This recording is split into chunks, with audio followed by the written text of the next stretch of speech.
so I can get going with welcomes and stuff. All right, we're going to call this meeting of the TRPA Governing Board to order. The date is Wednesday, June 24th, 2026, and it is about 9:16 in the morning. Before we start, I wanted to welcome some newish members to our meeting. Chad Stevens, who's here for Vince Guthrow. Yeah, sorry, pronunciation this morning. Vince G. Well, I looked at it and there were just a lot of vowels all strung together, and I wasn't quite sure what to do with them this morning.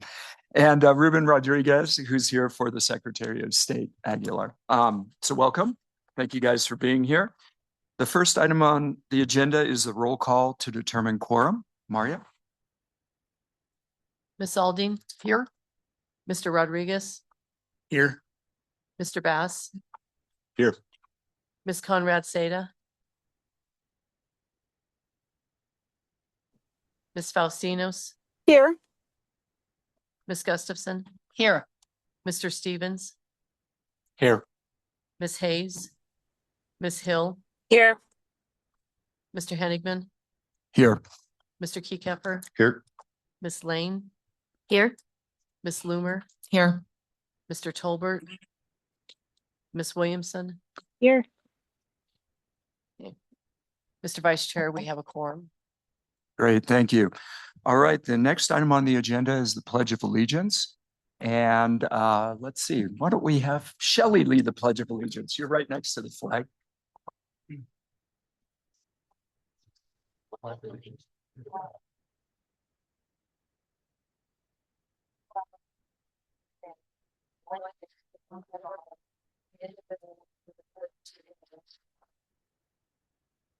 Thank you, Shelley. All right. So we're on agenda item number 3, public comment period for items on the agenda. Any member of the public wishing to address the governing board on an agenda item, including items on the consent calendar, may do so at this time. Comments will be limited to 3 minutes per person. This comment period is reserved for items on the agenda. Comments on other matters may be redirected to the public interest comment period before adjournment of this meeting. Additionally, today we have a special dedicated public comment period during the board's consideration of agenda item 9A, the proposed Tahoe Keys redevelopment project and related code amendments. Any member of the public wishing to comment on that item may do so either now or during that agenda item. Are there any members of the public wishing to address the governing board who are here in person? If you wish to address us, please raise your hand. I guess now, and then we'll call on you, and then we'll go to online comments after. So.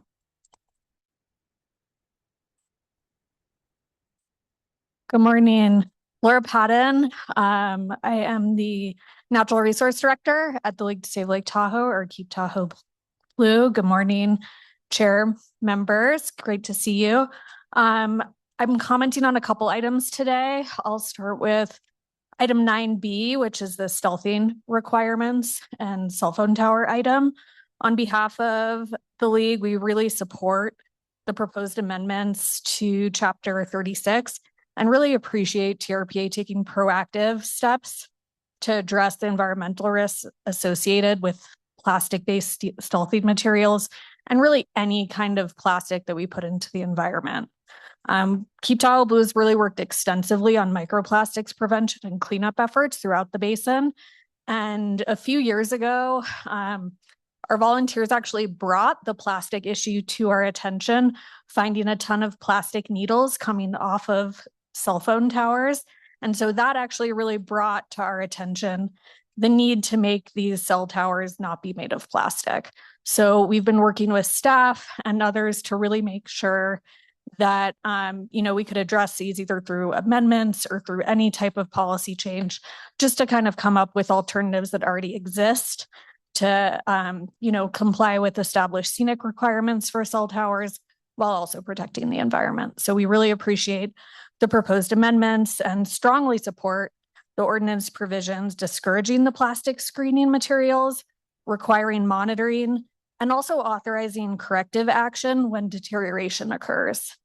We really also encourage strengthening of the ordinance further if possible to require applicants to demonstrate why non-plastic alternatives are infeasible in an alternatives analysis, really minimizing the total amount of plastic where approved and requiring replacement with non-plastic materials if repeated trash occurs from there. And then on item 10B, your annual work plan, I just wanted to applaud TRPA for including threshold standards in that update. We've really encouraged these standards to be updated. Many of them have not been updated since the 1980s. And so really focusing on recreation and biodiversity in this update is going to be really incredible and a great step forward.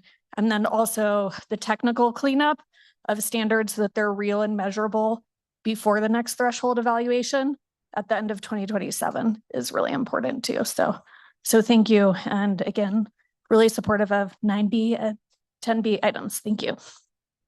Thank you. Anyone else in person wishing to address the governing board? One more person.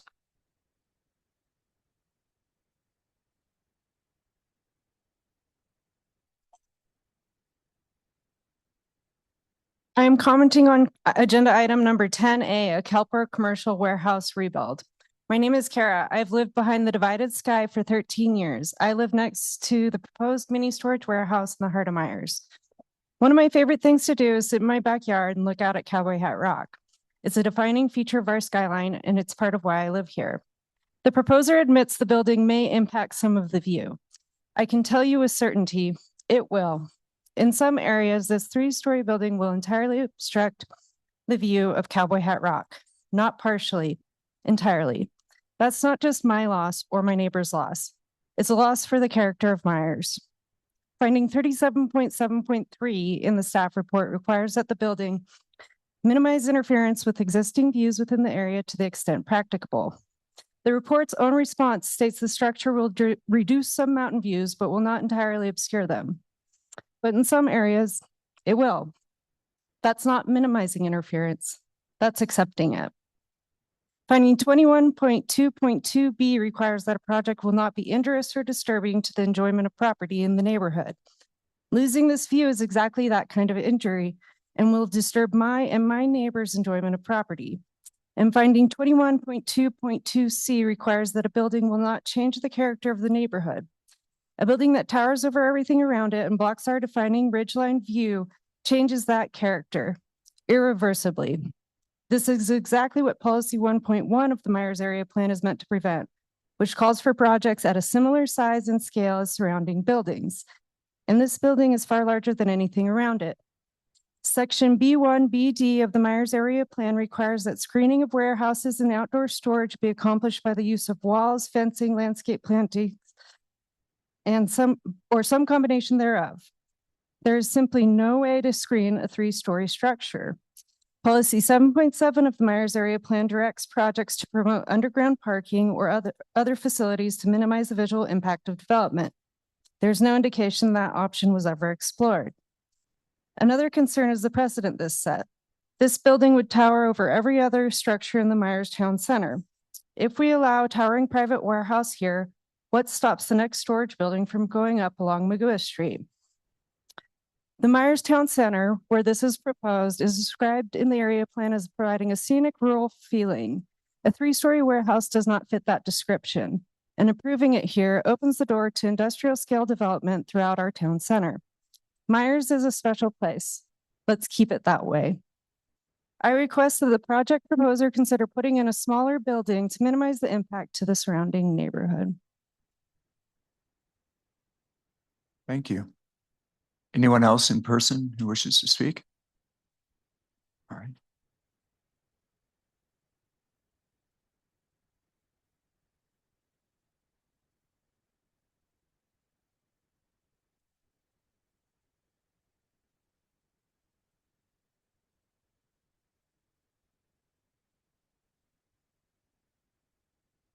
Good morning.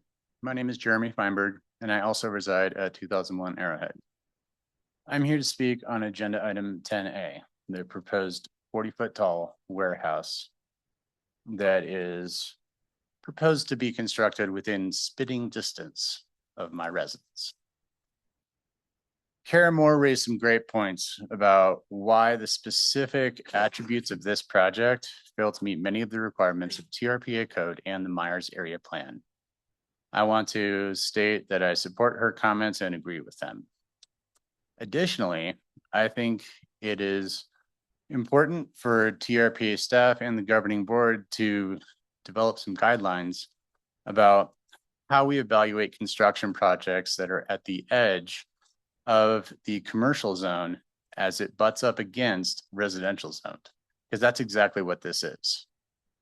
Map 1, the area in the Myers area plan, that's the commercial core of Myers. It includes the divided sky and the strip that runs along Highway 50, is commercially zoned.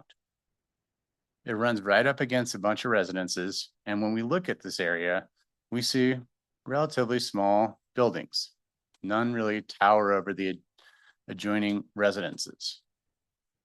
So when TRPA makes finding that says that the proposed building is a similar height to those around it when it's clearly not, that raises a problem. But there's a bigger issue of how do we want to manage development and redevelopment in the commercial core at this boundary between commercial and residential.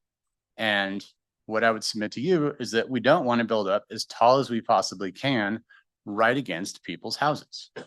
Seems like a pretty straightforward idea. We're going to come up against this in the coming years as people want to redevelop their commercial parcels along this boundary between commercial and residential parcels in Myers. Kara cited a number of code citations within the Myers area plan. I think it's worth reflecting on the potential adverse impacts to the character of the neighborhood. A 40-foot tall warehouse clearly changes the character of the neighborhood. But once the first one goes in, doesn't that redefine the character and open the door to additional tall warehouse buildings immediately against residential lots? I would say it potentially does, and we want to manage this. Additionally, this particular parcel poses some interesting problems with snow removal and the potential access from the lot onto residential streets, including Arrowhead Court. And I think there's going to be practical issues with using that as a pass-through, where traffic from the storage facility comes into our residential neighborhood, which is something that we want to expressly avoid and prohibit to make sure that when a plan is eventually approved, that we're not seeing through traffic onto residential streets where kids play and people enjoy their property. Thank you for hearing my comments. Thank you. Anyone else in the room? Oh, someone. Hello.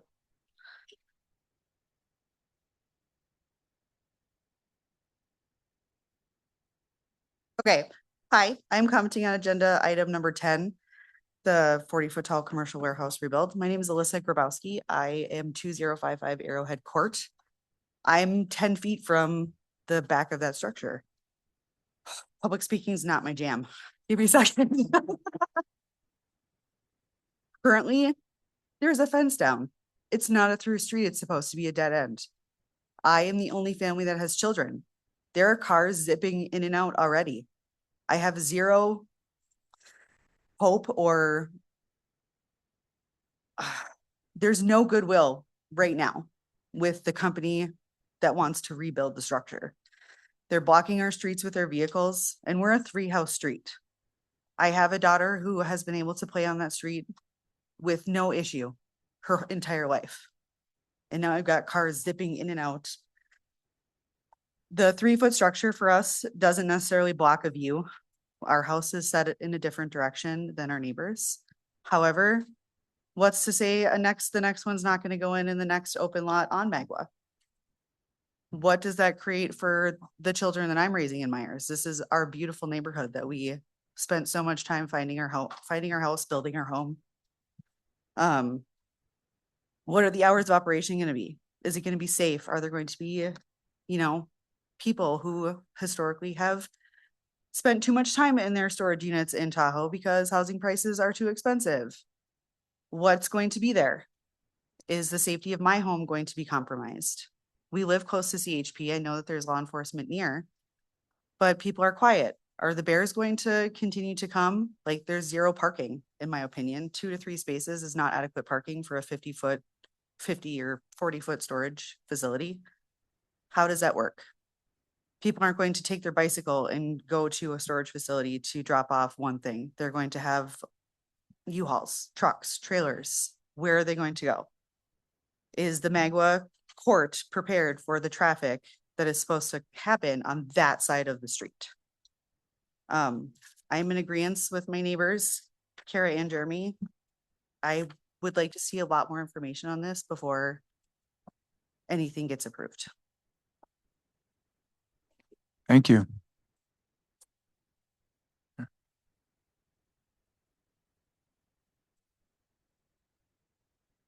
Yeah, just turn on the mic. Oh, sorry, you guys. My name is Scott Leonard and I own 4 parcels on Magua. And I don't see a problem with building a new structure there because I want to build something similar. And I don't really, I don't really see a problem with it. There's not a parking issue. The only parking issue is from the pizza guy across the street with his thing. But so I'm just concerned. I don't want to be out regulated, so I want to build a similar storage facility because I was going to build a multifamily complex, but the REUs are like $35,000 a piece, and I would need 4 of them. So it's way cheaper, and it's zoned for a storage facility. It's zoned for a few other things. So, I mean, I'm sorry, I was not prepared. I just came up here. I just had to say something because I'm the only one that's affected by this thing. Really, there's no real views from behind there. I'm sorry. Yeah. Right. Well, whatever. We can handle it. Anyways, thanks for listening. It's like, have a great day. Hey, thank you. And hopefully those units will be coming from the county so you can shift back to multifamily workforce housing. That would be great. Anyone else in the room? May I jump into, this is Graham St. Michel, General Counsel. We should not have comments from the audience when the public is speaking. So please don't do that. Thank you. Yeah, thanks, Graham. All right, I don't see anyone else we do have one more person in the room. I guess maybe if you want to speak, we could have you line up or something, since we need to get through a long meeting today. Thanks.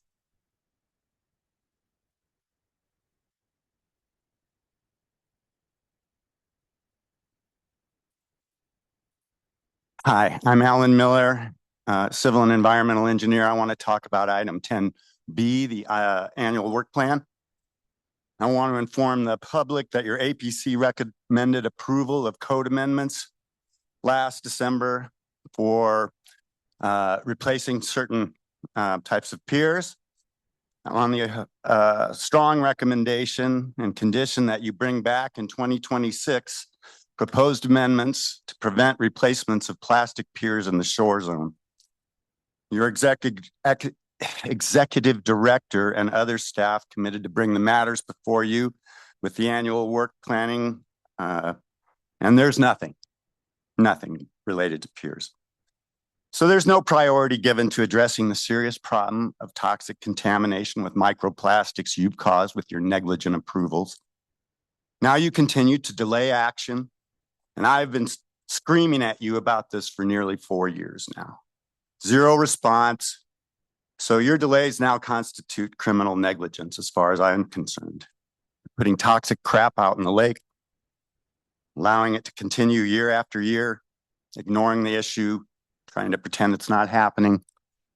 I suggest you reconsider your work plan priorities and make it a priority to get rid of these plastics that are contaminating our beautiful lake And it's very simple to move forward, at least at some pace, with getting wood, metal, and stone in the shore zone. And that's what I recommended, and that's what your APC, your only real technical advisory group, made up of all the agency heads from all around the basin and the appointees from the legislature and everybody else. But you don't want to listen. You don't want to do what they say. You're just playing games. You're just running criminal, negligent activities behind the scenes, trying to avoid your responsibilities and facing up to what you've done. I suggest you get over it. Thank you, Alan. Anyone else in the room? All right, then we're going to go online. If you'd like to speak online, please raise your hand by pressing the raise hand button at the bottom of your Zoom screen or by dialing *9 on your phone, and you'll be called on and unmuted by a TRPA staff member. Do we have anyone online? Thank you, Mr. Chair. We have 2 hands raised online.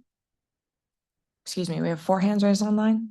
The first hand up is Toby Tyler. Toby, please unmute to make your comment. Good morning. My name is Toby Tyler, speaking on behalf of Sierra Club Tahoe Area Group regarding item 9A. We urge the board to reject the proposed finding of no significant Toby, it's very effect. hard to hear you. Are you able to speak up or get closer to the mic? I'll get closer. Is that better? A little bit. Yeah. Why don't we start her over? If that's okay. Thank you.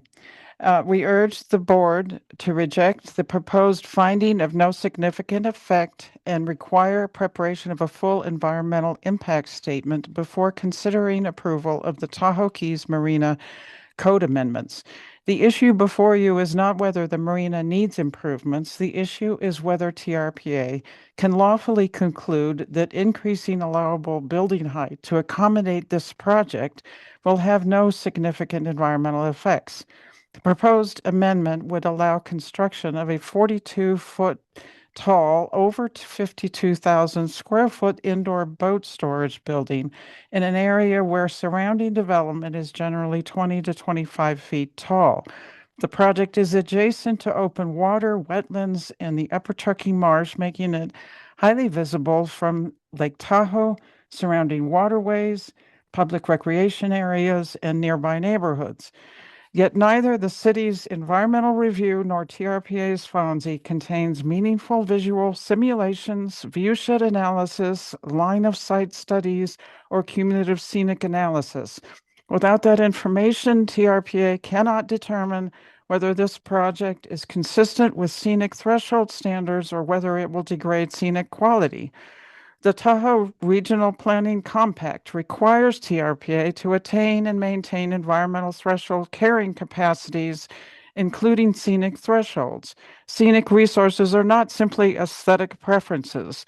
They are legally protected environmental resources under the compact. Because scenic threshold attainment remains incomplete, TRPA cannot relax development standards without demonstrating with substantial evidence how the action will maintain or advance threshold attainment. The record contains no such demonstration.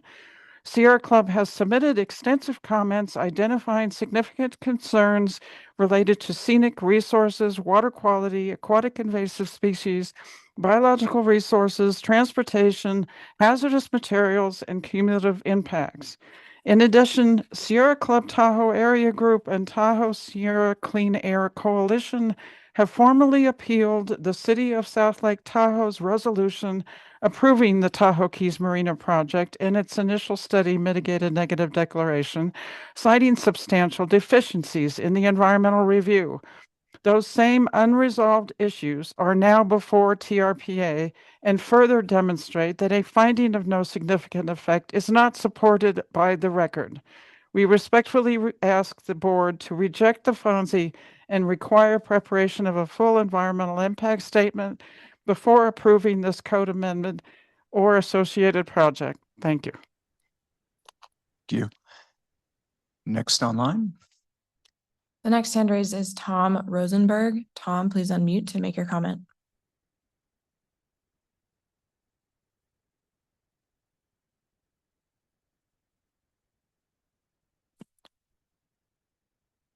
I see that you're unmuted, but we're not picking up any audio from your microphone. I'm going to circle back if you check your audio settings. The next hand is Jeff and Kathy Gartner. Jeff or Kathy, please unmute to make your comment. Hello, can you hear me? Yes. Okay, my name is Jeff Gartner. We have lived at 2047 Arrowhead Court since December of 2000. In 2013, the Myers community undertook the Myers area plan, and that was unanimously approved by the TRPA on or about February 28th of 2018. Now, this plan took 5 years of meetings and workshops, and this extremely tall building in the Myers community is going to, as Cara and Jeremy and some of the others said, is going to affect the character of this community. We don't want to be known as the place with storage units before you get to Lake Tahoe. We're the gateway to Lake Tahoe. We want to be known as that. We want to have the character, the charm to get into the lake, not to be known as that place with all that storage unit, all the height and the ugliness. Residents also don't want to be walled in by these huge buildings that are planning to come in and feel like we're in some kind of a military compound with these buildings surrounding our neighborhoods and blocking the nature around us. I just hope the TRPA board seriously considers the negative impacts of this structure and possible structures in the future.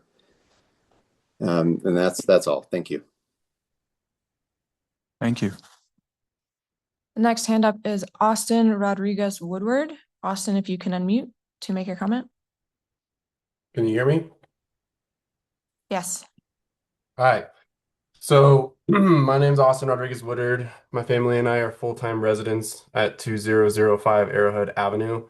We're the first home and lot directly west behind where the proposed warehouse for item 10A is.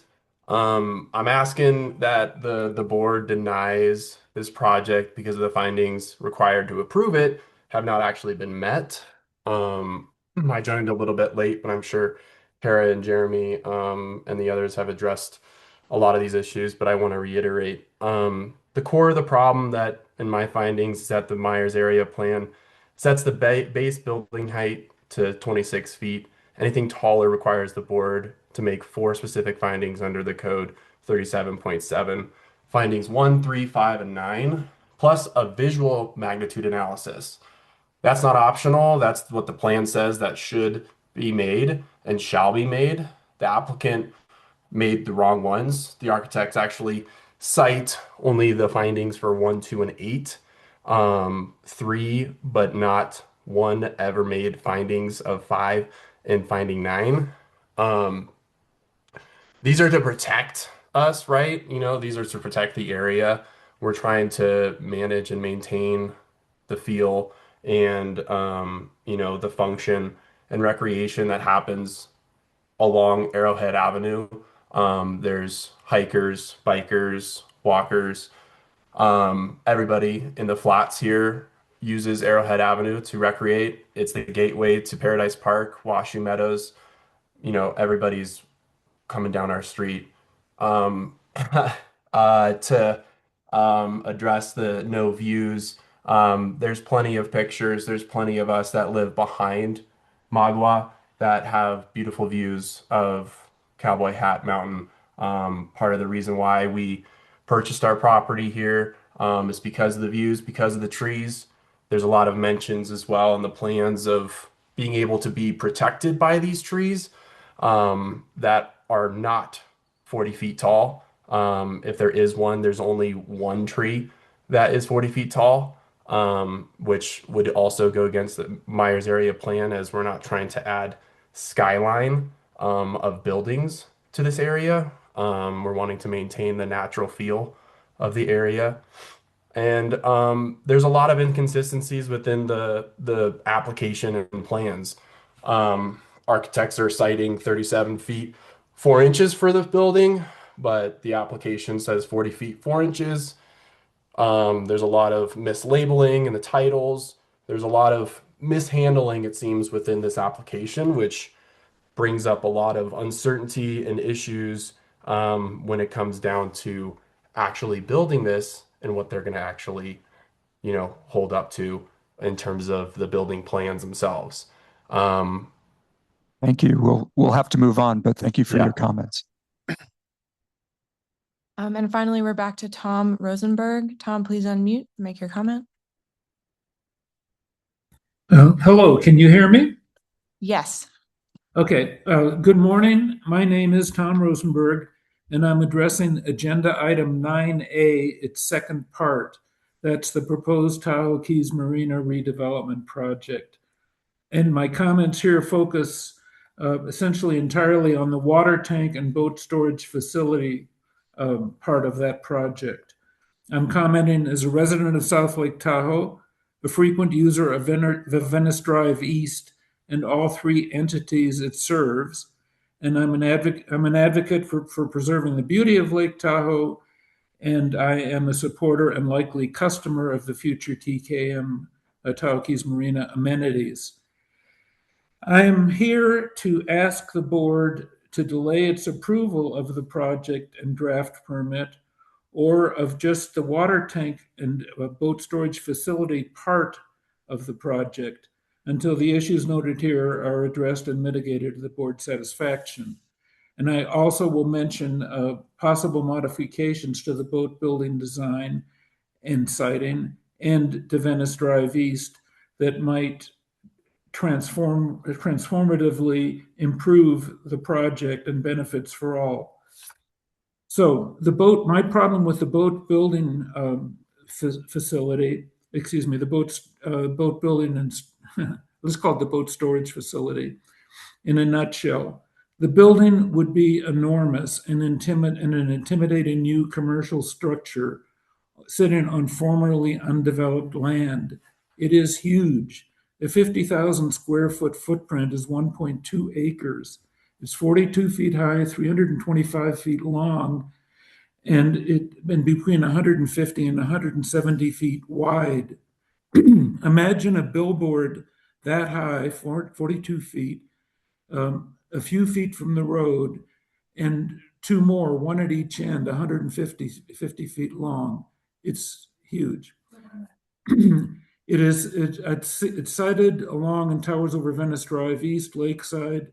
Venice Drive East, public entrance and only road to the marina and to the massive public conservation lands beyond. It's heavily used by walkers, bicyclists, and other. Show-stopping issue is industrialization. This building would almost certainly massively change the character of the entrance to this special area from conservation and recreation to industrial. The second important negative is view blockage from a public road. Views of the surrounding basin mountain peaks from Venice Drive East, presently available, would be blocked. The building seems incompatible with the special Tahoe location and with TPRPA mission's statement to protect it. The main cause of these two issues is lack of sufficient setback from the road. Additional negative. All right, we need to move on, but thank you for your comments. Mr. Chair, there are no other hands raised to comment. Okay, thank you. Thank you for everyone who spoke. We'll close public comments and move on for now to the next item on the agenda, which is approval of the agenda. Are there any changes to the agenda? Thank you, Mr. Acting Chair. I'm Julie Reagan, TRPA's Executive Director.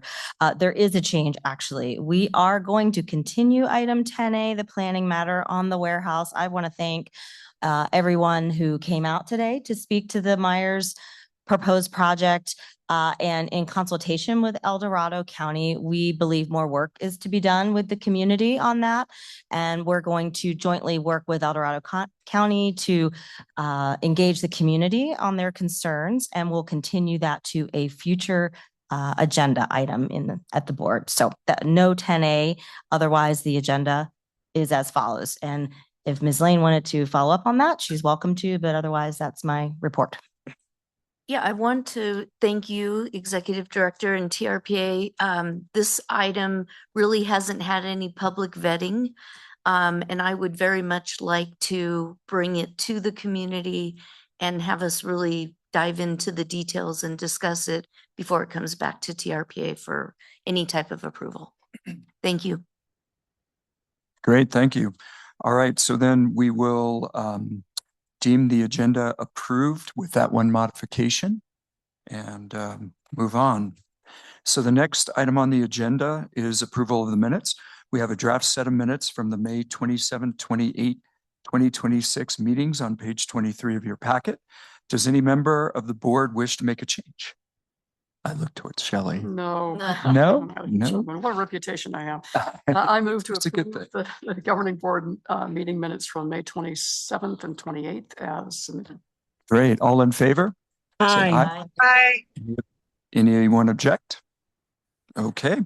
The motion passes. The minutes are approved. That brings us to agenda item number 6, the TRPA consent calendar.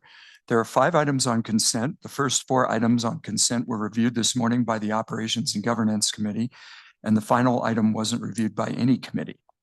Brooke, since you run Operations and Government, maybe you could give us a little download. Thank you, Chair. Yes, the Operations and Governance Committee met this morning and we reviewed the May financials. We are on target. We're close to the end of our fiscal year and the budget looks very good. All is in order, so we recommend approval of the May financials. And then El Dorado County put forth 3 requests out of 3 different mitigation funds for a total of $123,000 that will help towards the Black Bart retrofit, some improvements to Fallen Leaf Road, and a contribution towards the Emerald Bay Shuttle Pilot Project for 2026. And the committee recommends approval of all 3 of those requests. Great, thank you. Do any board members have questions about the consent calendar items that were heard by Operations and Governance? APC? Oh, yeah, we're going to go on to that. The last item is item number 6E, the Advisory Planning Commission membership reappointments for the Tahoe Transportation District, TTD, primary representative Steve Teixeira and alternate Nick Spiel. Do any board members have any questions about item 6E? Nope. Okay, great. Then I'd like to get a motion for approval of the consent calendar. So moved. Great, thank you. We have a motion. Any discussion? Seeing none. Then let's see. Maria, we'll need a roll call vote. Ms. Alding, Yes. Mr. Bass, Yes. Mr. Rodriguez, Yes. Ms. Conrad Seda, Yes. Mr. Stevens, Yes. Ms. Faustinos, Yes. Ms. Hill, Yes. Ms. Gustafson, Yes. Mr. Keycapper, Yes. Mr. Henigman, Yes. Mr. Tolbert, Ms. Lane, Yes.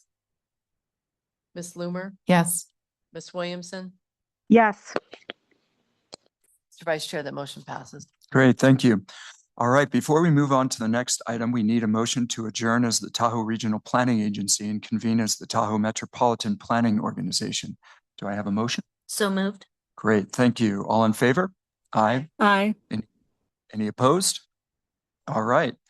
So that brings us to agenda item number 7, the TMPO consent calendar. There's one item on consent, which is the adoption of a resolution approving the 2027 Active Transportation Program Metropolitan Planning Organization Guidelines. Are there any questions or comments from board members on this consent item? Seeing none, hearing none, then we need a motion to approve the TMPO consent calendar. And So moved. great, thank you, Cody. We have a motion. Any discussion or comments? Seeing none. Maria, we'll need a roll call vote. Ms. Alding, Yes. Mr. Bass, Yes. Mr. Rodriguez, Yes. Ms. Conrad Seda, Yes. Mr. Stevens, Yes. Ms. Faustinos, Yes. Ms. Hill, Yes. Ms. Gustafson, Yes. Mr. Keycapper, Yes. Mr. Henningsman, Yes. Mr. Tolbert, Ms. Lane, Yes. Ms. Loomer, Yes. Ms. Williamson, Yes. Mr. Vice Chair, the motion passes. Great, thank you. Before we move on to the next item, we need a motion to adjourn as the TMPO and reconvene as the TRPA. Do I have a motion? Great, thank you, Shelley. All in favor? Aye. Aye. Any opposed? All right, we are now back to being TRPA and moving on to agenda item 8, appeals. This is item 8A, appeal of denial of application for existing mooring buoy at 225 Rubicon Avenue in Placer County, California. Assessor's parcel number, APN 085-252-001, TRPA file number buoy 2025-0665, mooring registration submission number 11309. Information on this item can be found on page 109. So Graham is going to present on this. Graham. Thank you, Vice Chair. Good morning. Good morning, TRPA Governing Board. I'm Graham St. Michel, General Counsel. I think we have some slides, so I'll give it. Okay. So this is the MAPES appeal, which involves an appeal of a TRPA staff's denial of an application for a mooring buoy associated with a non-littoral parcel. Before the board reaches the merits on this item, we do have a threshold procedural issue. It's a little unusual. So, but what happened here is that appellant's counsel has requested a continuance after the agenda and staff materials were published, based on counsel's unavailability for today's meeting. Now, under TRPA Rule 2.12.3, the board may continue an item at the meeting upon a showing of good cause. And our rule provides that good cause may include inconvenience or hardship to the applicant. Now, my recommendation today is that there is not good cause. It's really up to the board to make that finding.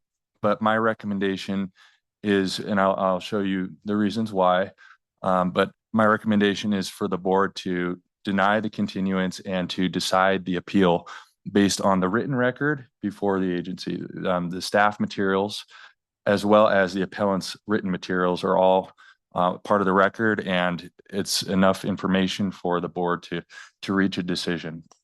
So a little procedural background, and this is all getting to whether or not there's good cause.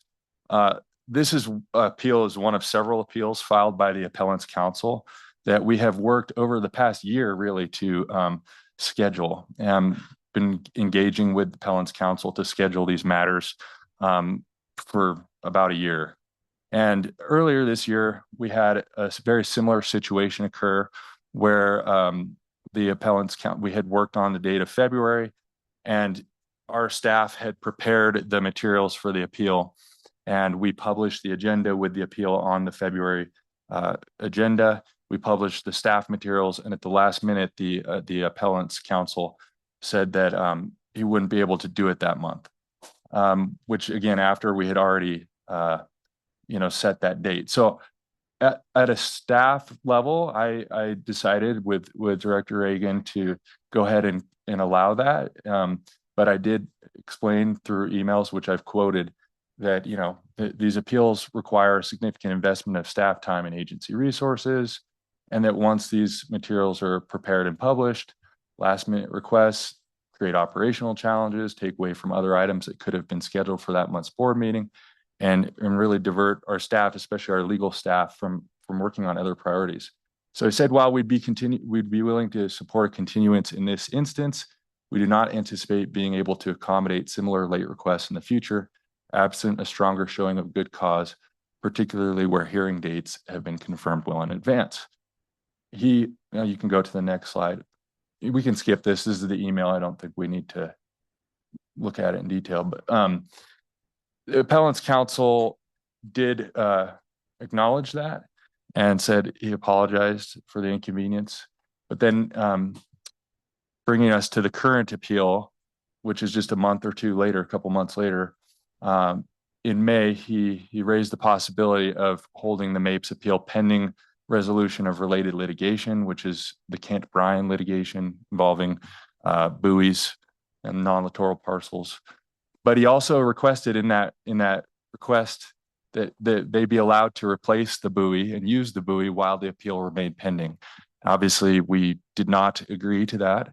And I sent him an email, June 1, that because he had previously confirmed that he wished to proceed, we are continuing to keep the appeal on the June calendar. And I said, unless we hear otherwise by the end of the week, June 5, we do not anticipate removing the matter from the calendar absent good cause. Next slide. So we heard nothing.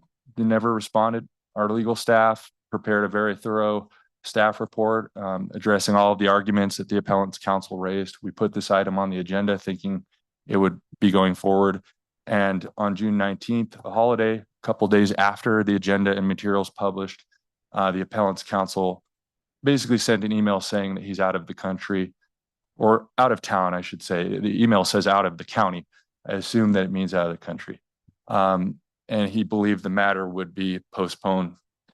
So in this instance, based on that record and correspondence that I have had with appellant's counsel, we did not choose to remove this from the item. And we can go to the next slide. The board has two options, and option one, which is our recommendation, would be to find that good cause has not been shown, deny the continuance, and deny the appeal, or decide the appeal, on the written record. Or option two, you may elect to find that good cause has been shown and continue the appeal to a future meeting. Now, because the appellant's counsel is not here and because the written record is complete, you have enough to deny, or I'm sorry, I keep saying that because that is our recommendation, but to decide the appeal based on the written materials. If you do want oral presentations, if you think that's needed, I would recommend to continue and bring that to a future time so that the appellant has an opportunity to do that. But those are your options. We've prepared the motions for you to make depending on which way you'd like to go. All right, thank you, Graham. Any board members have any comments or questions about this? This is interesting. Yeah, Ben? Thank you, Mr. Vice Chair. I'm of the opinion that the record in our packet is complete. We should be fully capable of making a decision, and I don't see a need to continue the item. Thank you. Shelley? And I think we've confirmed that the appellant is not here. His attorney is absent, but the appellant did have the option of representing himself at this hearing, and I presume he is not in the audience. Yeah, I appreciate the request for that confirmation, Shelley. I think that's the case. I don't know if I presume they would speak up, but yeah, I don't believe they're here. Any other board members have questions or comments? Anyone online? I can't see online. No one? Okay. All right, then I guess I'll entertain a motion. If anyone would like to present either of these motions or one creative motion that they come up with on their own. I do have a quick question about I'm just curious on these, looking through it, because it does seem like they have, historical state land commission filings and that kind of thing. Is it that they didn't file for this in our period of time where it was required to register your buoy? Is that kind of why we're not allowing it now? Just so I have. Yeah, thanks for the question. No, they do not have the permission from the state lands. That's the crux of the issue.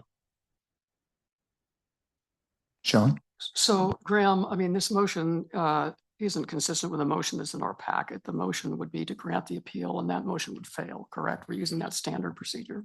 Yeah, well, because it's a little bit unusual and I didn't want to go do with the reverse motioning, I think we can stick with the motions that I put on the slides. Okay. That is sufficient to deal with what we have today. Mr. Chair, Graham, is it appropriate to have conversation about the merits of the appeal, or do we need to sort of dispatch the question over the continuance first? I think you can, yeah, I think you can dispatch with the question over the continuance first. And then if you would like to talk about some of the merits, that's fine as well. We weren't going to put a one-sided presentation on again and not get too far, our staff is here to help with answering questions, but yeah, we don't have a presentation necessarily on all this because, yeah, sir. Sean? No, Oh, okay. Anyone else have a question or comment? So do we want to handle that question first and then we'll go on to debate the merits of the appeal? So you have a motion? Mr. Vice Chair, I would make a motion to find that good cause has not been shown under Rule 2.12.3 to continue the MAPES appeal and to proceed with consideration of the appeal based on the written record. Great, thank you. Any questions or comments on the motion? Any discussion? Hearing none, then I guess we'll need a vote on that, a roll call vote. Maria? Ms. Alding, yes. Mr. Bass, Yes. Mr. Rodriguez, Yes. Ms. Conrad Seda, Yes. Mr. Stevens, Yes. Ms. Faustinos, Yes. Ms. Hill, Yes. Ms. Gustafson, Yes. Mr. Keycapper, Yes. Mr. Hennigeman, Yes. Mr. Tolbert, Ms. Lane, Yes. Ms. Loomer, Yes. Ms. Williamson, Yes. Mr. Vice Chair, that motion passes. All right, great. Thank you. So then we'll move on to debating the merits of this appeal. Does anyone have any questions or comments on the information that was presented in the board packet about this? Mr. Chair, thank you. Yeah, I think the board packet was pretty comprehensive and presented sort of the arguments in support of the staff's original denial, as well as addressing the concerns that were raised by the appellant. I think the fact pattern is pretty clear, and the precedent set by the board during previous appeals on similarly or just exactly situated arguments are pretty clearly defined. And I would be prepared to make a motion to deny the appeal when you're ready. Okay, you'd like to make that motion right now, and then we can discuss it. Yeah. Yeah. So based on the revised motion presented by our counsel, I would make a motion to deny the MAPES appeal and uphold staff's denial of the mooring buoy application based on the written record. Thank you. Any questions or comments? Discussion? This is Belinda. Hearing none. Oh, sorry. Go ahead. Sorry. Okay, I want to fully support this recommendation. I think staff did an awesome job, bent over backwards to try to address these issues. So I definitely support this motion. Great, thank you. Any other comments from board members? Okay, I'd just like to make one. I hate doing this, without them here, but these things take so much staff time and energy and money that we could be using on other things, and also a lot of time from all of the board members. And so I think we do need to make sure that once something goes on the agenda, that unless there's a really critical issue with a lot of notice, that we proceed. So thank you for doing that. And I guess now we will need a roll call vote for Mr. Keycapper's motion to deny the appeal. Ms. Alding, Yes. Mr. Bass, Yes. Mr. Rodriguez, Yes. Ms. Conrad Seda,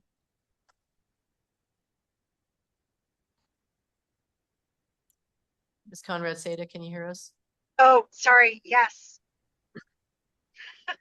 Mr. Stevens, Yes. Ms. Faustinos, Yes. Ms. Hill, Yes. Ms. Gustafson, Yes. Mr. Keycapper, Yes. Mr. Henigman, Yes. Mr. Tolbert, Miss Lane, Yes. Miss Loomer, Yes. Miss Williamson, Yes. Mr. Vice Chair, that motion passes. All right, thank you. So now we're on to agenda item 9, public hearings. This is for the proposed amendment, or agenda item 9A, proposed amendments to the TRPA Code of Ordinances, Chapter 37, to allow additional height for the specified marina uses and buildings, and proposed Tahoe Keys Marina redevelopment project at 2435 Venice Drive East, City of South Lake Tahoe, California. Assessors parcel numbers, APN 022-210-021-032-040-041 and -0 TRPA file number ERP 2025-0602. Information on this agenda item can be found on page 231 in your packet. As a reminder to the public, there will be an opportunity to provide comment on this item following the staff and application presentations before the board takes any action. So Julie Roll is going to present this item to us. Julie? Thank you. Good morning, members of the governing board. My name is Julie Roll with TRPA's Permitting and Compliance Department. And I'm joined today by the applicant Suntex Marinas and their representatives to present the Tahoe Keys Marina redevelopment and associated amendments to the Code of Ordinances. Next slide, please. Sorry. There are 2 elements being considered for decision today. The first is adoption of amendments to chapters 37 and 90 of the Code of Ordinances. And the second is the Tahoe Keys Marina redevelopment project itself, which includes landside and waterside improvements to the existing marina facility. The project is designed with building heights that are greater than currently allowed by code, so approval of the project is contingent on approval of the code amendments. So I'll begin with some brief project background, and then I'll go through the code amendments before turning it over to the applicant, and they'll walk through the details of the project. First, I want to, thank you, caught me there. First, I want to quickly touch on the process that has led us here today. Both the code amendments and the project were presented as an informational item to the Regional Planning Committee this past March. And then just last month, the Advisory Planning Commission considered the code amendments and recommended approval. So we're here today for governing board action on both items. Next slide. The Tahoe Keys Marina is located within the city of South Lake Tahoe and is the largest marina in the basin. Some of you may recall touring the property during the last governing board tour last year in June 2025. The project area consists of 3 upland parcels, as well as a portion of the lagoon shown on the map on the right. The marina is bordered by the Tahoe Keys residential and commercial development to the west, and the Upper Truckee River, Upper Truckee Marsh, and Covey's Trail to the east. What makes this marina unique is that it's the only inland marina in the Tahoe Basin. It's located within a man-made lagoon, and it's visually separated from the main body of Lake Tahoe. And that inland location is important because it influences many aspects of the project design, including scenic considerations and the proposed code amendments. Next slide. Construction began in the late 1960s, and the marina began officially operating in 1971. By the 1980s, the marina had largely developed into the layout and building footprint that exists today. While portions of the facility have been replaced or repaired over time, there hasn't been a full renovation of the property in more than 4 decades. Suntex Marinas acquired the property in December of 2021 with a vision of transforming it into a modern marina facility. In May 2025, they submitted the application that is now before the governing board. Next slide. As mentioned earlier, the project includes building heights that exceed current code allowances. And that includes for the commercial buildings on the north side of the project area, which are proposed at 34.5 feet. The Dock Master Building, which is in the center of the project area, proposed at 36.5 feet. And then finally, the Boat Storage Building, which is proposed at 42 feet on the south end of the project area. Staff evaluated both the project and the proposed code amendments and found that the additional height will not result in significant scenic or environmental impacts due to the marina's inland location. Portions of the buildings on the very north end of the project area may be visible from very limited locations on the lake, but otherwise this property is not visible from any designated scenic resources. And the additional height comes with some trade-offs. So building upwards rather than outward allows the marina to consolidate their sprawling outdoor boat storage into a building, which has some, visual improvements. And it also allows them to reduce land coverage, which preserves space for things like infiltration BMPs and landscaped areas. Okay, so with that context, I'm going to walk through the proposed amendments to the chapters 37 and 90. Okay, so there are two proposed changes to chapter 37, which is our height chapter. First, code section 37.5.2a already allows up to an additional 4 feet of height for certain recreation uses where specific findings can be made. And that height is capped at 38 feet. The proposed amendment would expand that allowance to include marinas where the marina use is located at least 300 feet landward of the high water line of Lake Tahoe as measured from the entrance to a lagoon. So essentially, we would just be adding another use to this list of eligible recreation uses. Rather than allowing additional height at all marinas, the language was specifically tied to eligibility of the marina's distance from the lake, which is where the scenic threshold ratings are measured from. Next slide. Next, we have code section 37.5.2c. This section currently allows up to an additional 2 feet of height for qualifying recreation buildings with a maximum overall height of 42 feet. The amendment increases that allowance from 2 feet to 4 feet while maintaining the 42-foot cap. Next slide, please. The proposed Chapter 37 amendments were written to be narrowly applied to marina setback at least 300 feet from the lake, including any moorings or water-based structures that are part of the marina use. So that would include piers or buoy fields, things like that. Of the 13 recognized marinas around the lake, Tahoe Keys Marina is the only one that meets this distance requirement. And you can see up on the screen on the map, the Tahoe Keys Marina project area is outlined in red.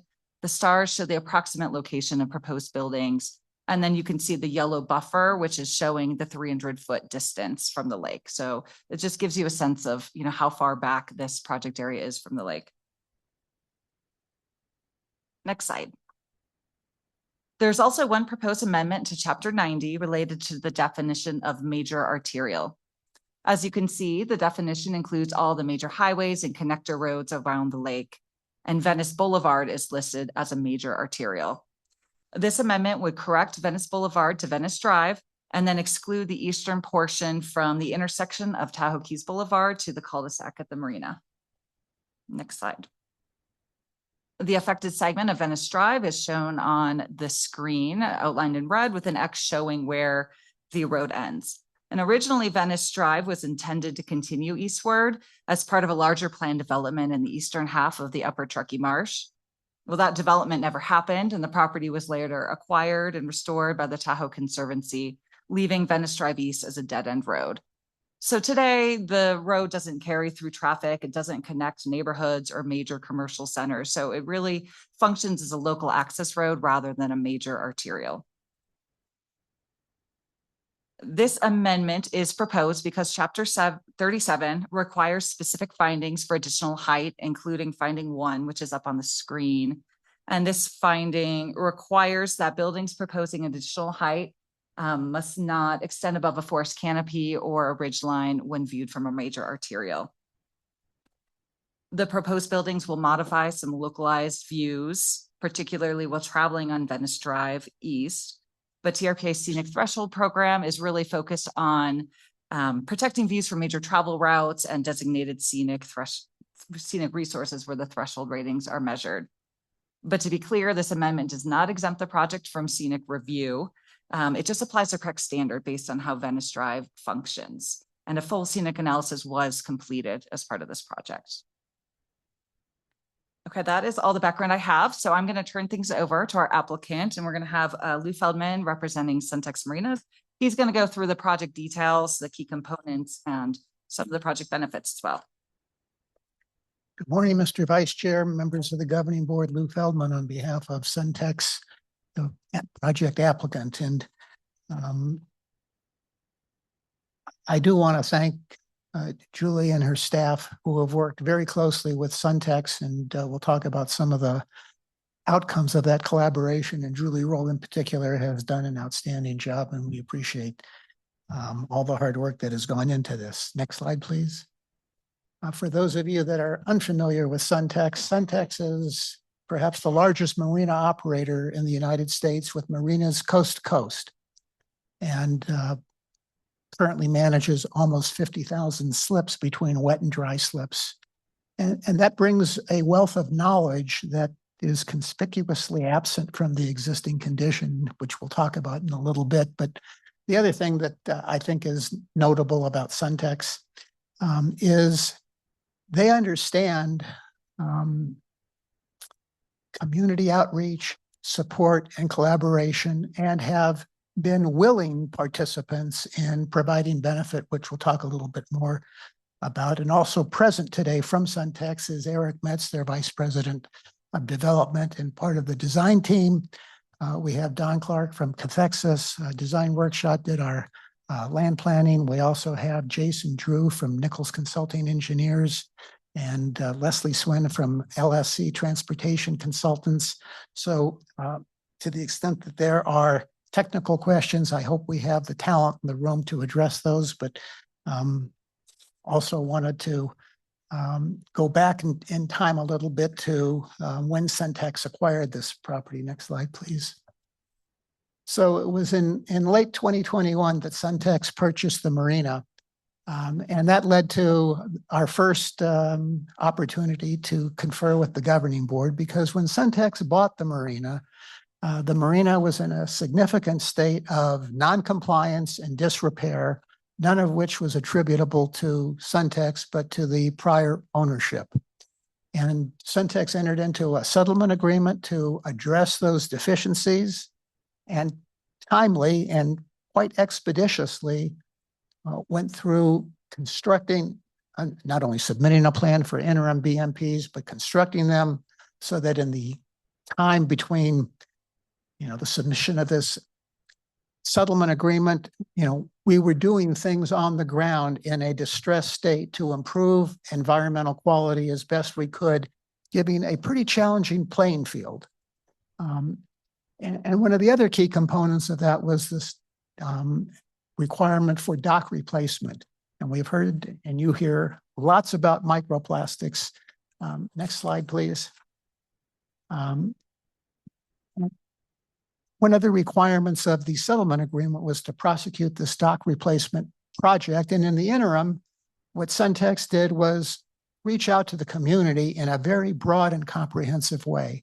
And so not only did we meet with the California Attorney General's office and the League to Save Lake Tahoe, various business interests, neighbors, had public meetings, and really wanted to gather information to help inform the direction of the reinvention of this project, all of which was, not surprisingly, enormously positive, because anybody who takes a look at the marina can't say with a straight face they'd like to maintain the existing condition.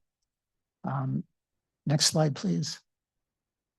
And one of the, I think notable deliverables is that Suntex has reached out and tried to incorporate the environmental improvement project, aspirational goals, as well as public interest goals. So, as you look at this slide, today there are 351 parking spaces at the marina. I hope I got that right. And we're proposing a significant reduction to 231. And as some of you who have development experience will appreciate, that's counterintuitive to Development 101, to reduce public parking. But they're imposing paid parking and reduced parking. And what does that do? Well, that advances alternatives to the private automobile, which is consistent, of course, with the compact, and it changes behavior. So willingly, they are imposing paid parking, which is going to discourage the use of the private automobile, as well as reducing the parking supply. They've also incorporated public circulation, public access to the waterfront, storage for kayaks, paddleboards, coverage reduction. And today, and you'll see a slide, the site is a poster child for legacy development that needs to be eradicated and redeveloped. And improved water quality is a no-brainer here. So state-of-the-art on-site stormwater management. And one of the other things that they're doing, again, much of this, some of it's required, much of it isn't, within this large building that we'll talk about for boat storage, water tank storage to improve fire flow and reduce fire risk. Also incorporating space for emergency medical services, police, fire, and the Coast Guard. Not required, but they get it. They're doing the right thing.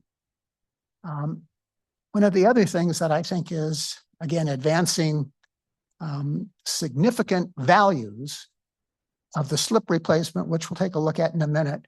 Every slip is EV compatible. They anticipate the transition to electric watercraft. And, what a benefit. I remember, defending lawsuits in the past about polyaromatic hydrocarbons, which I don't even remember what that is. But, getting electrification of all of these slips, it's not required, but it's been done. And again, collaborating with Keep Tahoe Blue, we're incorporating educational components, wayfinding, and notably, as you know, if you've been to the marina, there's a dead end cul-de-sac, which is why, of course, it's appropriate to anoint Venice Drive as a local road as opposed to a major arterial. It's the gateway to the Conservancy Cove East. And Suntex, not required, are building public restrooms at the trailhead as part of this project. Pretty spectacular deliverable. Next slide, please.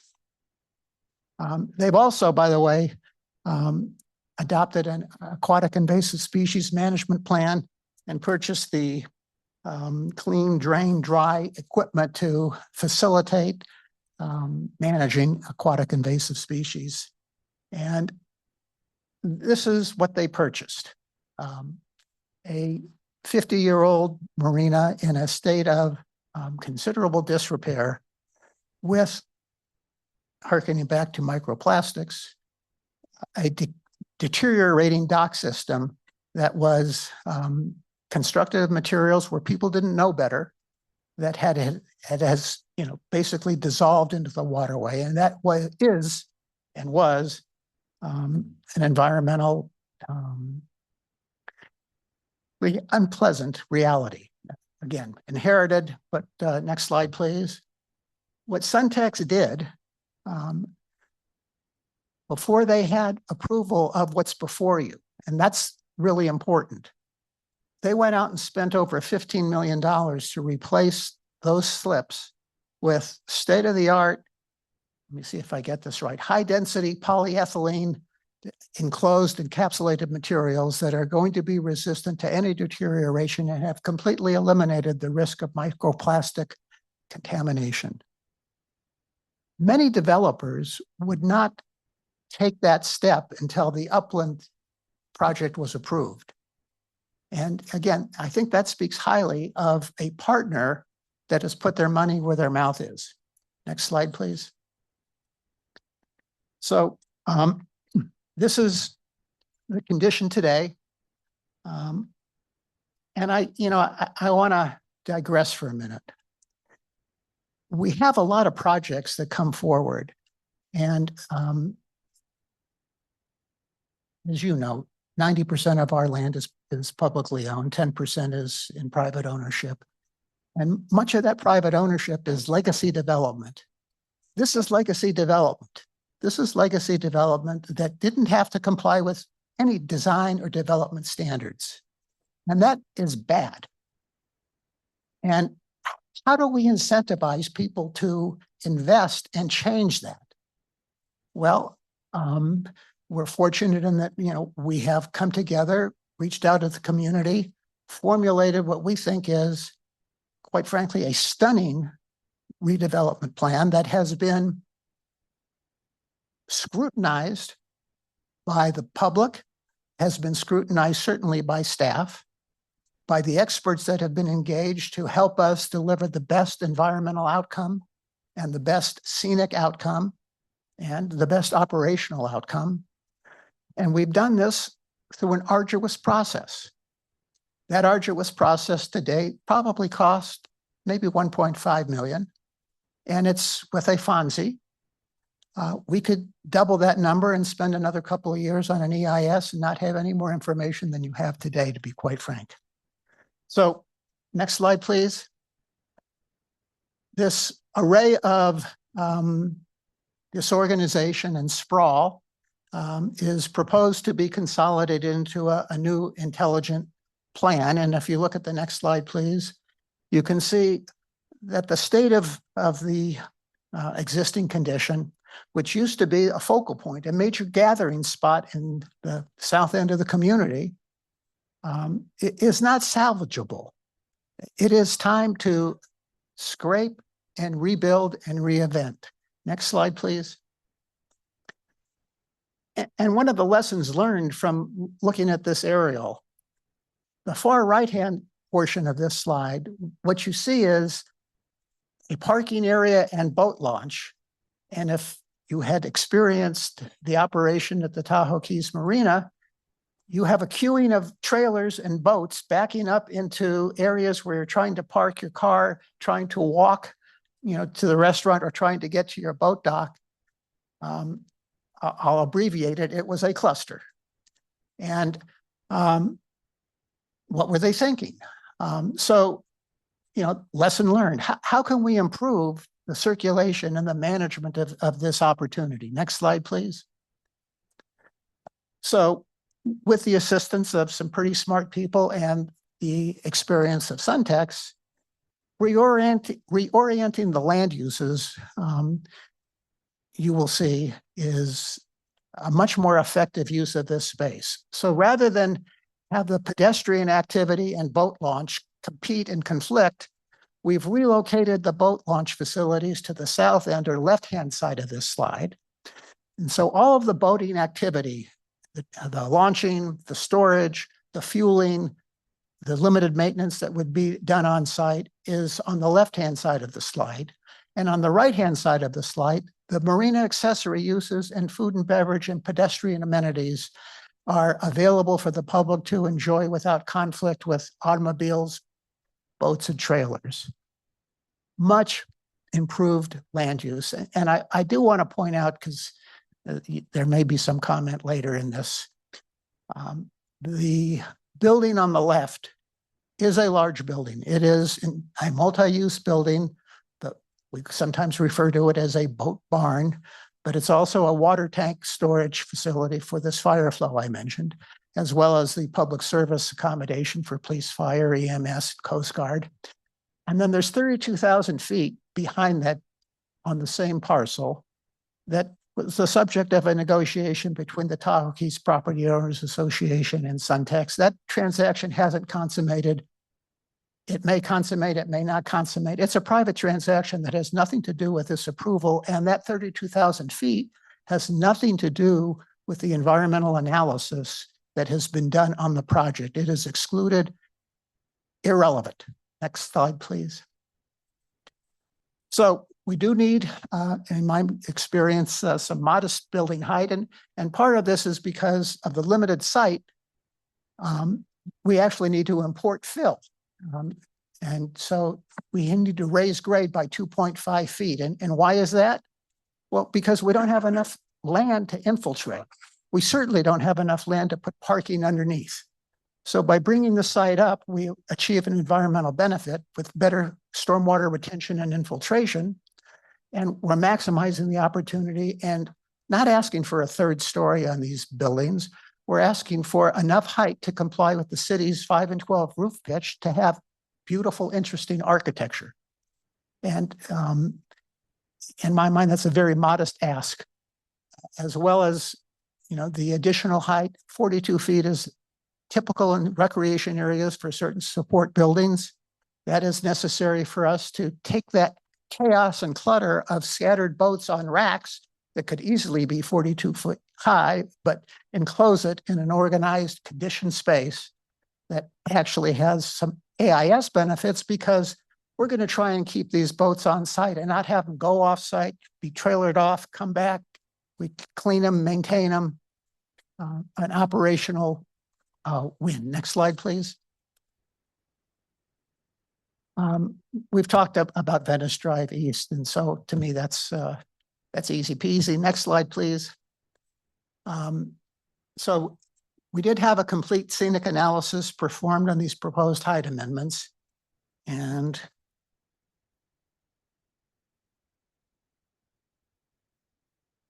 the marina is not visible from any TRPA designated scenic roadway unit or travel route, and the conclusion was that this impact was less than significant.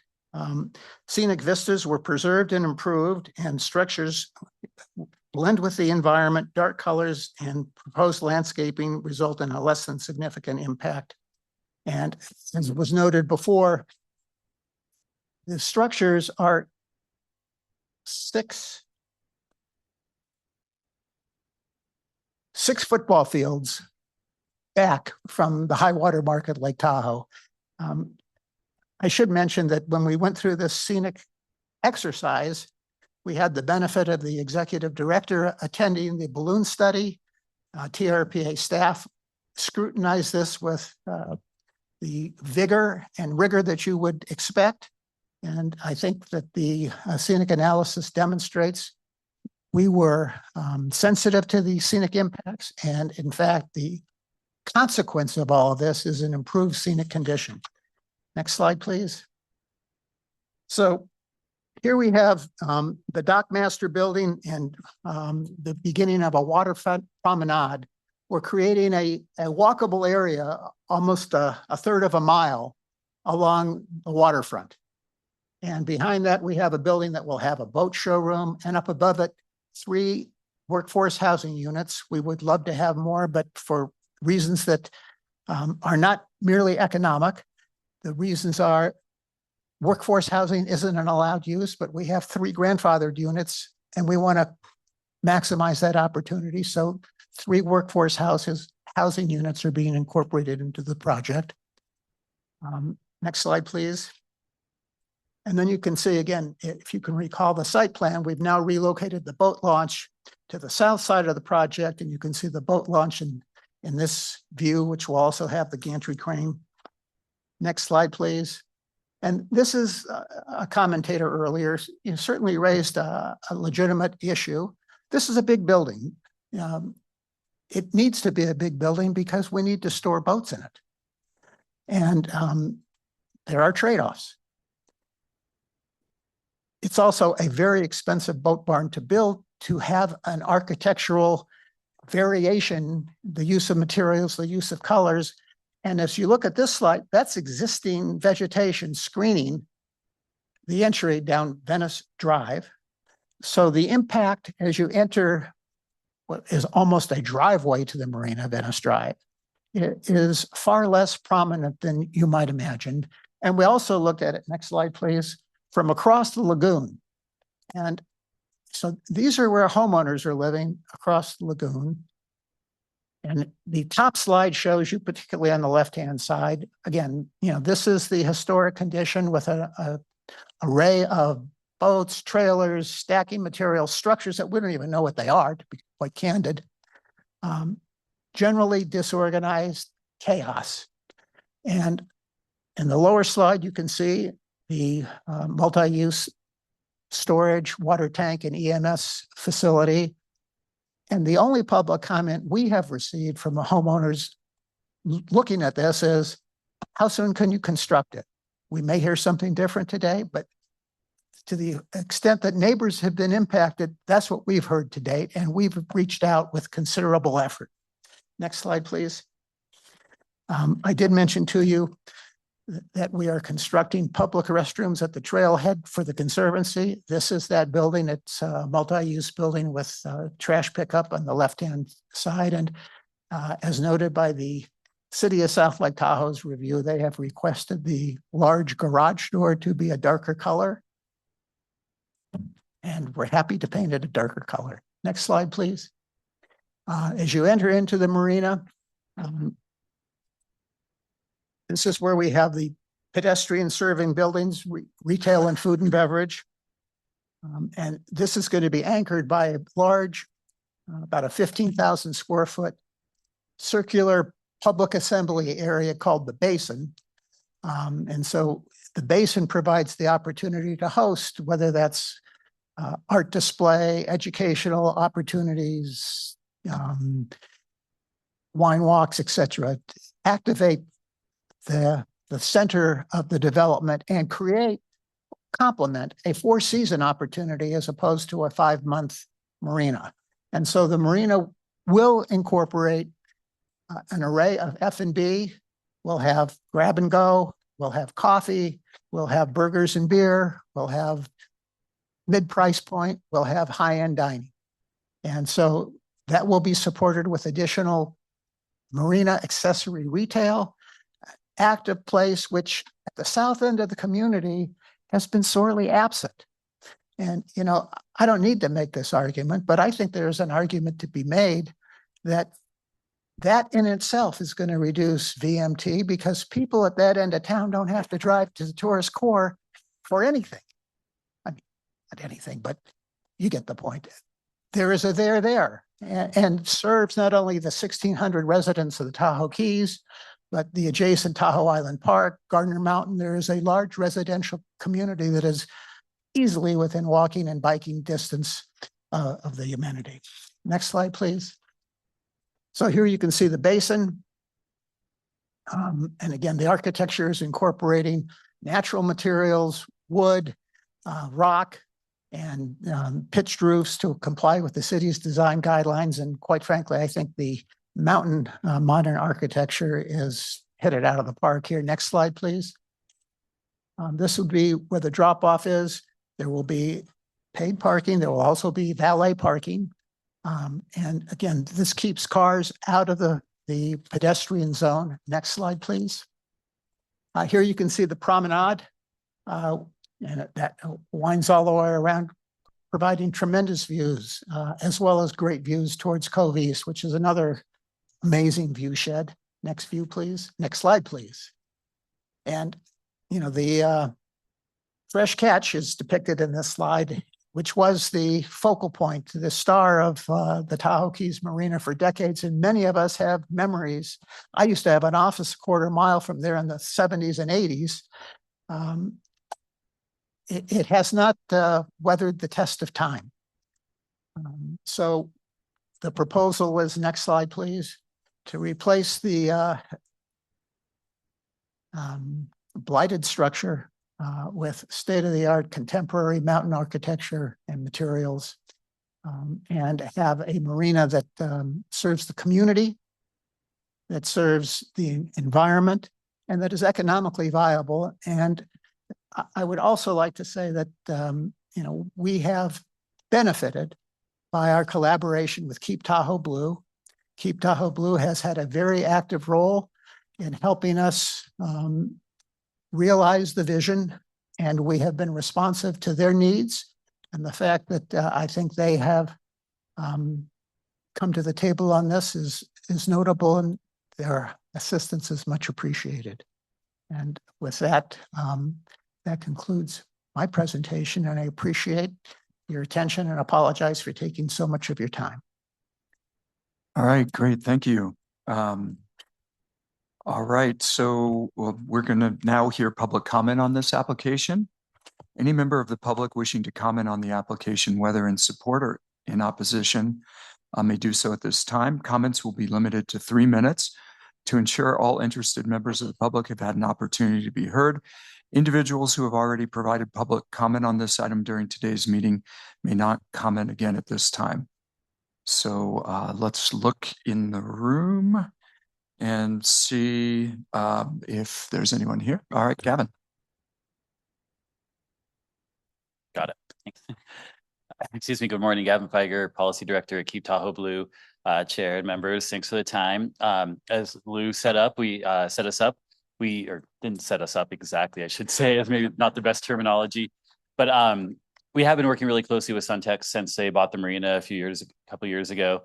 Fun fact, we actually considered trying to buy that marina before Suntex did, and we had not quite these plans for it, but redevelop, getting it redeveloped, right? Trying to find a developer to do an environmentally friendly redevelopment project. This is the best opportunity that we've seen, not just at Keep Tahoe Blue, but I think any of us in Tahoe have seen to redevelop the Keys in decades. Probably won't be another opportunity out there. Suntex, from our perspective, has proved to be a really good partner. Here, you guys probably all know that we don't generally support projects. The best you usually get is our coveted stamp of no opposition. But this project definitely gets that. But what we'd like to do is really talk about the parts of the project that we really support. So, there's things that are required by TRPA. Lou went over a lot of those today, as well as some of the above and beyond efforts. But we also have come to a side agreement with Suntex and Marina through a binding MOU to do even more above and beyond stuff. Things like more education, interpretive and educational signage, educational spaces that are open to nonprofits, electric vehicle charging, more bike parking, restriping Venice, although that's now a condition of the city also. So I'll finally have a bike lane again. So a handful of things like that really go above and beyond what are required for permit and project approvals. But those things are required that are in the permit conditions that Julie and her team did such a good job putting together. That'll be a great test of the new accountability dashboard, because there are some really great and important permit conditions in there, especially around aquatic invasive species and containment. We all know the Keys is the epicenter of aquatic invasive species plants in Tahoe. It's the biggest marina. It's bigger than all the other marinas in Tahoe combined, the Keys Marina is.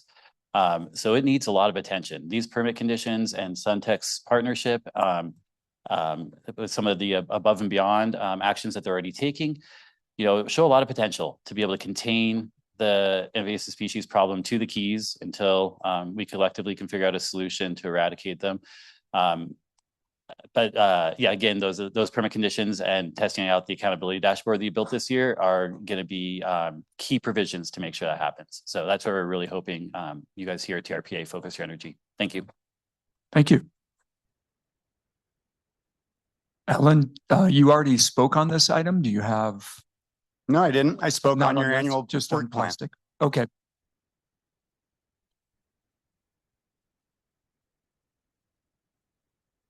Board members and interested persons, I'm Alan Miller, a professional civil and environmental engineer. The long regulatory history with the Tahoe Keys Marina, speaking in reference to my extensive written comments. While I'm not against the project in concept, there are a number of very significant issues and environmental effects that must be addressed before approval is granted. This environmental document was a rushed and deficient attempt to subvert the TRPA compact and regulations yet again, here in this highly sensitive area already so heavily impactful to Lake Tahoe. I pointed out numerous technical and legal deficiencies in the agenda item and lack of substantial evidence to support a finding of no significant effect. Like many others, I suggest an environmental impact statement is required for the project, but more than that, your rules require you to prepare joint environmental documents with other approving agencies like the City of South Lake Tahoe and other state and federal agencies whenever feasible, and you deliberately did not do that. The City Planning Commission's even worse attempt at a negative declaration nearly identical to this has been appealed to City Council, placing a stay on the project. I suggest you should not approve the project today and prepare a joint environmental impact statement and report with the other involved agencies as required of you to begin with. Then really study the impacts and mitigations more fully with public input so that this project will achieve its goals while protecting the environment as feasible. Lake Tahoe has a truly extraordinary level of contamination with microplastics. For nearly 4 years, I've been raising the issue of toxic microplastic from the piers and other plastic structures in the shore zone you have approved for decades, the plastic decking. They are substantial, and I have staked my reputation on credible assertions that the decaying plastic shore zone structures are a significant contributor of microplastics to Lake Tahoe, if not the greatest contributor. Moreover, they are a controllable source, unlike any other affecting Lake Clarity. Rather than face the microplastics issue you have caused with your short-sighted approvals, you have engaged in activities to cover up, misdirect, and delay abatement action. Though time is of the essence and there are viable alternatives with wood, metal, and stone or concrete. Yeah, the decayed piers were removed, but with this proposal, you're going to increase those impacts without addressing the legacy of toxic contamination from plastics in the soil, waters, fish, and wildlife, and exposing people to toxic waste unknowingly. I oppose that. And so I am here to demand that you cease your fraud and criminal intent to cover up the microplastics issue you have caused. Stop violating the compact and all your regulations. You could actually do something to protect Lake Tahoe and people by preparing an EIS for this project jointly with the city and others as required to see what can reasonably be done to keep Tahoe pure. Microplastics endure. Use wood, metal, and stone in the shore zone. There is no exemption or right to pollute just because it's gone on for a long time. Thank you for your comments. Anyone else in the room? All right, we have one more. Good morning. My name is Ashley Farr, and I'm speaking on behalf of the South Lake Tahoe Windjammers Yacht Club, or SLTWIC, as we're known to many in the community. SLTWIC is a nonprofit, volunteer-run 501c3 organization whose mission is to build a diverse boating community on Lake Tahoe through sailing access, boating education, water safety, community outreach, racing, and stewardship of our lake and waterways. We appreciate the opportunity to comment on the Tahoe Keys Marina redevelopment project. First, I want to be clear that our organization supports thoughtful reinvestment in the marina. Modernized facilities, updated infrastructure, and continued economic investment are important to the future of South Lake Tahoe's waterfront. Our comments today are not in opposition to redevelopment. Rather, we hope to highlight the importance of preserving meaningful access for the local recreation boating community as this important project moves forward. For many South Shore residents, Tahoe Keys Marina serves as one of the primary access points to Lake Tahoe for sailing, boating, education, community events, and organized recreation. Historically, we have partnered with the marina to host regattas, boating events, and programs that connect local residents to the lake. As boating costs continue to rise throughout the Tahoe Basin, practical access to the water is becoming increasingly difficult for many local residents. We are grateful that Suntex and the local Tahoe Keys Marina have expressed their desire to support community participation through access to launching facilities, storage opportunities, recreational boating, and community events. We also believe it's important to recognize the role the marina access plays in sustaining community-based education. Local sailing and boating programs provide opportunities for both youth and adults to develop water safety skills, environmental stewardship, and a lifelong connection to Lake Tahoe. These programs depend on affordable, reliable access to the waterfront. As redevelopment moves forward, we appreciate Suntech's active interest to support educational and recreational opportunities that serve the broader South Lake community and ensure future generations have meaningful access to the lake. Lake Tahoe is one of our region's greatest assets. We believe it is important that local residents have opportunities not only to enjoy its beauty from shore, but to actively participate on the water and develop a lifelong connection to the lake. We appreciate Suntech's investment in this project and encourage continued consideration of the local boating community throughout the redevelopment process. SLTWIC stands ready to serve as a constructive community partner and resource to Suntex and the Tahoe Keys Marina as this project moves forward. Thank you for your time and consideration. Thank you. Anyone else in the room with a comment? All right.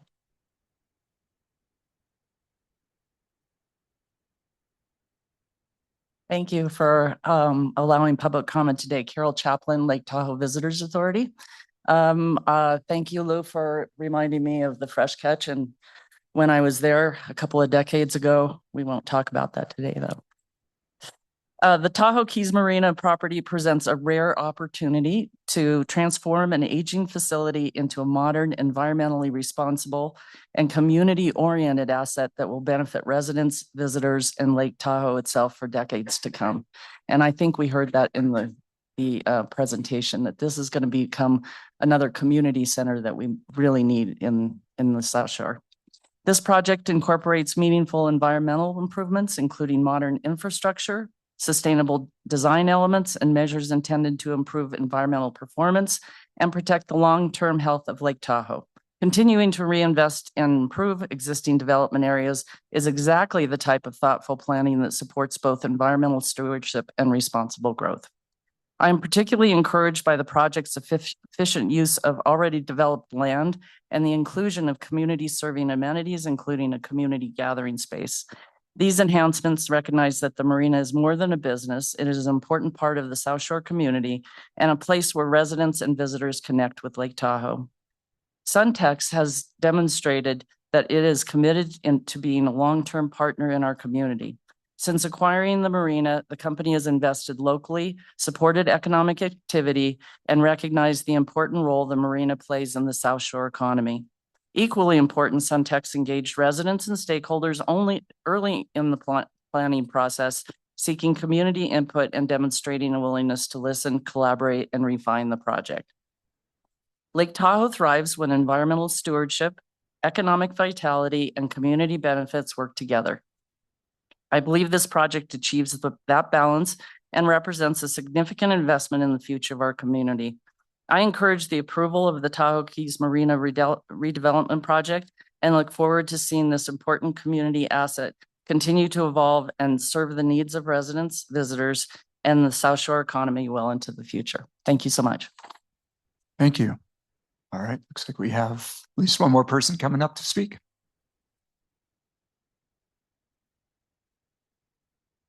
Good morning. I appreciate the opportunity to speak on the Tahoe Keys Marina project here. My name is Bob Hassett. I've had the privilege and the responsibility of operating 5 of the 7 marinas in South Lake Tahoe over the past 35 years. I currently own Camp Richardson Marina and operate Roundtail Pines Beach Resort. I own the fresh catch business from 2000 to 2013. For 13 years, we operated that great facility. We left in 2013 because the previous owner just let everything go to disrepair. It was so disheartening. The whole community loved that restaurant. It was our favorite restaurant before we owned it. And we hope that Suntex can bring it back to its full excitement. The previous owner did nothing for the marina, and that's why we decided to get out. It was just time to get away because we saw where it was going. We were so excited when Suntex came in. Lake Tahoe is a world treasure. We have an obligation to protect and preserve it as we enjoy it. The gateway to the treasure out there that we have are the marinas and the beaches. To have a company like Suntex come in and be willing to put tens of millions of dollars into this property, it's just an opportunity that we have to take. It's not just for the community, it's for the lake.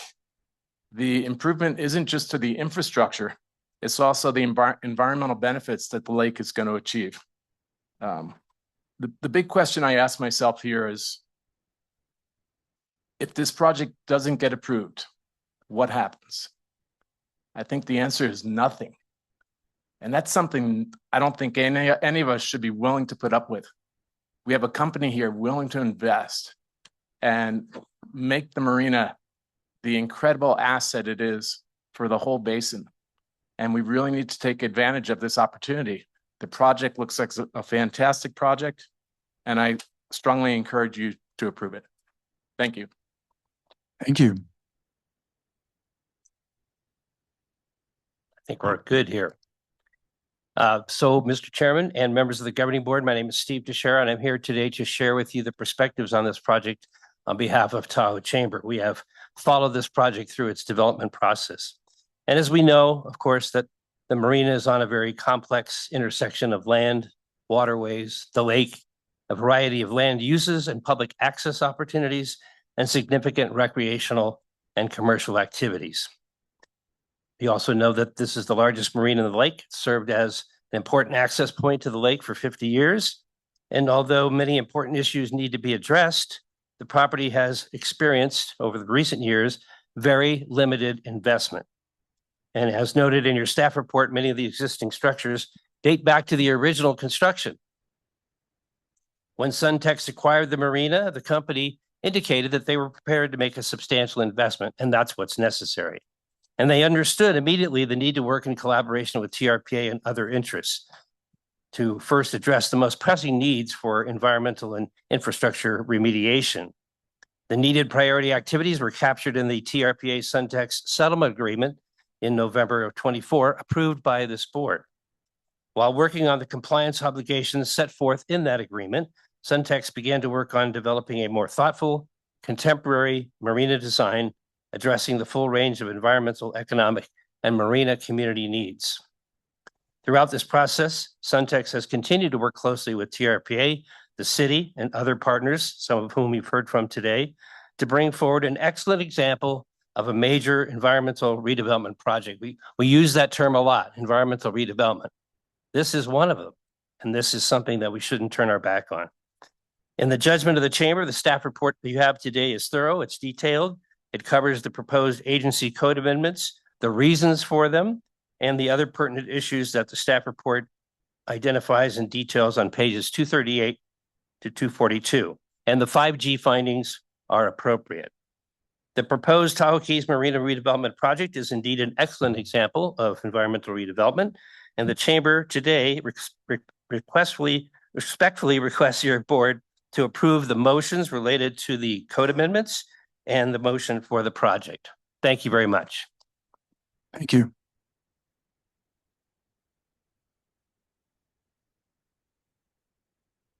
Good morning, Mr. Vice Chair and members of the governing board.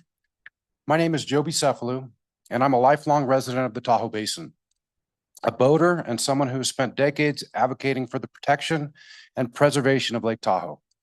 I'm here today in support of the proposed renovation of the Tahoe Keys Marina by Suntex Marinas.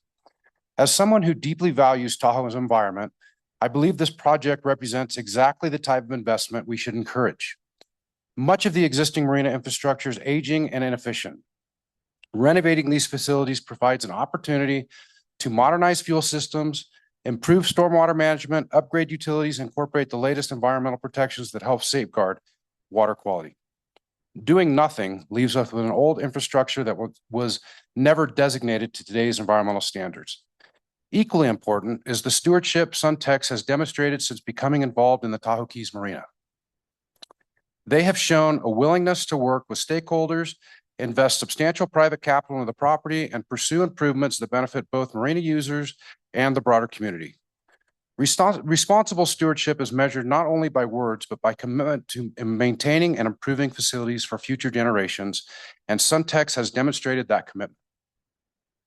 There are also significant economic benefits to consider. The marina supports local jobs, tourism, recreation, and businesses throughout South Lake Tahoe. A modern, well-maintained marina enhances the visitor experience, supports property value, and helps ensure the boating-related economic activity remains in the basin rather than being lost to other destinations.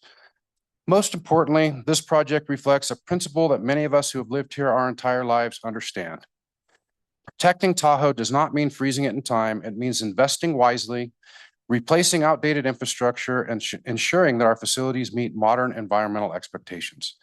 Thoughtful renovation is often one of the best environmental choices we can make.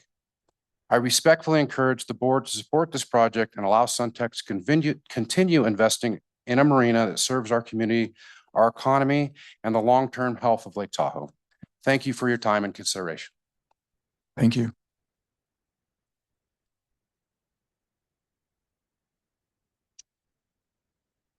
Good morning. I'm Robert Hain. I'm a contractor that actually worked with Suntex on completing the dock replacement project.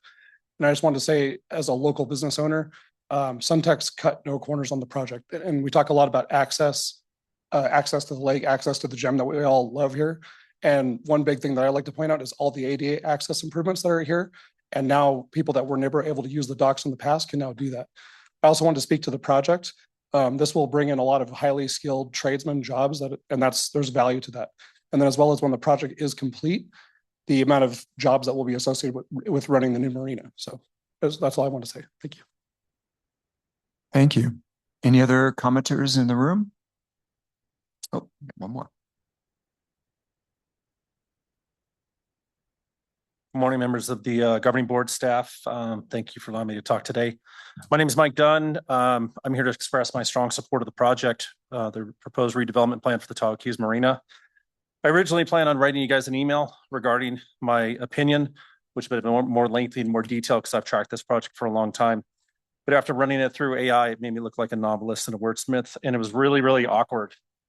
So I canceled my morning appointment so I can come here and express my support of the project in my opinion and in my own words. I moved to Tahoe in 1992 where it was supposed to be one winter. Like so many people, fell in love with Tahoe and chose to make it my home where I'm raising my family and I built my career. I used to live in the Keys. I used to go to Fresh Catch when it was raging. I'm surprised so many people here are admitting that today. My wife used to work in the marina, and as an avid boater for decades, I've used the marina and its services for 4 decades. However, it has been a couple of years that I've even considered going into the marina because I just drive by it. Unfortunately, as we have seen with several aging commercial properties and cores throughout the basin, the Tahoe Keys Marina has experienced a significant decline over time. Businesses closed, services diminished, and the property gradually became underutilized and visually blighting. I've had multiple opportunities in following this project and to review the proposed redevelopment plan, and I have to say this thing is absolutely awesome. This is what redevelopment should look like. Its design, its circulation are well planned. It's based on thoughtful consideration of the site and the experience. It will provide very sought after and valued services and amenities, not only to our tourist community, but to all of us locals. In researching the project, I was really pleased to see the enhanced BMPs, which show a meaningful commitment to the environmental stewardship and improved basin protection. Modern infrastructure and improved water quality measures in any area of Lake Tahoe are definitely needed in the site. I also am beyond stoked to see the emphasis on improved public access to the water, particularly for non-motorized watercraft. Improving access for activities such as paddleboarding and kayaking, they not only create an amenity to our visitors, but it's another way for us to support locals who seek a life that they want to live with an emphasis on health and wellness. The new owners of the marina operate over 100 marinas. This is not some random developer that's developing out of their lane. In my research of Suntex, I see a quality, experienced partner who is choosing to invest in our community, and I don't see risk here. The redevelopment plan that's before you, I think is going to be also an important enhancement to South Lake Tahoe and will improve all the home values for the local that live around the project and potentially will shine a fresh light to create a revived demand to live in the Tahoe Keys community. This is going to be an incredible amenity that's everyone's backyard, a clean and highly programmed operation that provides walking and e-bike access to thousands of local homeowners. There is no perfect project, especially with the challenges that we face. But if I've ever seen anything as close to perfect, this is it. I strongly suggest you approve this project and everything that the developer's asking for. All right, thank you. Anyone else? Okay, more commenters in the room.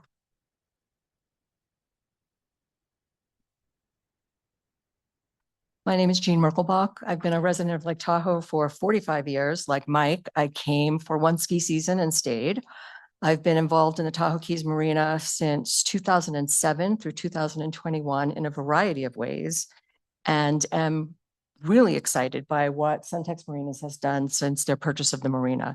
They are the first owner in decades to really care about this community, to care about the safety of the public that visits the marina, and that is looking to improve things. They are the first owners, again, in decades to actually spend money making it better. I strongly support this project. I look forward to watching what becomes of the Tahoe Keys Marina in the next few decades. And thank you for your time. Thank you. Anyone else in the room? Don't see anyone. So why don't we go to online comments? Do we have anyone online? Thank you, Mr. Chair. We have 3 hands raised online. First hand up is Scott Berkey. Scott, please unmute to make your comment. Thank you. Good morning, board members. My name is Scott Berkey, and I'm a partner with the law firm Cox, Castle & Nicholson. I represent the Tahoe Keys Property Owners Association. We submitted a comment letter on the marina redevelopment project yesterday for you to take into consideration as you deliberate on this item. Mr. Feldman has already alluded to this, but we want to ensure that the board is fully aware of the fact that TKPOA is currently in contract with Suntex to acquire a portion of the property that's included within the project area, specifically a 32,000 square foot portion of the lot that's designated as APN 022-210-040. That contract contemplates that Suntex will take whatever actions are necessary to ensure that this portion can be conveyed to TKPOA for TKPOA's use as a corporation yard. Both the staff report and the IEC omit this important background and context. Mr. Feldman stated that the agreement between Suntex and TKPOA has not yet been consummated, and he has stated in other forums that TKPOA still has actions to take under the agreement. These things are incorrect. TKPOA has consummated the option in the agreement. Suntex has since acknowledged that the option was exercised properly. And so it's Suntex, not TKPOA, that still has obligations remaining under the agreement, and in particular to convey the 32,000 square feet of property to TKPOA. The reason these details are relevant to your consideration today is that the conveyance of this property to TKPOA for development as a corporation yard may have significant implications for the marina's design and layout. We highlighted some of those implications in our letter. To take just one example, conveying this property to TKPOA could further increase the marina project's already non-conforming coverage. This would mean that the marina project may require revisions or other design changes to shrink or modify its development footprint. Neither this nor any other implications related to the conveyance of this property is evaluated or considered in the staff report or the IEC. This suggests that Suntex has not disclosed to TRPA the existence of the agreement between the parties or the ramifications of that agreement to the marina project. And in addition to all of this, as discussed in our letter, the environmental review for the project includes what we think are several defects, not the least of which is a failure to adequately evaluate scenic, biological, and traffic impacts. I understand that Suntex is now working through the agreement with TKPOA, but in the meantime, TKPOA would like to make sure that TRPA is aware of all this background as you consider whether to approve the code amendments and the project this morning. Thank you for your time. Thank you. The next hand raised is first name Deandra. Deandra, if you could unmute and state your full name for the record and make your comment. Good morning, Chair and members of the board. My name is Deandra Colhoun. I'm a local business owner operating out of the Tahoe Keys Marina. I am excited about the redevelopment project and the opportunity it creates for residents, visitors, employees, and fellow small business owners. I believe thoughtful investment in this property can strengthen our local economy, create jobs, support entrepreneurship, and provide a waterfront destination that reflects the quality and beauty of Lake Tahoe. Our business brings thousands of customers to the marina every summer, giving me a firsthand view of both its tremendous potential and its current challenges. While the marina serves as an important role in our community, many of the existing buildings, infrastructure, and parking areas have reached the end of their useful life and no longer reflect the experience visitors expect when they come to one of the most beautiful destinations in the world. For years, I believe the marina has the potential to be much more than simply a place to launch and store boats. It has the opportunity to become a true waterfront gathering place for residents and visitors alike. A destination that enhances the South Shore experience while supporting local businesses and recreation. One of the most exciting aspects of this project is the opportunity it creates for local small businesses and year-round jobs in a primarily seasonal destination. A revitalized marina will attract more visitors, create more foot traffic, and provide opportunities for businesses to thrive. This project will create an ecosystem where restaurants, retail shops, tour operators, and service providers can all succeed together and will elevate South Lake Tahoe's appeal and encourage visitors to stay longer and support more local business. While there has been discussion regarding the height of the proposed marina storage building, I believe it's important to consider the overall visual impact of the project. Today, much of the boat storage is spread throughout the property in a manner that creates visual clutter and detracts from the appearance of the marina. Consolidating boat storage into a purpose-built structure will help organize those uses, reduce the appearance of scattered storage areas, and create a cleaner, more attractive waterfront environment overall. In my opinion, the question is not simply the height of a single building, but whether the overall marina will be more attractive, functional, and welcoming than it is today. I believe this project accomplishes that goal. Parking and traffic impacts have been a topic of discussion throughout this process. As a charter boat operator, we have always encouraged and partnered with local transportation providers such as Uber, Lyft, and taxi services to reduce the number of vehicles brought to the marina by our customers. Many other charter operators do the same. Several staff members ride their bikes to work. It's important to all of us to minimize traffic and parking impacts and reduce our overall vehicle footprint whenever possible. The marina's location within the Tahoe Keys neighborhood also provides a unique advantage, as many local residents can walk or bike to the property with their families. Has a potential to become a true community destination that encourages alternative transportation and reduces reliance on vehicle trips for local visitors. The Tahoe Keys Marina redevelopment project represents an investment not only in the marina itself, but in the future of South Lake Tahoe's economy, small business community, and waterfront experience. I'm proud to support the project. Thank you. Thank you. The next hand raised is Tim Flanagan. Tim, please unmute to make your comment. Good morning, TRPA board. My name is Tim Flanagan. I am a member of the Beach and Harbor Association that is adjacent to the west to the Tahoe Keys Marina redevelopment project. And I'm here to speak on behalf and in favor of the approval of the project. I think the project's really positioned as a model of environmentally responsible redevelopment in the basin. It addresses the longstanding environmental challenges on site and delivering a world-class facility for the residents of South Lake Tahoe and the basin. I think it also addresses, what I would say is a deteriorated and outdated facility. And that is something that is really critical to the improvement and water quality improvement, especially the BMPs throughout the site, modernized stormwater treatment, runoff, enhanced overall water quality, and really bringing with them their expertise of operating world-class marinas across the country. So in addition to that, I think, the boat barn also offers some additional AIS mitigation through on-site storage by keeping boats and trailers on site and contained indoor storage. I think that's a value add and also enhances water quality in the East Cove.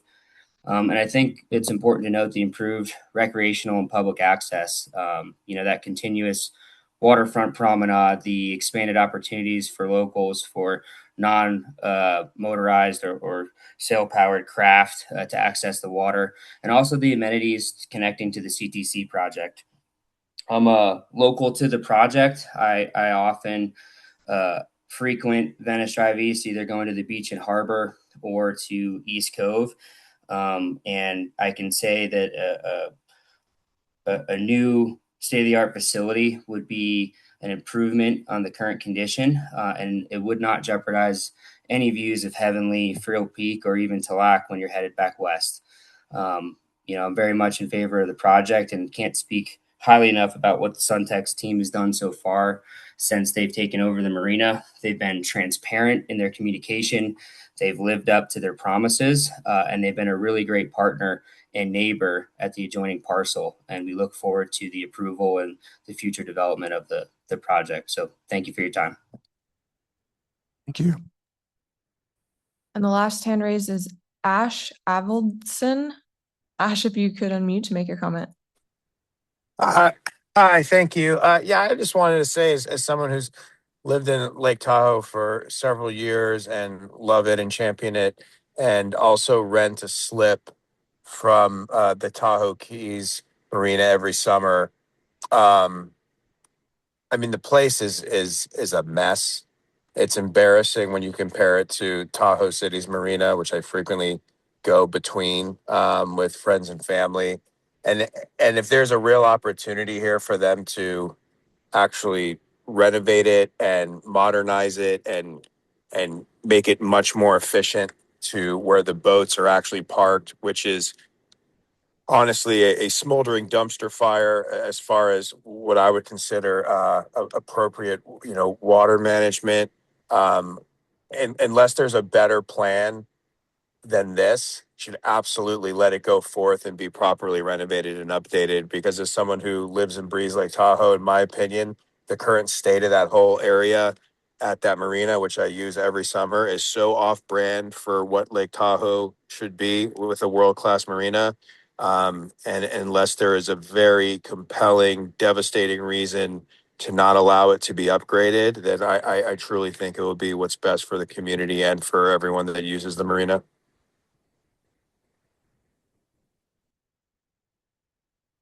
Thank you. Any other hands?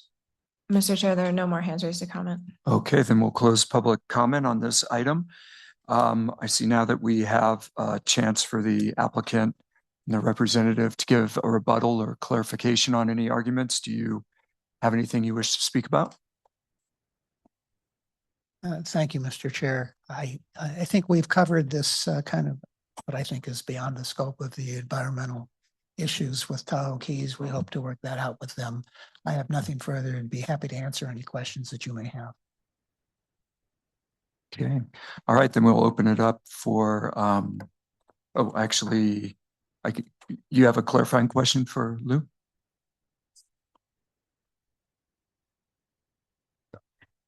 Thanks, Lou. So it's my understanding that the TRPA really has no obligation to enforce private agreements between the applicant and third parties, in this case, the TKPOA. Could you maybe expand on the gentleman's comments, the attorney representing the association, about this 36,000 square foot area, that some sort of commitment has been made? There was a real estate transaction between the Tahoe Keys Property Owners Association and Suntex. And there was a condition precedent to the transfer of 32,000 feet from the existing parcel. The existing parcel contains the boat barn and multi-use building, and then undeveloped land behind it. TRPA does not permit the subdivision of private land. So there is not a subdivision opportunity to satisfy the condition precedent. I am pleased to report I had nothing to do with the transaction, drafting the transaction. I'm just bringing you up to speed on there is a procedural obstacle to perfecting the transfer of this land. The parties are at the table working collaboratively, but the important takeaway from this is twofold. The first is that 32,000 feet is not within the project area. It has not been considered in terms of its environmental impacts. And to the extent the issue has been raised as to what the future use of that parcel is, that would be speculative. We have been told it could be to drill a well. We have been told it could be for a corporation yard. We have been told it could be for a water tank. If and when that property changes hands, TKPOA will come forth with whatever it is that it intends to do with that property, and TRPA and other interested parties will then evaluate that and make the appropriate conditions of approval if a project comes forward. Independent, completely segregated, nothing to do with this project. Okay, thank you for that, Lou. Also, I have obviously, microplastics is a concern for a lot of people. One of the biggest, obviously, proponents of using alternative materials is Mr. Miller. So I understand that there are brown aluminum docks that can be used, and I'm assuming that the polyurethane, the synthetic plastic material, is being used on the decking. It's not being used as part of the flotation of Let those me ask docks. Eric Metz, the Vice President of Development of Suntex, who's much more expert on this than I did. Thank you. Yeah, thank you. Eric Metz, Vice President of Development for Suntex Marinas. I apologize for the voice. My kids got me sick as I came out here.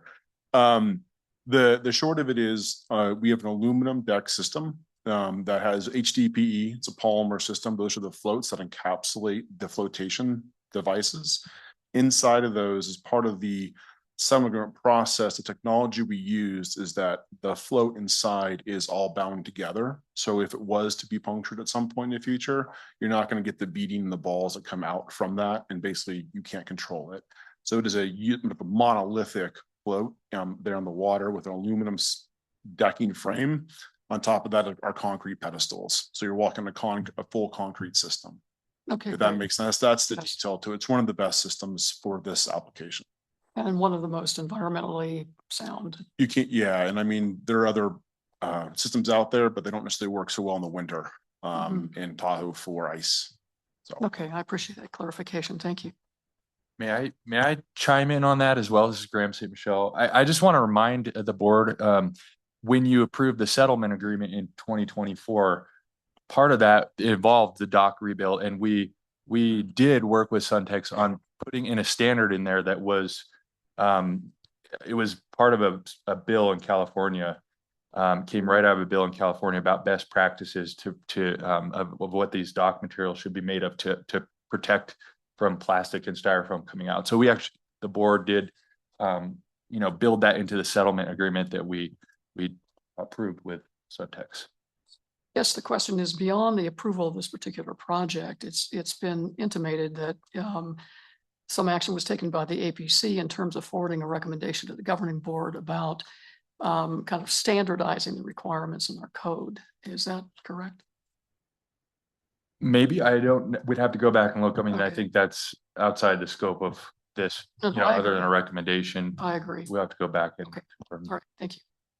Any other board questions or comments for Mr. Feldman or the applicant? Sure. I guess, I'm not sure if this is a comment or a question, but I guess this is probably for TRPA. Just wondering if the enforcement fees from this action are sufficient to ensure that the developer meets the required and voluntary commitments during and after construction. So that's kind of question one. And I note with easy searches about Suntex that there are complaints over crumbling infrastructure over time and aggressive management elsewhere in the country.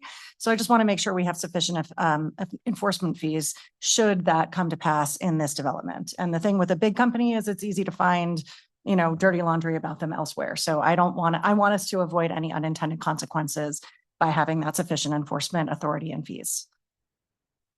Thank you, Mr. Chair, Julie Reagan. Thank you, Member Ashley Comrade Seda for the question. Julie here at TRPA's Executive Director. We have not yet determined the cost of the BMP security deposit, correct, Julie?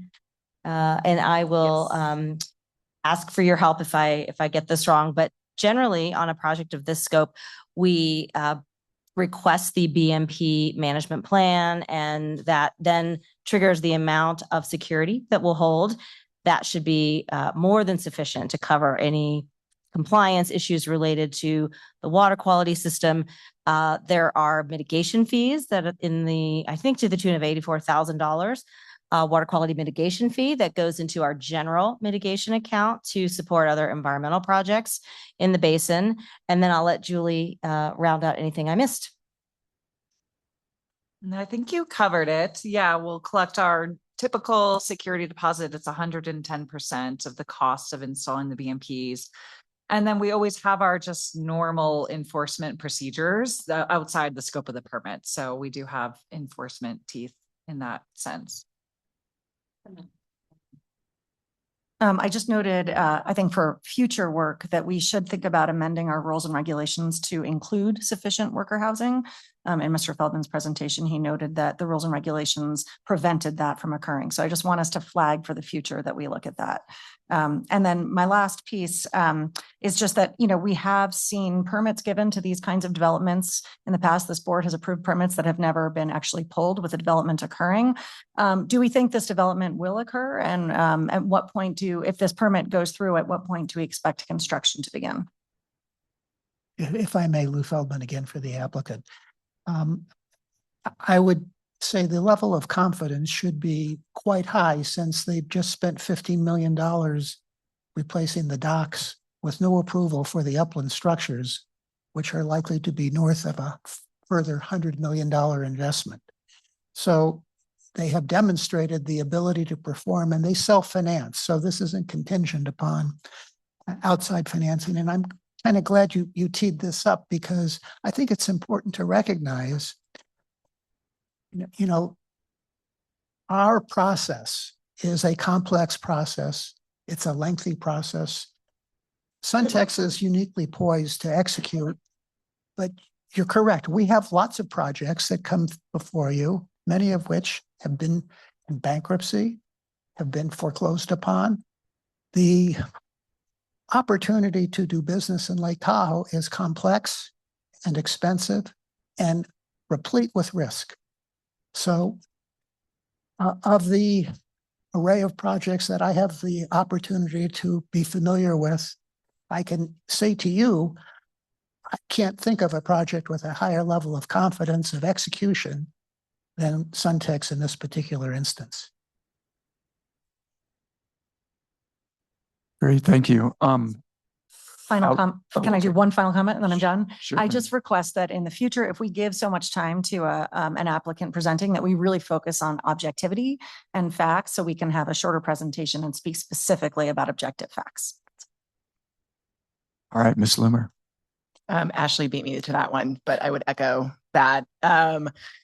And I think just also building on Ashley's point about the enforcement piece, I'm just curious, like what we're doing to make sure that there are like measurable outcomes, how they're tied to our thresholds. I think it's always helpful to kind of connect those dots. And if there is going to be like, what does long-term monitoring look like? How are we making sure that's reported back to the public? How are we making sure that's reported back to us? Something that's significant and like considering the implications of what this would look, what this could look like to the lake if things aren't followed through on the way they've been promised. I think we just need to be sure that we're really keeping an eye on this over time. And if things aren't being complied with, I would like significantly high fines to make sure that, we're holding people up to what they've promised. Mr. Chair, I'll address that and Julie again can fill in, or Mr. Hester. Julie Reagan here for the record. Yes, the presentation that Ken Caseman made to you last month, I think is a good example of tracking compliance over time for a large project. This kind of project is the perfect candidate to be really transparent to the community. I mean, we've heard a lot of public comment about this, and we all know that once construction starts, the public interest is even higher than it is at the outset. So there will be a lot of eyes on that project, and I'm sure we'll be having our inspectors be very engaged during the construction, making sure all the BMPs are followed and all the permit conditions are required. There is an extensive list of permit conditions as well, which will be part of the tracking to make sure all the obligations are met. Julie, is there anything you wanted to add about the permit conditions? No, I mean, I think you said exactly what I wanted to say is we've had a lot of internal discussions about how we can get this in our new tracking software as kind of a pilot project. And there was a lot of discussion about how do we write the permit conditions to be enforceable and measurable and all those things. So that was our intention, certainly. And we're hoping to keep to those promises. Great. Any other comments? Mr. Bass. Yeah. I don't want to spend too much time. I think we've heard a lot about the project. I very much support it. As it's been said today, this part of town and the marina really needs reinvestment. And I think it will really serve the public, our locals well. It's been mentioned the ADA access, which I think there's no other marina that has this style of ADA access, the amount of charters that operate from here that give so many people access to the lake. Some concerns around the reduction in parking. I do believe in the theory that, it's mode shift and behavioral shift about how people will get there.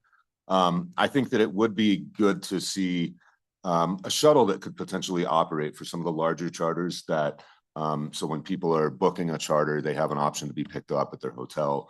I just think that's a great recommendation. Also think about things like having secure bike storage. So people will come bring their bike and they have a secure place to put their bike. But I think all in all, the design here will really improve the Tahoe Keys Marina.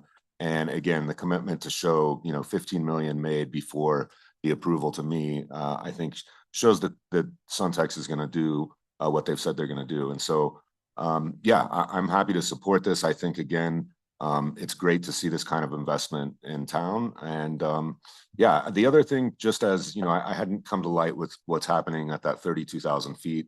It seems to me that getting a parcel number issued there is probably not going to happen. So what's the highest and best use? To me, it looks like if that could become parking eventually for trailers, potentially, if that doesn't come through and there's a better swap that could happen for the Property Owners Association. Thinking about that, I don't know that we need to make that a requirement, but I would hope if that comes open, we could make more parking so that Venice Drive doesn't become overflowed. I think the city may have to look at some things on Venice Drive to try to maybe that's going to become 2-hour parking or something. That's our future planning to look at. But again, very much supportive of this, and yeah, glad to see the investment. All right, thank you. Any other board member comments?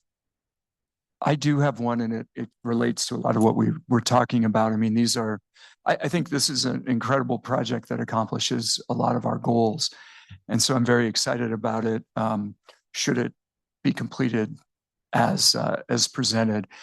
And as a developer, I know these large projects, they are complicated in economic shift and everything. But I want to make sure, I think we owe it to everyone to make sure that we get the benefits of this project, because often what happens is you give up the profitable part and then there's even less reason for it to ever be fixed in the future. So I don't understand yet what the permit conditions are that they have to follow through on, that they're legally responsible for the phasing, and what is required as a condition of this permit.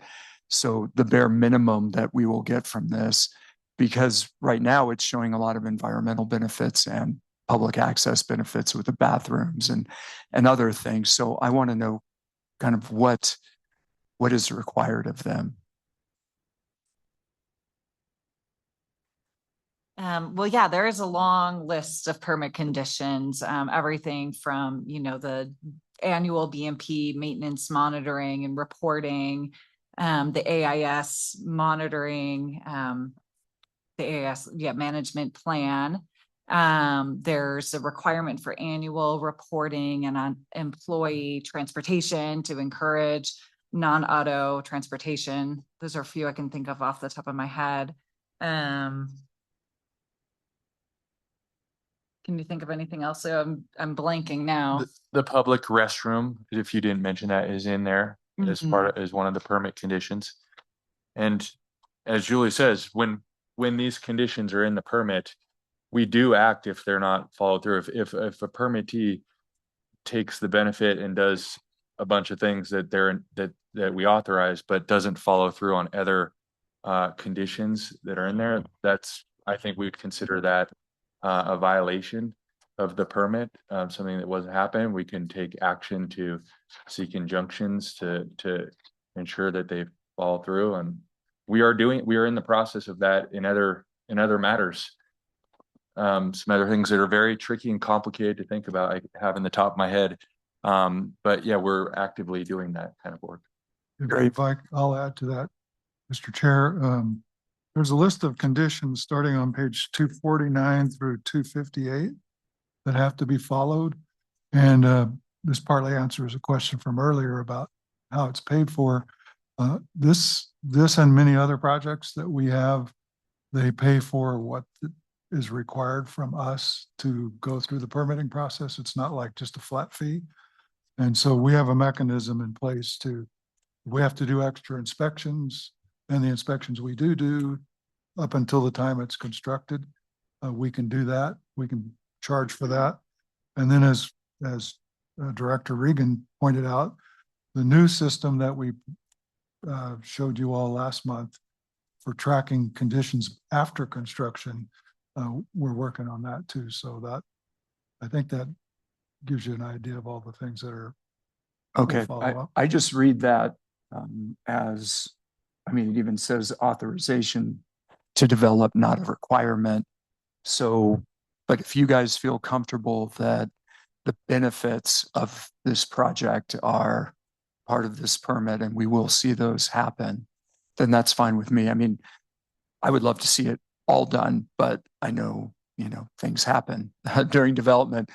So I just want to make sure you feel confident that what needs to happen will happen. Okay. Yes, and we'll be monitoring. Yes. Shelley? Vince brought up a phasing plan. Is there a phasing plan? These are a lengthy list of conditions, but I'm just curious what the phasing plan might look like. Again, Lou Feldman for the applicant. The intention is we have some uncertainty because we heard something about an appeal of the Planning Commission decision today, but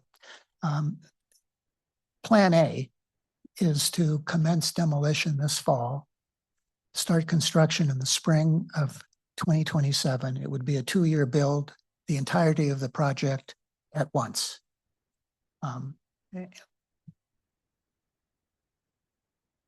Great, thank you. Any other questions or comments from board members? All right, seeing none, I have it in here that we need to turn it back to staff to make a final recommendation. Do we need to do that? We can do that. I think it's probably best to Julie, just to, if she has a slide, I think, because we do have one other slide. We want to include this. So I'll turn it back to Julie. Sure. So for the reasons that you've heard today and, everything detailed in the staff report, staff is recommending adoption of the proposed code amendment and approval of the Tahoe Keys Marina redevelopment project. And the staff recommendation for approval was informed by the full project record, including technical studies that were provided by the applicant and analyses that were prepared for the project. So there's a list of some of them up on the screen. And these are also available as part of the overall project file and viewable for the public online. Great. All right. I just have one little clarification as well. We looked through public comments, obviously. There is one public comment that referenced or made note of a statement in our permit or draft permit. There's a transmittal letter. There's a statement that says pursuant to our TRPA rules, a permit may be appealed within 21 days. That is a remnant in the draft permit transmittal letter that doesn't apply when the board issues the permit.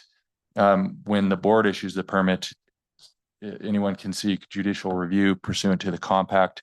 But just to make that clear, and we will strike that sentence from the draft permit transmittal letter.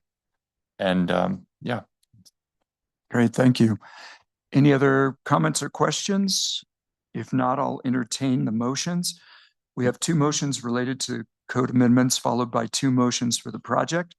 In order for the code amendment motions to pass, an affirmative vote of 4 votes from each state is required. If either motion fails, the Tahoe Keys Marina redevelopment project cannot be considered for the governing board approval at this time. So do we have someone willing to make the motions? Sure, I'll put forward a motion to approve the required findings, attachment A, including a finding of no significant effect for adoption of proposed amendments to chapter 37 and 90 of the TRPA Code of Ordinances. Great, Maria, do a roll call vote.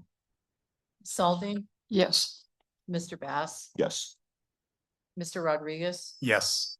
Ms. Conrad Seda, Yes. Mr. Stevens, Yes. Ms. Faustinos, Yes. Ms. Hill, Yes. Ms. Gustafson, Yes. Mr. Keycapper, Yes. Mr. Henigman, Yes. Mr. Tolbert, Ms. Lane, Yes. Ms. Loomer, Yes. Ms. Williamson, Yes. Mr. Vice Chair, that motion passes. Great, thank you. Can I get a second motion? Sure, I'll put forward a motion to approve and adopt ordinance 2026 attachment C, amending ordinance 87-9 to adopt the proposed amendments to chapter 37 and 90 of the TRPA Code of Ordinances.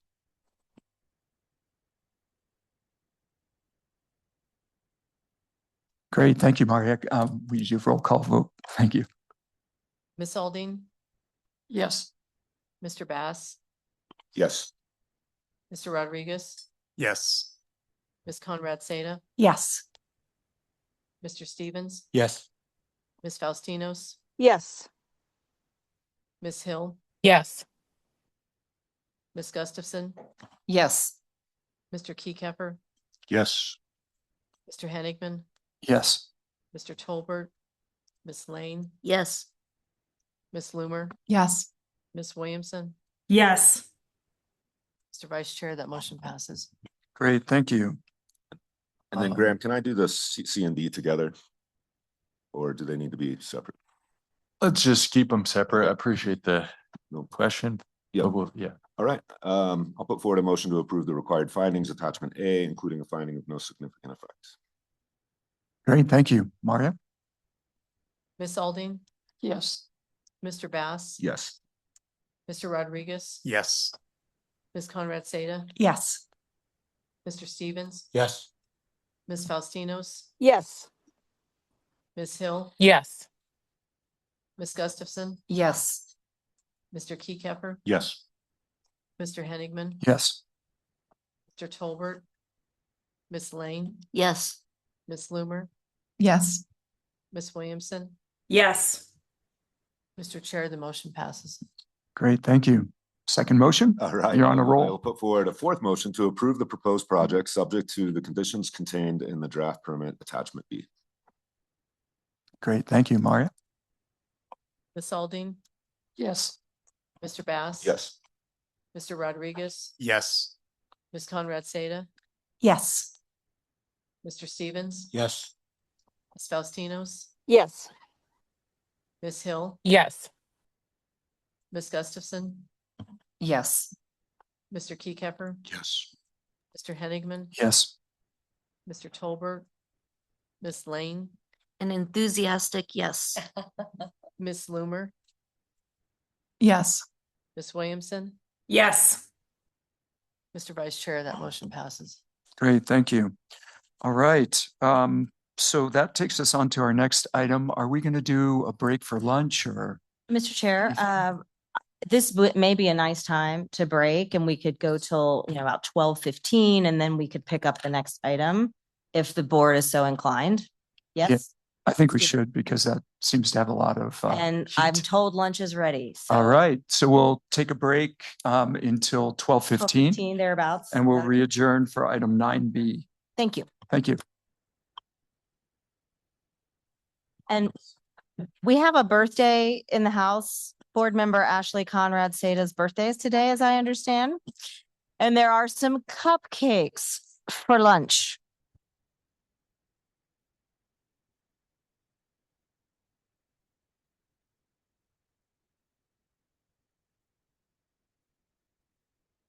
Start this thing going since it's after 12:15.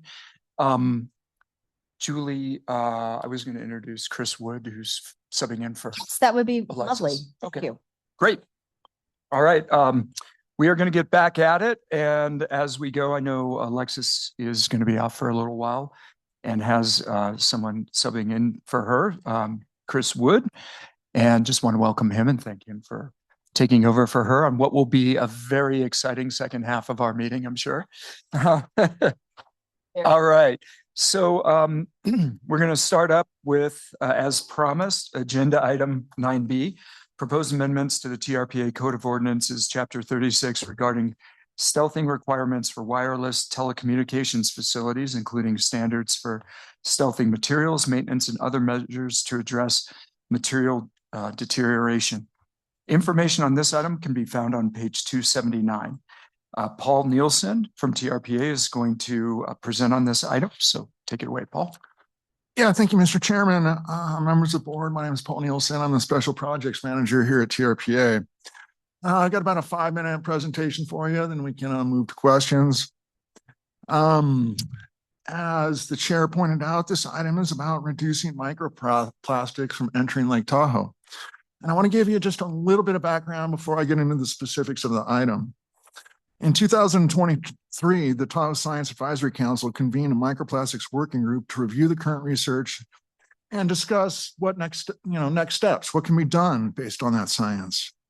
And in 2024, the governing board received a presentation on the working group's findings. The report suggested that while we don't have full scientific knowledge of the best ways to keep plastics from entering Lake Tahoe and the environment, we do know that any action to reduce plastics in the Tahoe Basin will have a positive effect on the environment. So, more science to come, but anything you can do now is obviously a good thing. And then in April of 2025, the TRPA Local Government Committee heard an update on the science that was happening, and the Local Government Committee acknowledged that reducing plastics associated with TRPA requirements is a place for action. So next step, or next slide, please. And so there's a number of things that TRPA staff is looking at to reduce plastics in the environment. Some of these we can do administratively at staff level, and others require this item, for example, an amendment to the code. So I just wanted to touch on what we're doing at the staff level, which is we're developing conditions of approval that we'll put on projects that will require the more timely removal of some of these items containing plastics through temporary erosion control fencing, vegetation protection fencing you see at construction sites. We want to get those out in a timely manner when the project is done and the time is right to do so, because on some sites, I think as you've seen, those can linger and degrade over time. The other thing we're doing is we are working with one of our many talented interns that we have at TRPA. We have a whole bunch of interns at TRPA, and one of them is working with our water quality team to take a look at the BMP handbook and identify areas where we can make changes to encourage products for erosion control that don't contain plastic or don't contain as much plastic. So that's what we're doing at the staff level. Next slide, please.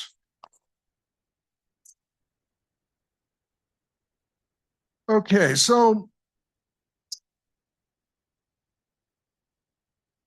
the amendment involves a policy statement that talks about how we want to be clear and document in writing in the code that monopines are not the preferred design choice in the Tahoe Basin. Monopines, as you probably know, is a term that's used for a cell phone tower that looks like a tree. You've seen them around. I, with my family, sometimes play a game when we're on the road, find the monopine. Is it the right color? How does it look? Anyways, I wanted to talk a little bit about monopine here in the basin. I want to share with you what I saw on a site visit about a month ago. Anyways, you may have seen this tower here. It's off of Pioneer Trail at the corner of Washone and Pioneer. It's been there about 20 years. Next slide, please. And although this site was cleaned up about 2 years ago, I was out there about a month ago and found some material on the ground.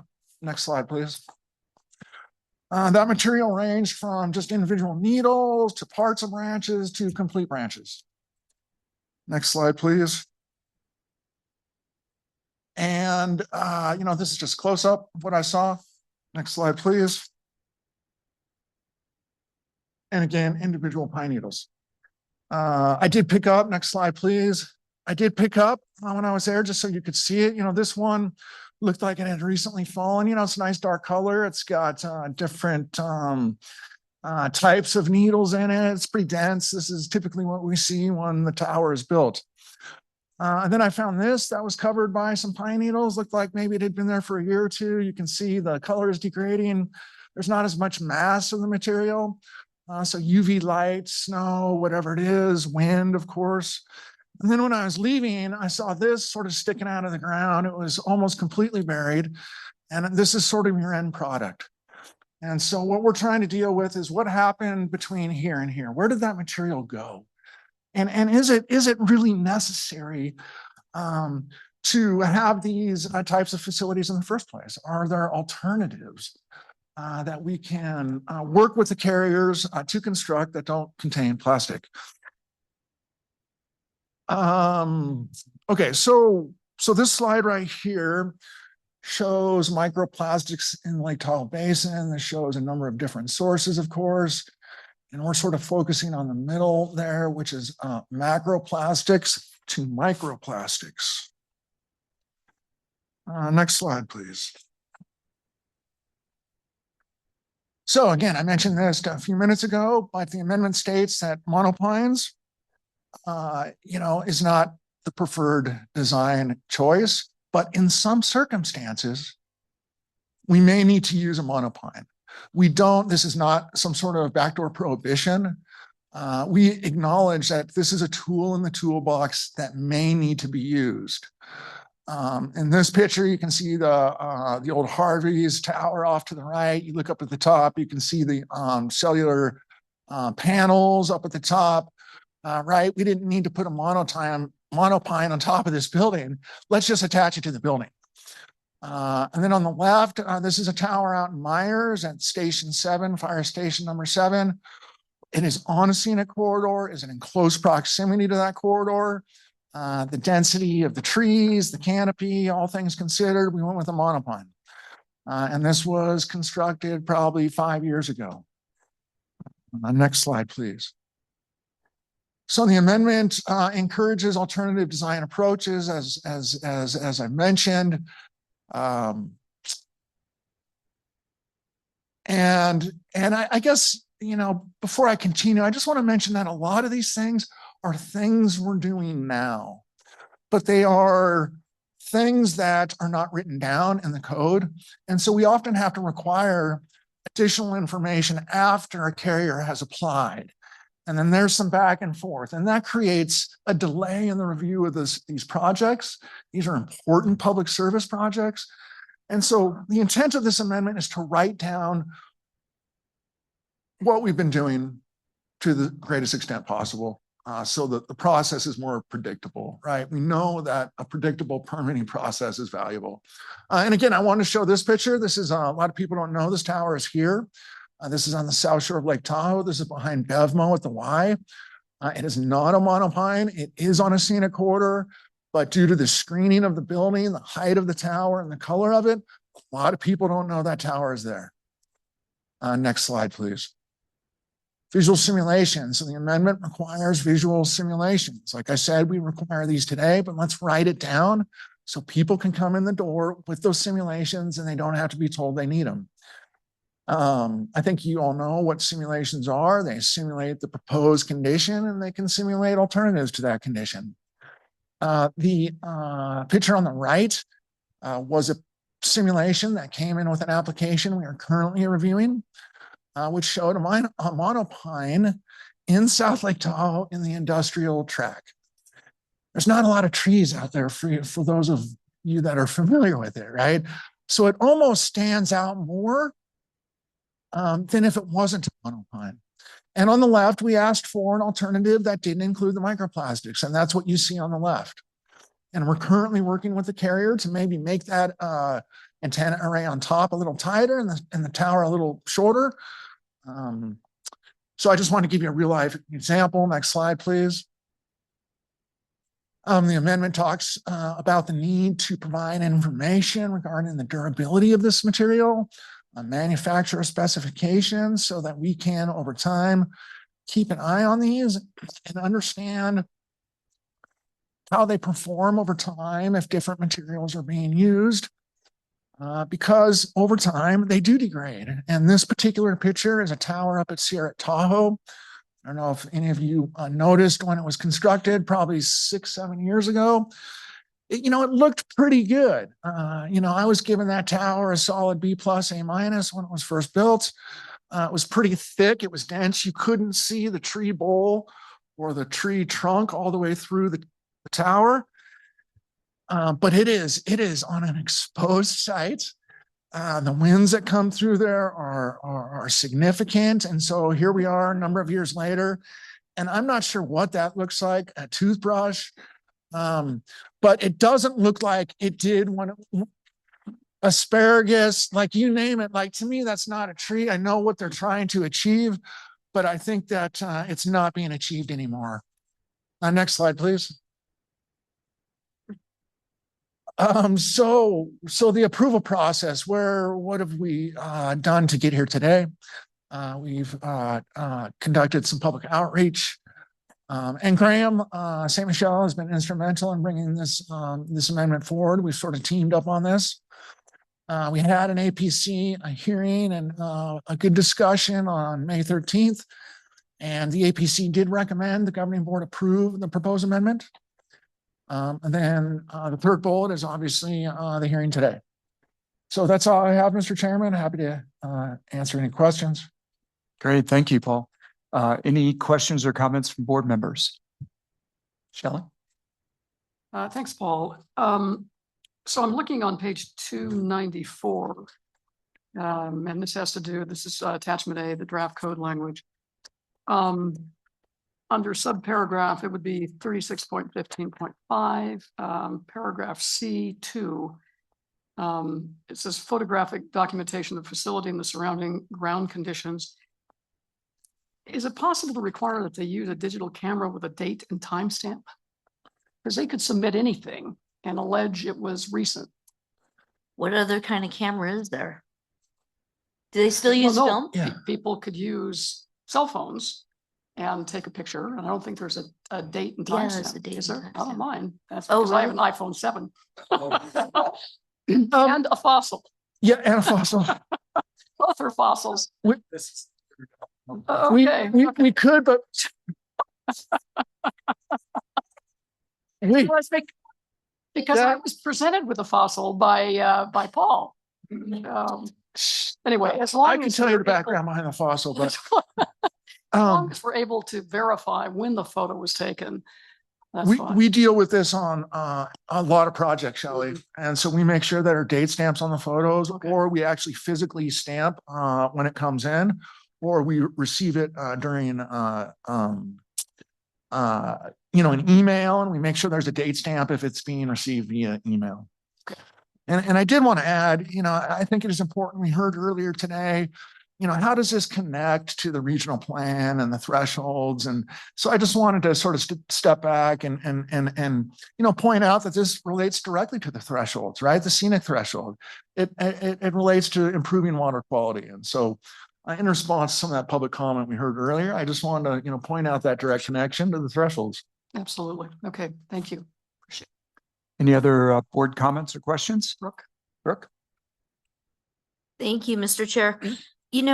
I just think for me, it opens up a larger discussion. And so it's not relevant to specifically what's before us, which I completely support. But, I'm seeing this everywhere. Like the U.S. Forest Service marks trees boundaries with this plastic ribbon type material. They never come back and pick it up. Well beyond when the project is over, these things are still flying in the air, or they're dropping on the ground and you're finding pieces of it. Also, the road crews, they put down those markers in the pavement, they're plastic. Once they've gone through and they've striped the road, they don't come back and pick those things up. So eventually they just break and they're on the side of the road. And then finally, I would mention the utilities that come around to all of our residential neighborhoods, and they mark gas lines, or they mark, whatever it is they're marking. They use these high-powered like guns, and they embed it in the dirt, and it's all a plastic little bush. I mean, yes. Why, there's so much of this material that I'm hoping TRPA can address it. And if we can't, point us in the right direction of where we go, because I think this is a much bigger problem. Yes, if we can control the monopines, let's do it, but it's bigger than that. Yeah, I agree. You think about synthetic athletic fields as well. But as the Tahoe Science Advisory Council continues their work, as we continue to get the results of science that's being conducted out there, I think we'll have a better idea of where to direct our efforts so we can make the biggest impact possible in terms of actions to be taken to reduce plastics. We hope that if this amendment is supported today, it represents a positive step in the right direction. But I do hope that we can take additional steps in the future as we learn from the science and we have a better idea of how to best inform policy recommendations. Thank you. Any other questions? Cindy? Just I guess a comment and a question. I really appreciate the work on this, Paul. I've thought forever, for those of you who don't get to Truckee much, there's a monopine that was put up years ago, and it just sticks out like a sore thumb in the forest of trees behind the Safeway grocery store there. And I've just always wondered, when we look at stealthing and we say visual impacts as reasonably feasible, it leaves a lot of debate. Like, have they done everything they could do? Because some of these structures we just can't camouflage. And, I want to make sure I'm clear that staff, how do you look at these sorts of requirements. When we, like FirstNet, we need some amount of cell towers, and we're trying to site one, as you know, you are helping us on that dollar property up there. You know, we're going to get these complaints from seeing anything and concerns about all kinds of things, but we desperately need the FirstNet for our first responders. And so how do we reasonably, feasibly camouflage cell towers? Is that an easy question for you? Oh, sure. Let me just share some of my experiences. We use our best professional judgment when we discuss stealthing techniques based on what we've seen in the basin and what we've seen in other jurisdictions. And to date, we have not been in a position to recommend denial of a project because we can't make the scenic findings. We've been able to find solutions for all of these. Good. And I think as new technology comes forward, I am optimistic that the mass, the scale, perhaps more satellites are used in the future, that we'll see less of these in our environment. They'll be less visually present. And I think that the most recent threshold evaluation was a positive in that it did not identify these facilities as being a visual problem. Like we got it wrong, like we've been improving these projects and the threshold evaluation said, oh, they're still creating an impact. It didn't say that. So I think that we've been making the right decisions on these. We have not been taking these lightly. We've been partnering with the local jurisdictions, and I'm optimistic that using our best professional judgment in that circumstance, Cindy, based on experience, will keep us moving in the right direction. And we won't be holding up these projects. Well, that's really encouraging. And I do support getting rid of the fake plastic trees. If I wasn't clear about that, you know, the monopines are just, that's horrible what you just showed us. I mean, that's just we've got to do better than that. So thanks. Yep, you're welcome. Ashley? Ashley Conrad Seda for the record. Thank you for your the progress you've made on this. I really appreciate it. I wanted to find out if we've made progress, and I don't know that we can, on aggregating multiple suppliers on one tower and kind of forcing that decision, because obviously if we can do that, that really limits the total number of towers we need. And I understand that they all have their own service territories, but you know, we hear the same argument for the need for every tower. So I just want to hear what the progress is there. This isn't part of the agenda item, so I'm also happy to wait and hear this in an executive director's report too. I'm happy to address what I know. Some of you may remember the Tahoe Prosperity Center sponsored an effort, this is probably 10 years ago now, where we got the cellular providers at the table with the intent of doing exactly that. Coordinating around the basin, the future siting of these facilities, so we could co-locate to the greatest extent possible. It was a very positive experience until we asked them for their information about where these future facilities would be located.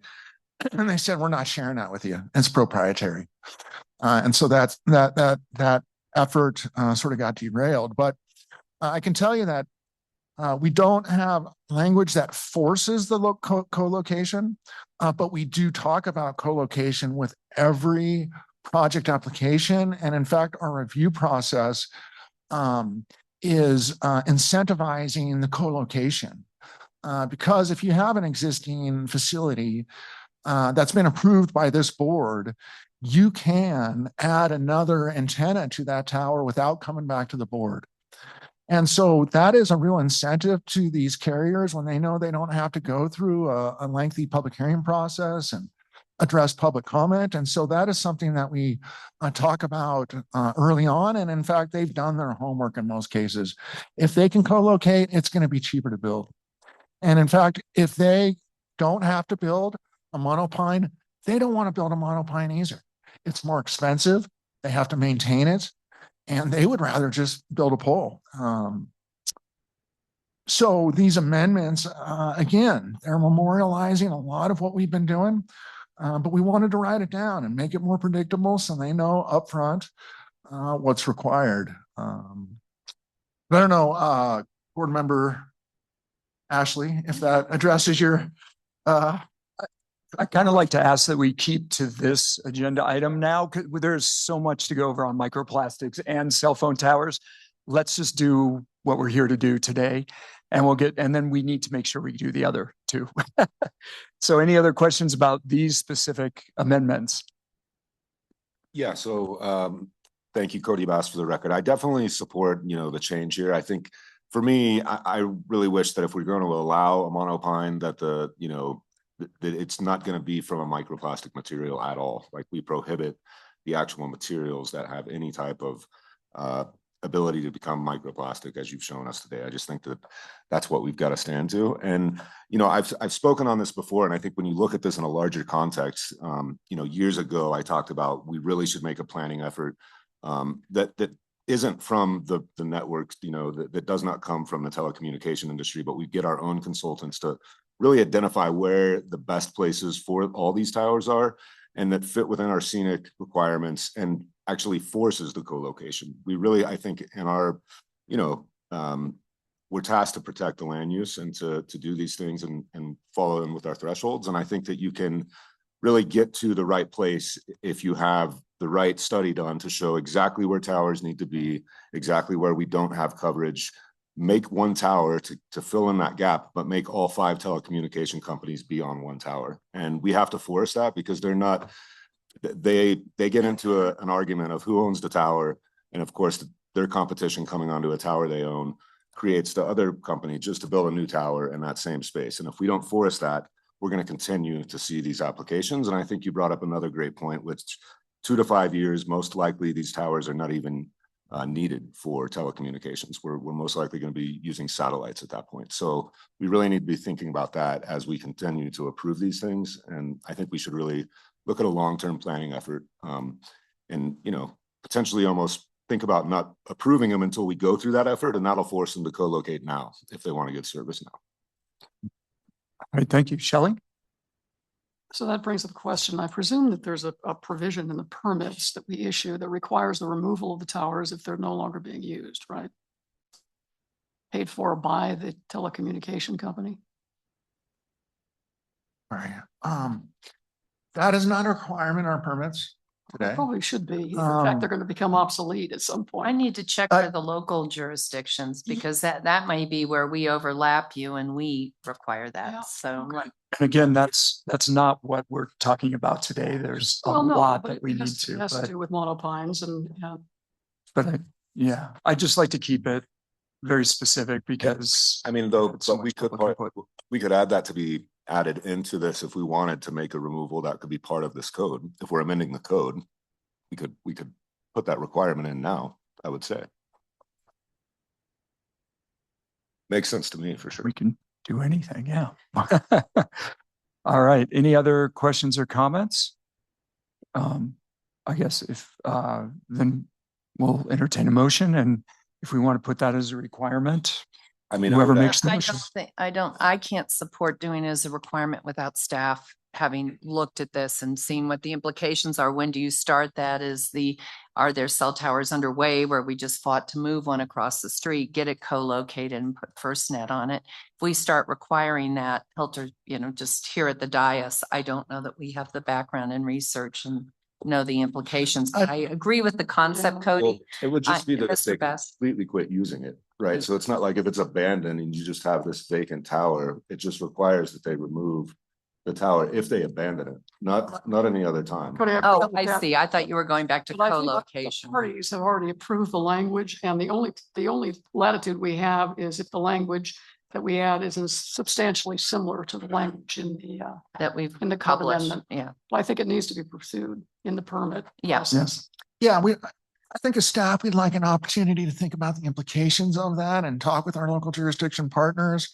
The amendment, the last part of this amendment talks about adaptive management and how we're going to learn from, the ordinance change and make changes as necessary. So that'd be my response to that suggestion. Great. All right. Do we have a motion?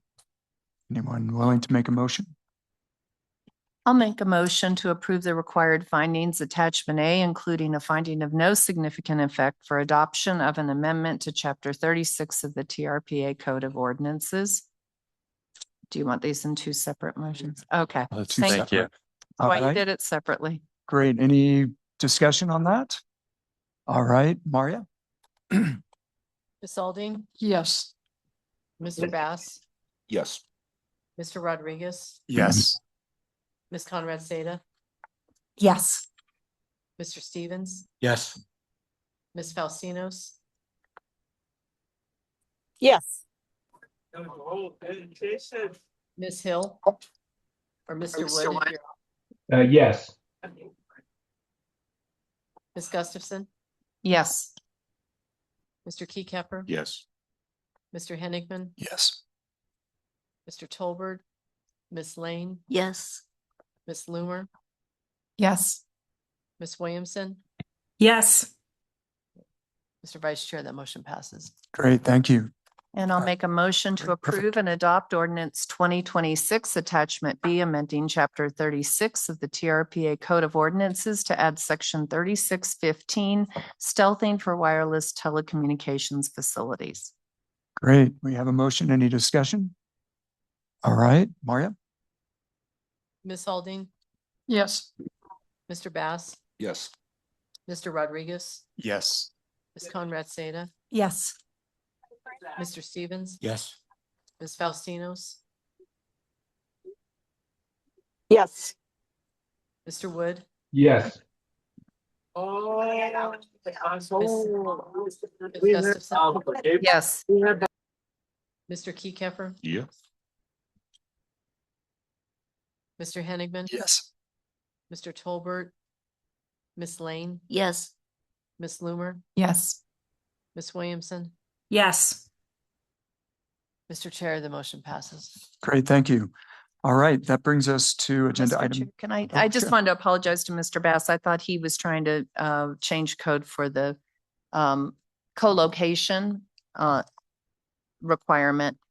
But I do agree with some of those conversations today that we need to bring back an item to talk about these co-location and removal and make sure we check with the local jurisdictions on what they have in their permits for these facilities. Yeah, thank you. I think as we've shown, the discussion has shown, we have a lot of work to do on microplastics and cell phone towers. So hopefully we can cover those. All right, now we're on to agenda item number 10, planning matters. Thank you. Thank you, Mr. Chair. This is Julie Reagan. I will take item B since item A has come off our annual work plan. Again, Julie Reagan for the record, TRPA's Executive Director. Thanks for that good discussion, and we will bring back more information on the issues raised around the plastics and the towers. I am going to take you back to last month at the Grand Labakan. For those of you who are able to attend, I think we had an excellent strategic planning session. Appreciated the input. And for those that weren't able to make it, this will be a good catch-up session because what you're seeing in this work plan is a direct reflection of that discussion and previous discussions that we've had as a board. I'll take the next slide. You know this hierarchy very well. It's the reason you're on the board, but just to ground us in the work plan, to tier up to the compact, the bi-state compact, of course, being our constitution, that's our North Star. The compact directs us to have a regional plan with various elements, and our thresholds are our environmental standards in 10 different categories, the big 10 categories, everything from air and water quality and lake clarity, all the way to noise and recreation and soils and vegetation and transportation and sustainable communities, our newest number 10. And the projects that you approve, and I appreciated the discussion around various projects today, you know, how do these projects advance our thresholds and maintain our thresholds? So that's the next step down in the chart. The Code of Ordinances is how our staff implement this vision, to get from the big policy direction of the compact right down to the project level, as we did today in the program. It's challenging to implement that kind of vision on the ground with very complicated questions that arise in every single project. But we have an incredible staff that implements that through our code of ordinance, our ordinances, and then of course, our mission. So just the work plan is grounded in these really high level principles. The next slide illustrates the various departments that we have. An incredible team at TRPA. We have roughly the same headcount in terms of staff as last year, 77 full-time employees. We have an incredible team of talented interns. Some of you met them, some of them today.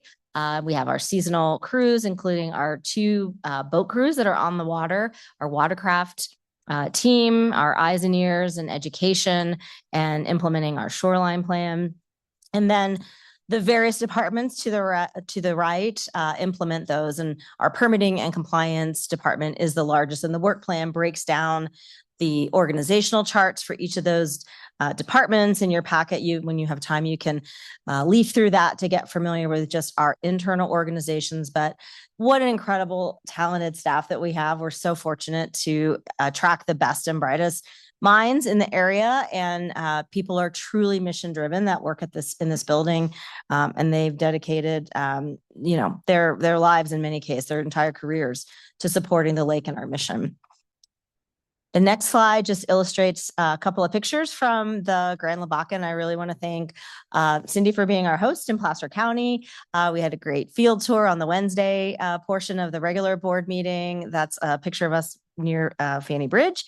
At the mouth there of the terminus of the lake into the Truckee River, and the Bureau of Reclamation project, where they'll be working on that dam, which is more than 100 years old. It was incredible to spend some time with you all in a more relaxed setting where we could get out in the field and talk big picture about, what do we want to see happen looking out 10 years from now? And then how do you turn that vision into reality? And that's where the rubber meets the road in this item of the work plan. And then in the next presentation that Chad Cox will make of our budget. That was you anticipated my next slide. Perfect timing. Just a couple more slides.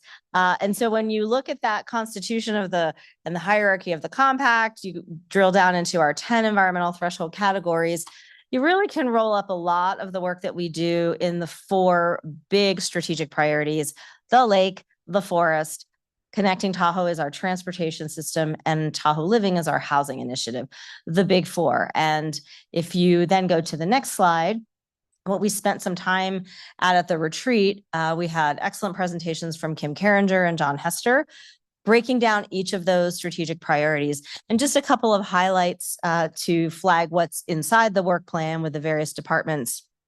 In the strategic priority of lake and watersheds, the big ticket items, as you might understand: clarity, of course, number 1. We're trying to get back to 100 feet standard for lake clarity. That's our threshold standard. We've been stabilizing that trend for about 20 some years now, where we were on a nosedive of decline, losing more than a foot a year of clarity at one point. Since 2000, we've been stabilizing, but we aren't seeing that return to 100 feet. We want to improve, not just hold the line. But despite the pressures that we have on the warming trends of the lake, of all the different atmospheric conditions and things that are changing in the ecosystem, we're pretty excited just to be stabilizing the trend. But eventually we need to get back to that 100-foot standard. And we're working with the science community to better understand that. We have talked a lot about aquatic invasive species. I won't belabor it, but golden mussels, golden mussels, golden mussels.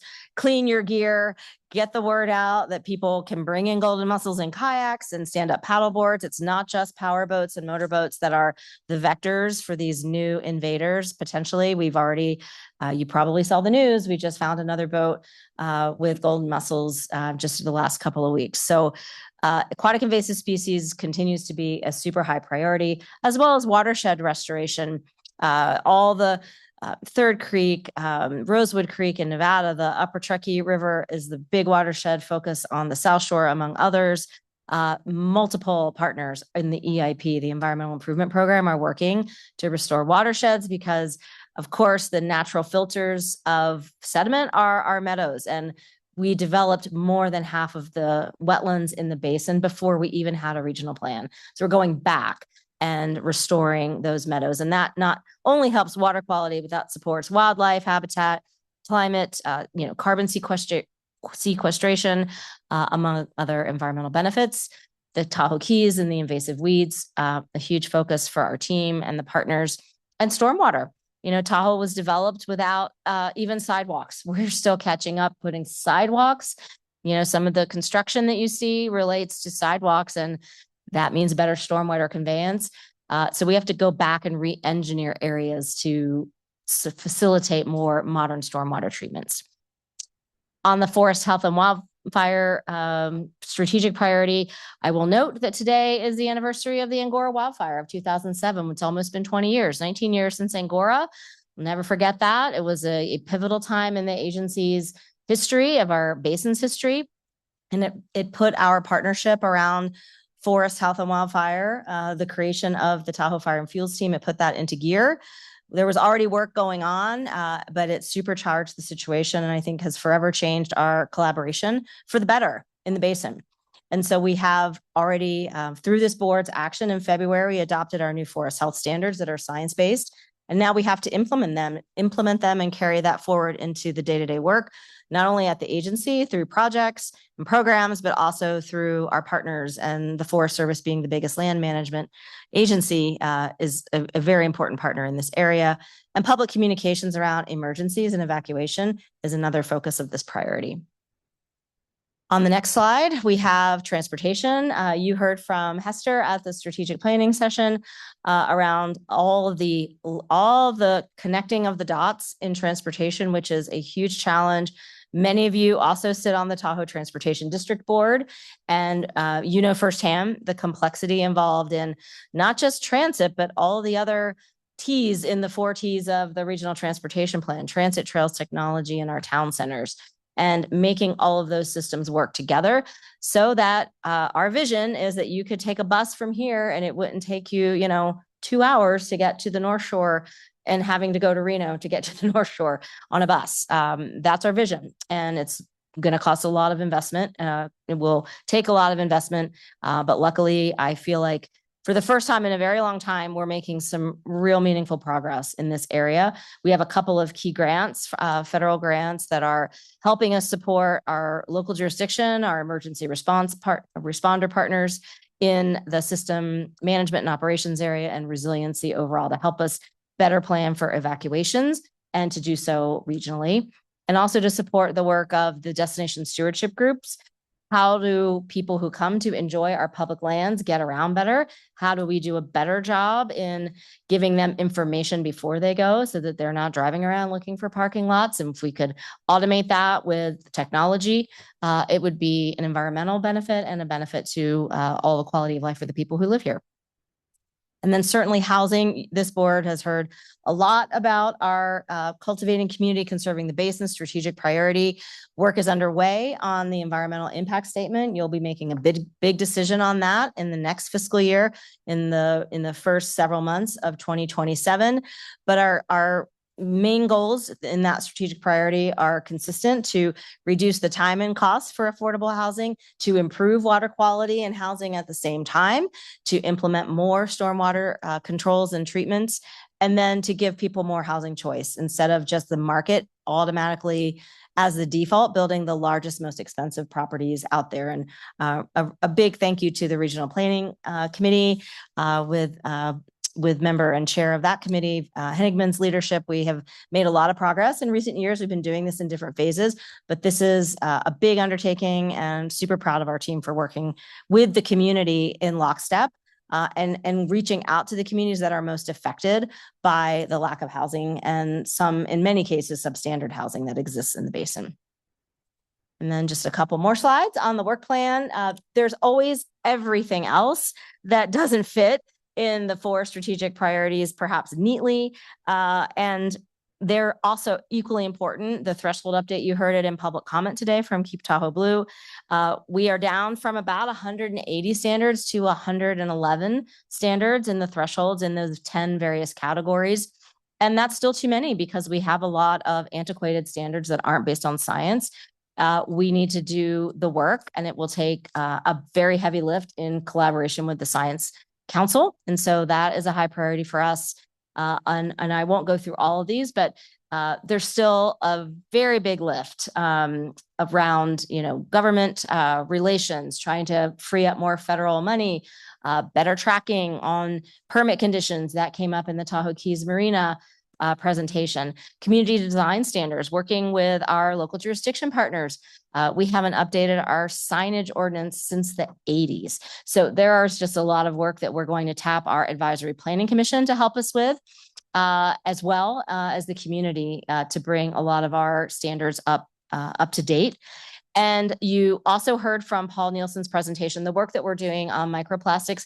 We are trying to reduce the amount of plastics getting into the environment in a number of ways. The Best Management Practices Handbook is a big priority for us in this next work plan, because as Board Member Lane pointed out, it's a part of our daily life. I mean, the fabrics we wear, how much we dry our clothes in, the clothes dryer affects microplastics in the environment. And so we're looking at all of it and leaning in with the science community to help guide our work so that we can be as effective as we can and be efficient and get the biggest bang for the buck. So there's a lot of work that we're doing just on a day-to-day basis that may not be obvious to you, and happy to dive deeper into that when the time is right. So recommendations from the strategic planning session.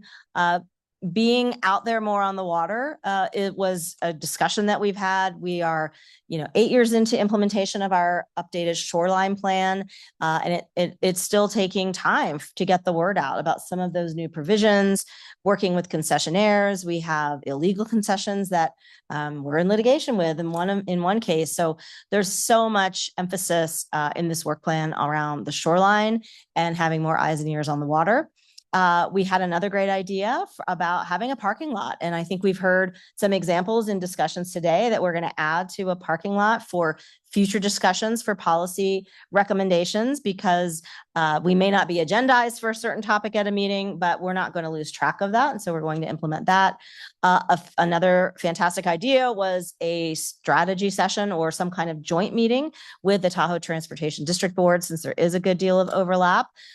We can work on that. And then to bring the Washoe Tribe representatives, Chairman Smokey, to this board to share some insights of what the priorities of the tribe are, how well we've been working together with the tribe over the last several years to get more awareness on some of the great work that's going on. And with that, I will close and thank you for your attention. Great, thank you. Any questions or comments from board members? Oh, we've gone silent. Oh, Cindy. I had something. I really appreciated the retreat, and I appreciate hearing there's a parking lot I was going to get into on the transportation side, that we're just saying we're going to coordinate with these other jurisdictions or collaborate on management of parking. But I think there was consensus at that retreat that we really maybe need to convene a larger discussion on that with the states and the other jurisdictions to talk about how we deal with growth in the drive-up range of Tahoe. They have a need and want and desire to come to Tahoe, but we don't make it easy and provide them spaces for where they can park, so, and get on transit or other alternative modes. Thank you. Just wanted to keep pushing and advocating for that priority. Great, thank you. Any other questions or comments? Member Bass? I also very much appreciated the retreat and found it very useful. I'm curious where we are with looking at, piers in the shore zone, the materials that can be used. And I know we had put some work into that, but just an update. And is that going to be kind of part of what we're looking at this year if we still need to make amendments?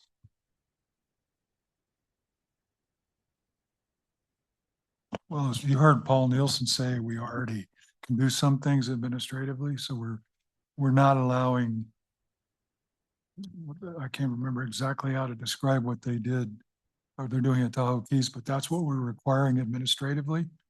Julie mentioned community design standards at the APC. We're we're going to them with a broad menu of things to say, what do you want to look at? And hopefully they will, by earlier than this time next year, have come back to you and said, here's the broad range of things we looked at. These are the first priorities. And here's the approach we think you ought to take. You ought to do more enforcement, or it ought to be regional, or it ought to be local, or whatever. So we're working on those two tacks. I think we'll get to what you're talking about. Great. So yeah, currently administratively though, we've been able to stop styrofoam and Yes. yes, that's Yep. great. Thank you.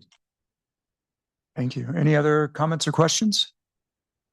All right, then what we're looking for is a motion to approve the FY 2026-27 work plan as shown in attachment A.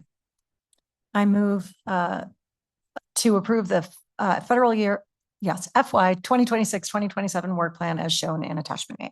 Great, thank you. Maria? Ms. Aldine, Oh, it's a voice vote. Sorry, yeah. Oh, no, it is a roll call vote. Okay, sorry. Ms. Aldine, Yes. Mr. Bass, Yes. Mr. Rodriguez, Yes. Ms. Conrad Seda, Yes. Mr. Stevens. Yes. Ms. Faustinos. Yes. We have Ms. Hillback or Mr. Wood. Yes. Thank you, Mr. Wood. Ms. Gustafson, Yes. Mr. Keycapper, Yes. Mr. Henningsman, Yes. Mr. Tolbert, Ms. Lane, Yes. Ms. Loomer, Yes. Ms. Williamson, Yes. Mr. Chair or Vice Chair, that motion passed. Great, thank you. All right, that brings us to agenda item 10C, fiscal year 2027 annual operating budget. Information on this item can be found on page 423. Chad Cox is going to be making the presentation, so take it away. Thank you, Vice Chair. Good afternoon, all. Chad Cox, for the record, I'm the finance leader for the agency. The fun part, right? You just got to see all the details and how we're going to go do what we do. And now you get to learn about what it'll cost. So I'll bring you through it. So, the work plan is tied to the budget. It reflects those strategic priorities that Julie just brought you through. It provides the framework to meet our thresholds. And it connects it all to funding activities. I'm going to walk you through a chart that we went through as part of the retreat. Some of you might have seen it, got a little more detail in it, but kind of walks you through the diverse set of income that we have in order to run this work plan. This work plan and this budget invests in our group and our talent and in our agency. And it also continues ongoing process improvement. A lot of what we've been doing as an agency is figuring out how to self-fund through efficiency, continued work program. So let's jump to the next slide. I showed this slide to you in the retreat, but it had a cool picture in the left corner instead of a table with a bunch of numbers. But let me just walk you through a couple of key themes. One is the general fund remains flat. During the retreat, I brought you through a 10-year view of the general fund, and it has been relatively slow growing. I know a lot of times we get comment that, hey, your budget's growing a lot. And in reality, the general fund has been relatively stable. And this view shows you it'll be effectively flat to last year, from 12.9 last year to 13 this year. We are going to see growth in grants, and I'll walk you through that in a few. And that's great because that's projects happening on the ground. Couple other things to note in this page, because there are a lot of numbers, but the takeaway is the proposed budget is $36.5 million.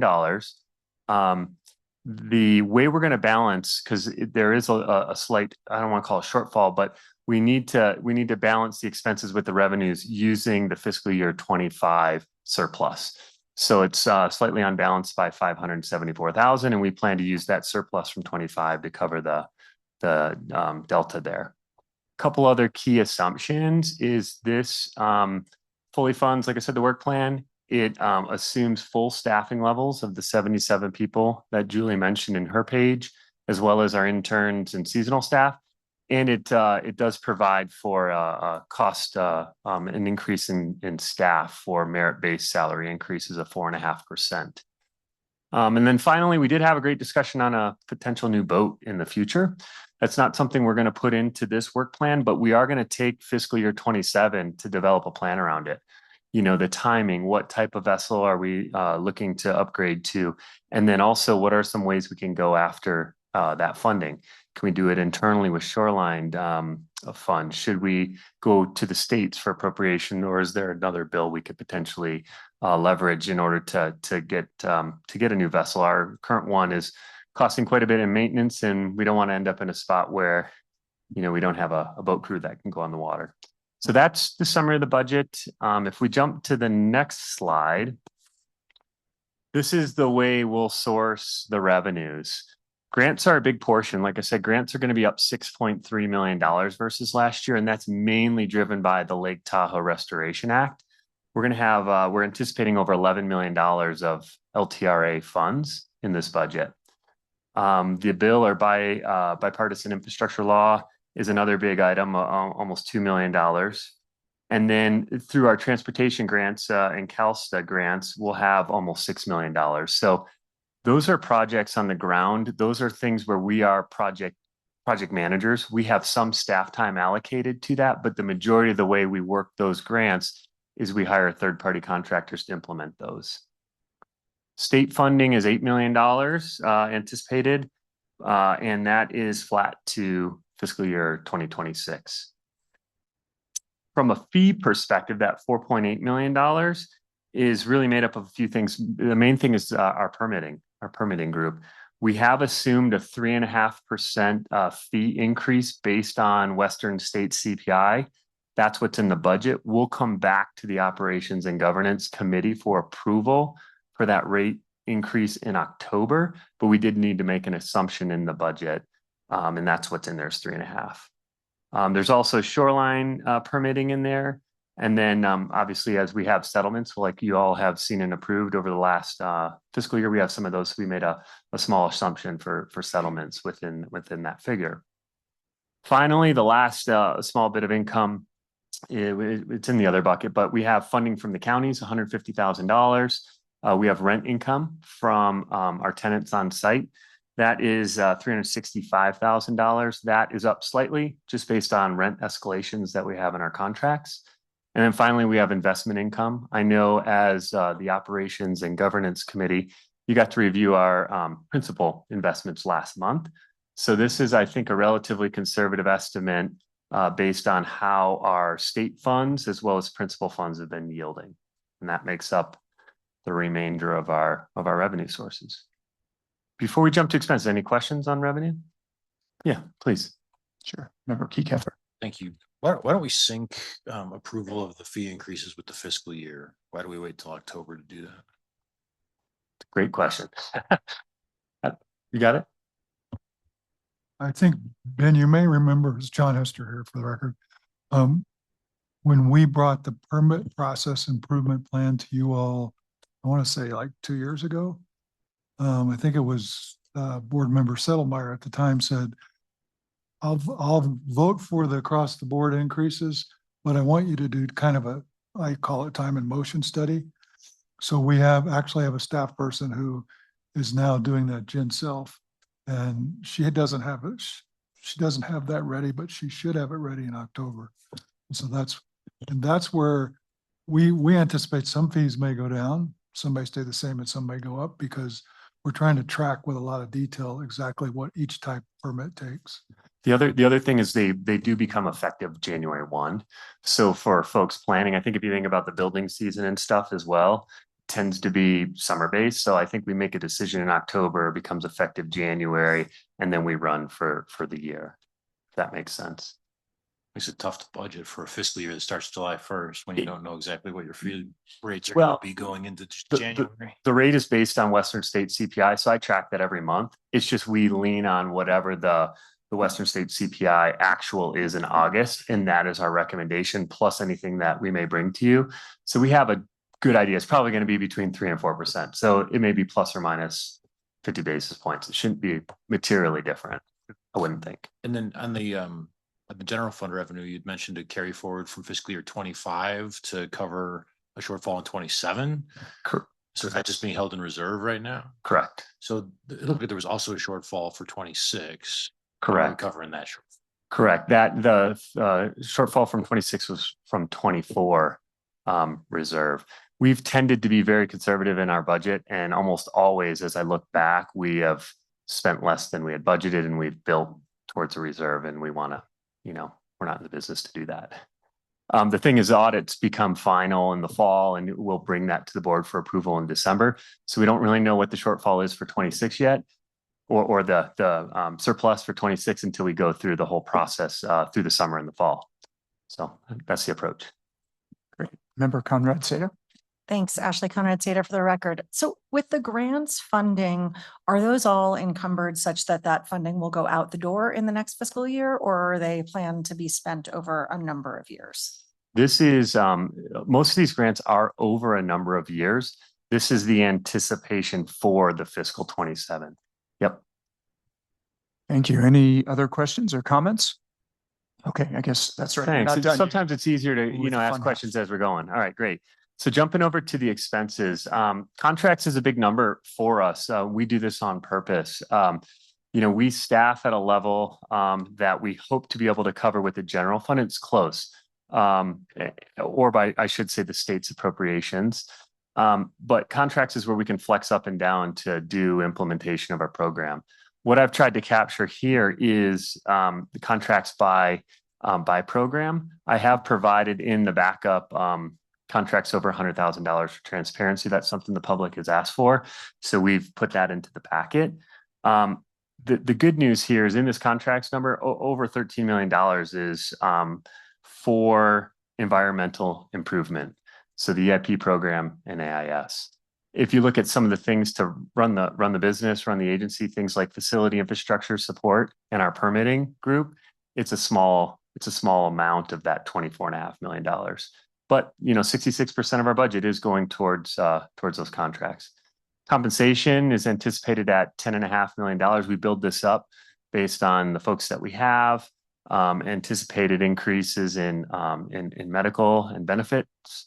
And then we built in the salary increase, assumed a turnover assumption, and then basically continued retirement contribution of the agency of 15%. So this is a pretty solid number. And it is up around $400,000 versus last year. Financing, that's a chunk of our budget. It's a smaller chunk, but it's important because we do own this facility. And I captured some of the details here that you may not have seen in the past. Our initial loan amount, we've got a great interest rate, 4%. We're locked in through 2045, and the current principal balance is $7.2 million. So we'll continue to pay that down, and that's a good deal. Thanks to Chris for locking that one in years ago.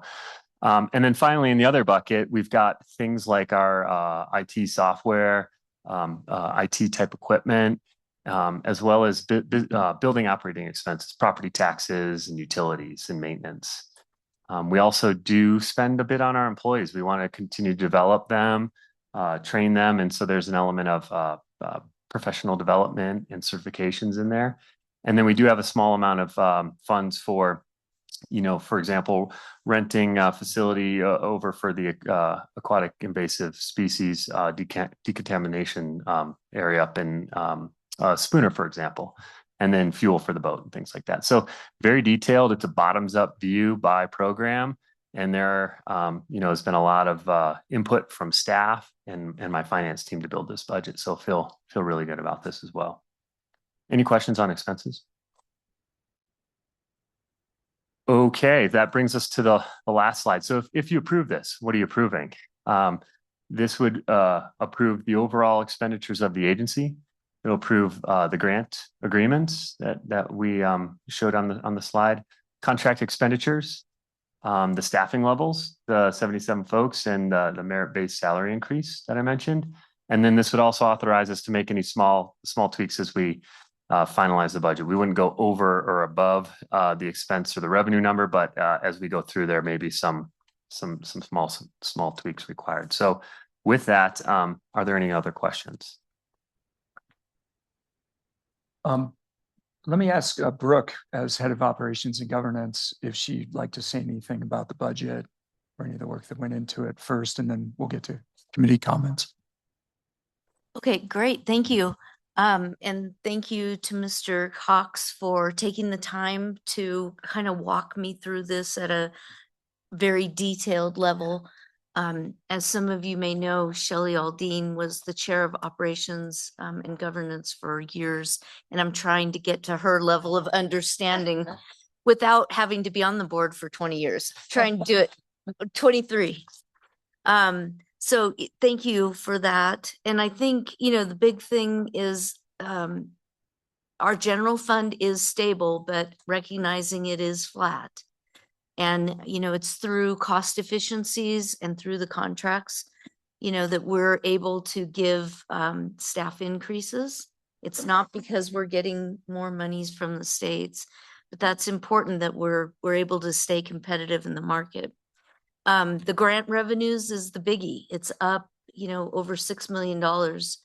And a lot of that is the AIS. AIS alone in our grants represents about 30% of all of our grants.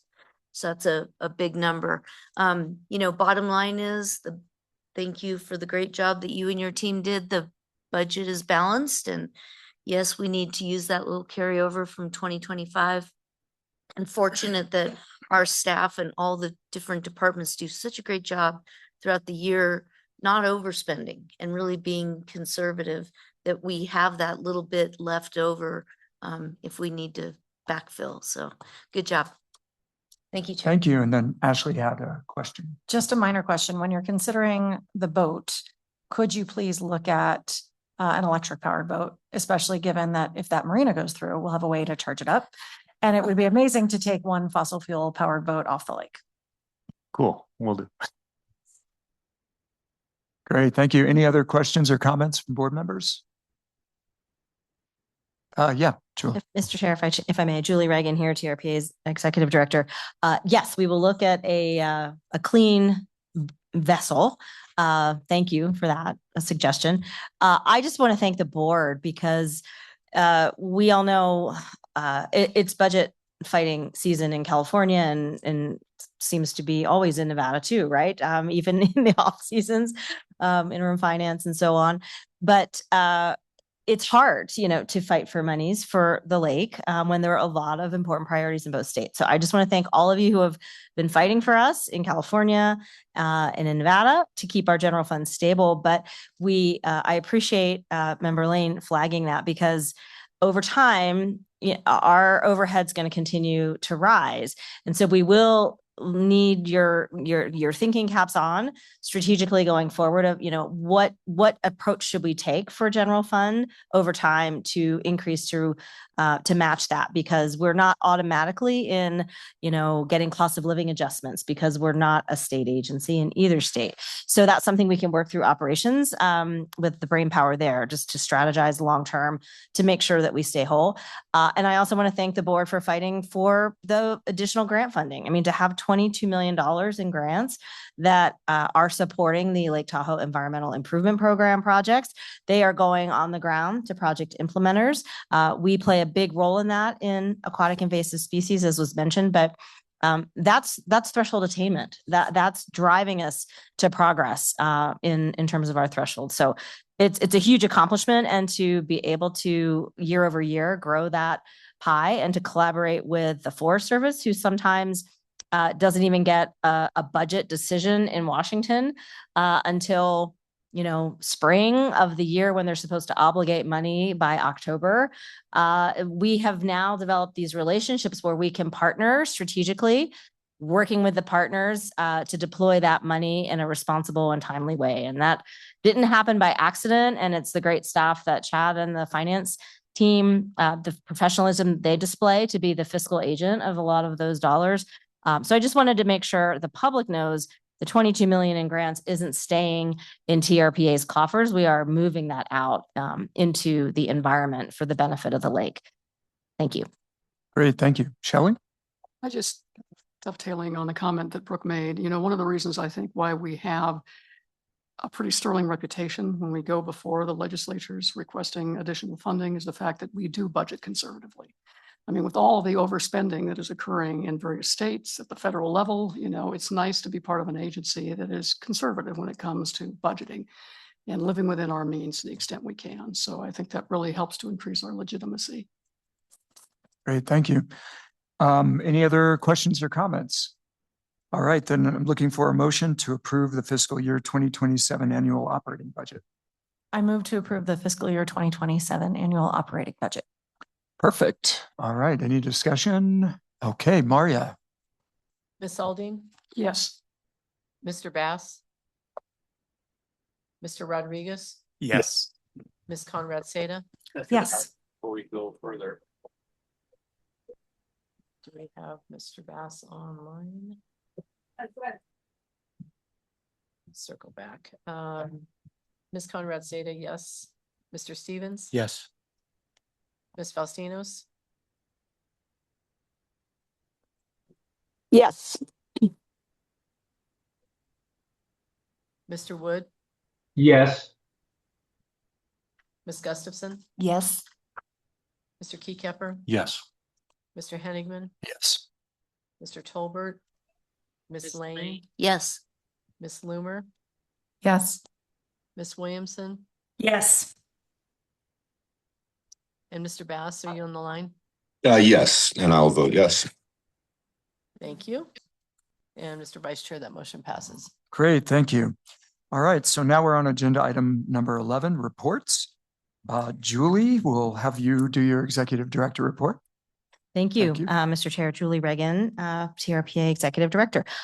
You've heard from me quite a bit, so I'll move quickly through these slides before our legal report. I did want to wish Board Member Bass, Mayor Bass, well. He is going to deliver the State of the City address in a couple of hours. So I hear you, Cody, online, and break a leg. I'm sure it'll be a great speech. It's Bike Month. We mentioned that last month, and you all had stickers. For those of you at your dais that weren't at the retreat, we'll make sure to get you some. Our very own Thea Schwartz designed them. It's beautiful artwork. But TRPA brings it for Bike Month. We're the Tahoe Regional Pedaling Agency. That's our official team name. So that is Bike to Work Day, just a snapshot of some of the riders. And we have 520 riders around the basin registered for Bike Month. And it's a competition. So, we don't have any competitive people around here. So we usually win, not always, but we're trying. We're all pedaling. So just appreciate that in service to our Connecting Tahoe strategic priority. We're walking the talk. The next slide is manifested in some of the media clips that you might have reviewed. Jeff Cowan diligently sends you updates about things around Lake Tahoe, things mentioning TRPA and our partners in the press. But this was a strategic opportunity to work with some new journalists. We had about 7 journalists over 2 days, did a tour around the entire lake. We partnered with many of Team Tahoe members around the basin. Water and fire, obviously, were 2 of the big conversations and tour stops. The Golden Mussel discovery was breaking news as part of that.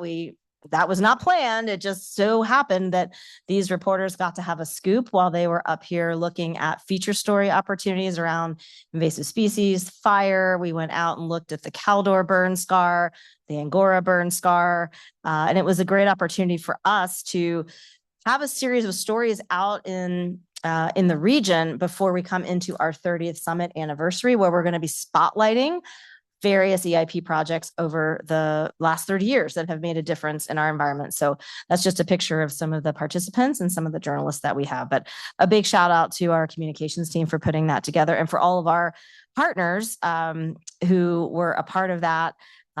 We also, have had some story around the Match for the Marsh campaign that the Tahoe Fund is doing, trying to get philanthropy in the community to support the Upper Truckee Marsh restoration. And Keep Tahoe Blue was featured with the clean dry machines that is pictured in the upper right, where so people can hose off their gear before they go to the lake. So we were just trying to get the word out in a creative way there. Just a couple more slides. One of the most proud moments for me working in TRPA so long was to collaborate with our staff to launch the scholarship program. It's been 22 years since we've been doing an environmental scholarship for local members of the high school communities around the basin that are studying environmental studies in college. And this year we had Sebastian Guerrera and Rory Wallach who earned these scholarships. And that's Thea Schwartz, who attended both awards nights at high schools on the North and South Shore. Sebastian's attending University of Southern California to pursue a career in environmentally focused real estate development. And Rory is headed to Berkeley for a dual degree in environmental policy and political science. And these are only made possible by your generous donations, as well as our advisory planning commission and our staff. We have a payroll deduct, so it's super easy for our staff just to chip in either so much per paycheck or one time a year. And we literally have changed the lives of our local communities, high school students that have gone on in their lives to make a difference in the environment. And some of them have actually moved back to serve their communities here in Tahoe. The next slide is another wonderful thing that's been happening, Tahoe Yellowcress. Some of you, Shelley, might remember being on the board a long time. There was a possibility that Tahoe Yellowcress, which is a plant that's nowhere else in the entire world except Lake Tahoe, would have been listed on the endangered species list. And we mobilized the partnership to kick the conservation plan into high gear. We've been able to be successful with that conservation plan for the species. And of course, it grows right on the lake. It's this very darling little yellow plant. But here we had almost 80 volunteers and agency partners that showed up to plant 366 Tahoe Yellowcress plants. In doing so, the group also removed almost 3,000 invasive plants and collected 60 pounds of litter. So it was not only a tree plant or a plant planting, but also had some other benefits too. And then we have another session going out, and we'll be watering those plants, because if they don't get water, they will die.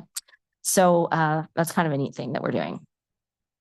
You always like to know what's going on with shoreline education. We mentioned that it's going to be a big focus for us in the new work plan for 26-27.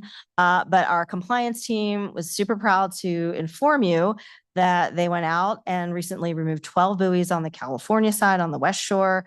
And that was reflects a partnership of more than a year with California State Lands Commission in partnership with State Lands to make sure that we followed all the proper channels to make sure that was successful. And so our boat crew and our compliance team are continuing to work on that, working on some other in the Nevada area as well, coordinating with Nevada Division of State Lands and some priority areas for enforcement. So really excited to have, and it's a very long and lengthy process to make sure these are no one's property and that we do all the notification and go through all the legal channels. So our partners are always interested in how do you get illegal buoys off the water, and we're actively engaged in that. Then just a couple staffing updates. Because shoreline has grown to be such a priority, I wanted to announce something exciting. Jeff Cowan, our current public information officer, is going to be moved into a very dedicated position supporting watercraft education and shoreline implementation, as well as compliance and enforcement. Getting the word out, not just on shoreline, but even to new property owners about TRPA rules, tree removal. We've seen an uptick in a lot of enforcement cases. A lot of properties changed hands during COVID, and people are moving to the area that are unfamiliar with our rules. So Jeff is going to focus specifically to support those teams, and we're going to backfill largely using grant funds, thanks to the creativity of our finance team and the good work that they're doing. We're going to be flying that position for a new PIO. So I didn't want you to think that Jeff was leaving us when you saw that announcement go out. But if you know anybody who's looking to be a public information officer in Tahoe, I'll make sure you all have the link. And we did announce at the retreat, the strategic planning session, that we are switching our contract for IT and the new DTS team. Some of the principals are featured there in the slide. They're local. They're just down the hill in Minden, Nevada. And we're excited to work with them. And we're absolutely grateful for 10 years of wonderful service by Zogenous. And we've had a very seamless transition in going from one contractor to another. And I want to thank everyone for making that successful, and definitely for Chad and the multi-departmental team at TRPA that collaborated on an RFP and selecting the process, because IT is the backbone of what we do. Couldn't have this meeting on Zoom without it. And to make sure that it's a seamless transition took a lot of work, and I'm really proud of the team for that. What's coming up? July 4th, you all know July 4th in Tahoe is a huge a huge event. We, Kim Carringer and the EIP teams have been coordinating on getting ready, getting the partnership engaged to make sure we, have enough volunteers, we have enough law enforcement on the beaches. Forest Service is really staffing up. How many extra law enforcement?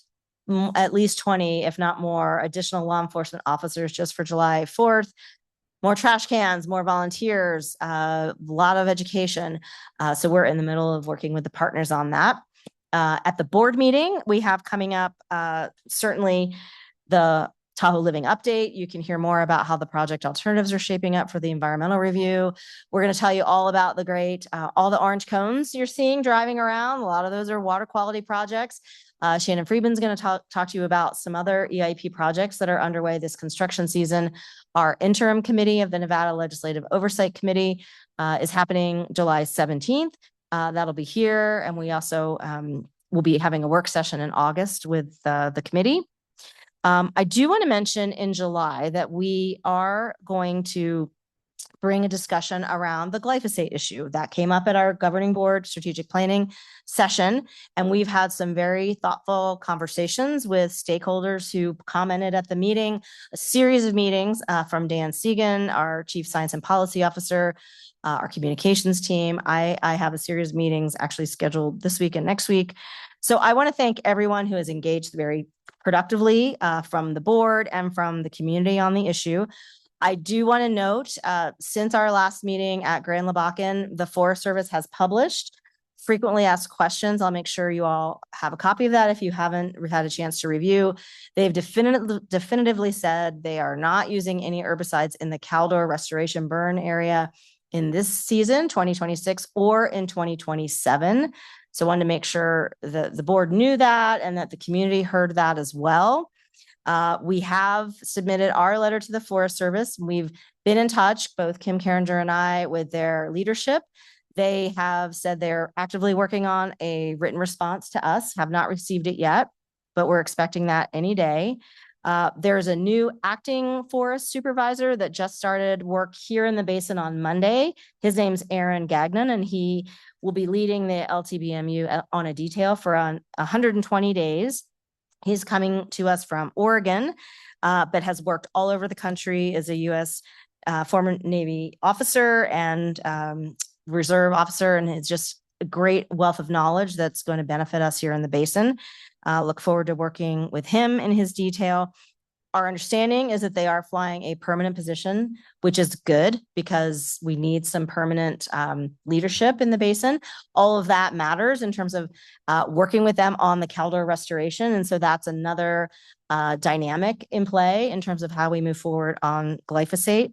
And I just want to thank the board members that I know that there is great interest in how we manage the issue going forward. I will say our recommendation is to tackle the issue through a committee structure. And Belinda Faustinus has kindly agreed as chair of the EIP to chair a discussion even as early as next month, July, to just frame up the issue of like, how do we want to address this? It's a very complicated issue. There's a lot of need for more science and more data gathering, but to frame up what that would look like, we thought would be most productive in a committee, and Belinda has kindly agreed to do that. So I wanted to share with you, that's our direction. And happy to talk with you offline because I know we're not agendized for that, but I'm happy to answer questions after. And then in August, just a couple more shout outs, the State of the Lake report. We'll have Dr. Hampton back to unpack what's going on with Clarity. And then if you haven't had a chance to register for the Tahoe Summit, please do, because I think we're in the hundreds of RSVPs already at Sand Harbor on August 19th. And I do believe we have a tentative on the RPC with the Tahoe Valley Area Plan Amendment that's still coming together for August. That I will close. Thank you. Great. Thank you, Julie. Any comments or questions? All right, then we'll move on to our general counsel status report. Graham. Thank you, Vice Chair. My remarks very short. We don't have a full litigation update or anything. All I'll say is that the legal department here, the agency is very busy supporting staff on policy initiatives like the cultivating community as they're working through the the code and red line, regional plan red lines, and the environmental review is underway. Enforcement matters, settlement matters. One of the enforcement settlements is a CTC project that we'll be coordinating with CTC on. Looking forward to that. We're in litigation as plaintiff and defendant, and so really just lots going on, but we're making a lot of progress, including with your help today. These accomplishments that we got through today is just really helpful. I think speaking for the director and all the staff on that. And I want to also just acknowledge, because I don't always do so, that just the contributions of our legal team.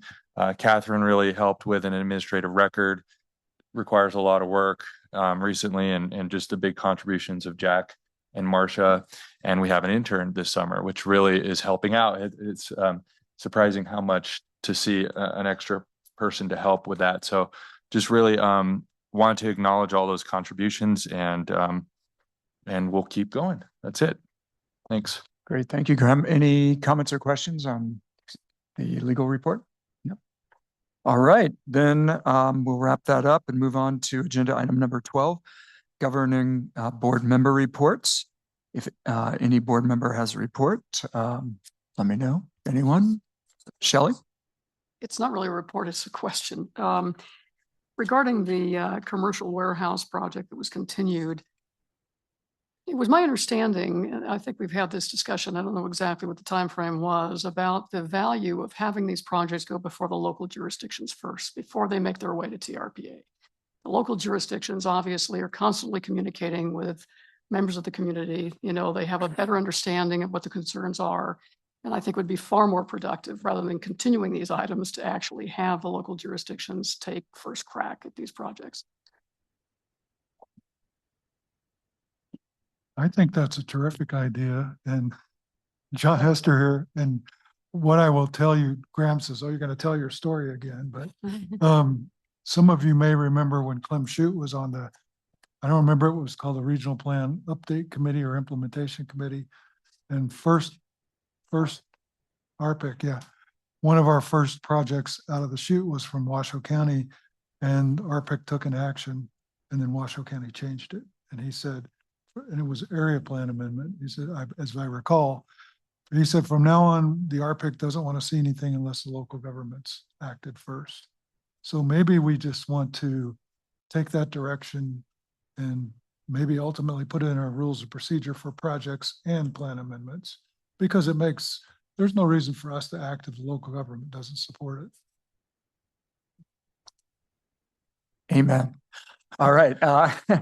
Any other questions or comments on that, Alex? Oh, yeah, and you had as well. So. Not on that, but on something else. I just wanted to flag. I appreciate the email about the Transportation Sustainable Communities performance and recommendations report. So as I understand it, we're on notice now. We have 60 days. Was it 60 days? 90 days. 90 days. Yeah. I think just because of the implications for previous discussions we've had in public about, VMTs and projects going forward, I would love to have a report at the next board meeting on this, and just so we can better understand and have an opportunity for public discussion. I think that'd be great. Thank you. Okay, looks like good agreement from the head nods around the table. Burke, I know you had a comment. Yes, thank you, Vice Chair Honigman. I have two items that I just want to bring to the board's attention. If you haven't already heard, the Emerald Bay Shuttle program is starting this Friday and will operate through September 7th. So big yay there. And also a shout out to Vail Resorts, who on their own, without any probing by anybody that I know of, they decided to hire Eldorado Arts and Culture to find an artist that would do a rendering on 2 of their gondola cars. And the rendering is of the Emerald Bay area. And it's really well done. But what's astonishing is inside every single gondola car is a big map, like about this big. And it shows the people going up in the cars. If you want to go to Emerald Bay, here's how you get there. And it shows the fixed route transit service going from State Line to the Y, and then the shuttles. from the Y. So I just wanted to do a big shout out to them. It's shocked me. And on the other hand, Tahoe is we always do this kind of stuff. We see, oh, what can I do to assist or to add with this project? And so I was surprised, but also wasn't surprised. But a big shout out to Vail for partnering in the way that they could to add to the project. Thank you. Thanks. Any other questions or comments? Oh, Shelley?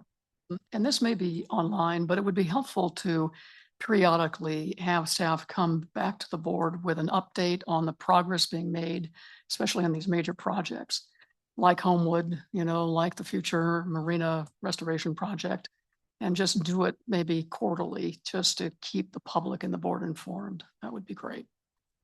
Thanks. Great. All right. Anything else? Nope. All right, then we'll move on. We're on agenda item 13, committee reports. Anything from any committees? Doesn't look like it. Okay, so we will leave that behind. And now we're on to our general public comment interest period, public interest comment period. Any member of the public wishing to address the governing board on any item listed or not listed on the agenda, including items on the consent calendar, may do so at this time. Individuals or groups who have already commented on items listed on the agenda are not permitted to comment on the same topic. We'll hear comments up to, but to not exceed 3 minutes per comment. We'll hear as many unique comments as possible, and we'll hear comments for up to, but no more than a total of 60 minutes. Written comments received by 3 p.m. yesterday were forwarded to the board members before the meeting start time. Late comments may be distributed and posted after the meeting. All unheard comments can be submitted via email to publiccomment@trpa.gov. Please include the meeting information and agenda item in the subject line of your email. So if any member of the public wishes to speak at this time, please raise your hand now, either in person or by clicking the raise hand item at the bottom of your Zoom screen or by dialing *9 on your phone, and you'll be called on and unmuted by a TRPA staff member. Anyone we already have someone in person, so make sure to press the button so the red light goes on. Okay, hi, Tara Thornton with Protect Tahoe. I want to start with saying we're here on the issue of glyphosate and herbicide spraying in the basin. We are interested in getting it banned in the basin and building a bioregional model from Lassen down to El Dorado. We know your authority is within the basin, but you also have influence outside. And I want to say we have taken many meetings with your board members and your staff, and they have been outstanding. We are really happy with the progress and the conversations. So thank you for that. I think we see a path forward. We are working on language right now. I know in some of the meetings we've discussed a ban, changing your code of ordinance from just discouraging the use of herbicides to explicitly prohibiting their use. We were saying synthetic herbicides. We are now modifying that to say conventional, because you will hear, I think there'll be a public comment coming in about a product called Firehawk, which is a non-toxic organic herbicide, but it is technically a synthetic because to get in the super concentrations, it has to be synthetically processed. So we would take the word synthetic out of the language we're going to be sending to you and instead use conventional herbicides, and then with an exclusion for using bioherbicides. And, we've had some talks about language for any future potential uses. And I want to say that we at Protect Tahoe want to be very strict around an exemption, excluding or explicitly prohibiting the use of conventional herbicides. And we would like to look at language for perhaps a more streamlined process should a brand new to everyone invasive come up that is resilient to every other prescriptive use of anything. Then a fast track process could maybe consider something. We don't want to open any loopholes by making that in the wording any other way. So perhaps the process would look at that. And we're talking about something that's not seen, unknown yet, because everything that's being dealt with terrestrial and aquatic has prescriptive uses that do not require the use of the conventional herbicides. So we have appreciated the conversations. They've been going great. We'll continue to. We're grateful that you've agendized this issue for further discussion, and we'd like to see it while the U.S. Forest Service LTBMU use within the basin is not planned for 2028. We think it is urgent to move forward with this in a timely manner. So we will continue to work with you on that. And thank you. We're very encouraged. And let's do this. We can make a model out of Tahoe. There's no better place. This is a national treasure. And let's make a model here for how to do forest regeneration and wildfire resiliency the best that can be done. Thank you. Thank you. Anyone else in the room? Al? Hello again, Alan Miller, civil and environmental engineer. I want to talk real briefly about the comments I sent about public hearings in this item, and the need to have public hearings during the time when the item's being considered, not just before and after as a dual. But if you don't want to do that, we'll see if we can send your legal department some additional work. I think that you need an EIP for removing existing plastic piers and maybe a threshold for toxic microplastics in Lake Tahoe. But I wanted to talk a little bit about dredging because that wasn't part of the Tahoe Keys Marina project. And I sent my comments on the Marina project to the Tahoe Keys property owners. And if you read my comments, you'd know I consider the Tahoe Keys ground zero for the microplastics bombs that are going off at all times. And it's only going to get worse. And so you're considering, the TKM renovation reset on the marina, but the entire Keys needs a reset as far as I'm concerned, and maybe starting with the marina. We don't see much new dredging in Lake Tahoe, but I'd like to suggest that the entire Tahoe Keys may benefit from dredging. New dredging, cleaning out the accumulated plastic contaminants, the aquatic weeds, the muck and other wastes.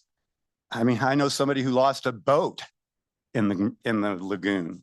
It just sank and couldn't be found.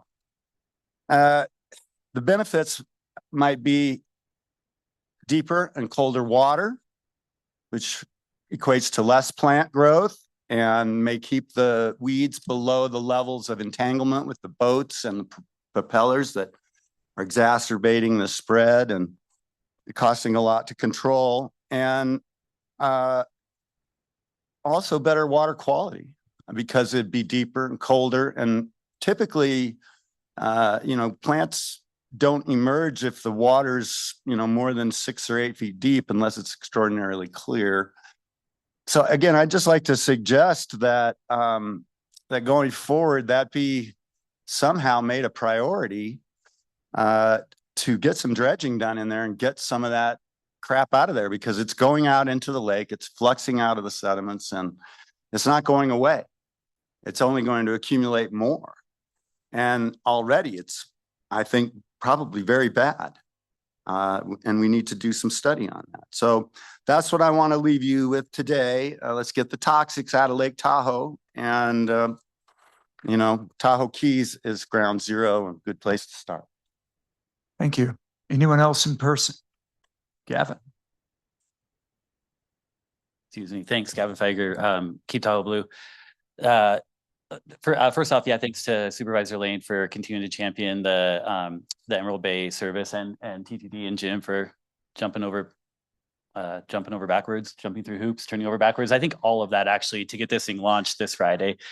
But then, a bit of a compliment sandwich on this. So, remember Lemur mentioned the report that came out of the TAC for the kind of the VMT threshold. I actually didn't realize that had already been sent out to the governing board. I thought that was coming to a public hearing. So just making sure it is, because in there, it is the decision that the governing board has to make of whether or not that funding target's been met. If you remember, most of you probably remember that all the VMT discussion over the last 5 years. A couple new members might need to be brought up to speed a little bit for that hearing. But yeah, just also confirming that is going to the governing board for a decision, because that, Yeah, so I know, yeah, sorry, I realize you can't answer. I was just caught a little off guard by that. So yeah, thanks. Thank you. Anyone else in person? All right.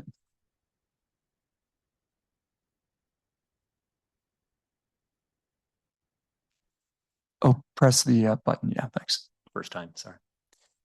My name is Reed Reichart. I live near Myers, right next to the Caldor area. After the fire, I remember seeing the first blades of grass come back, then the wildflowers, then the chaparral. It would be wonderful to jump straight from wildflowers to big trees again, but chaparral is amazingly vital for erosion control and the reemergence of biodiversity, animals, which are already back in the area.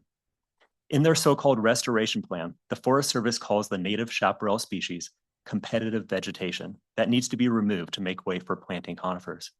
But there's already an abundance of conifer seedlings out there with 2, 3, and 4 years of growth. And the chaparral is playing a vital role in preventing them from growing too closely together, which will reduce fire danger in future years.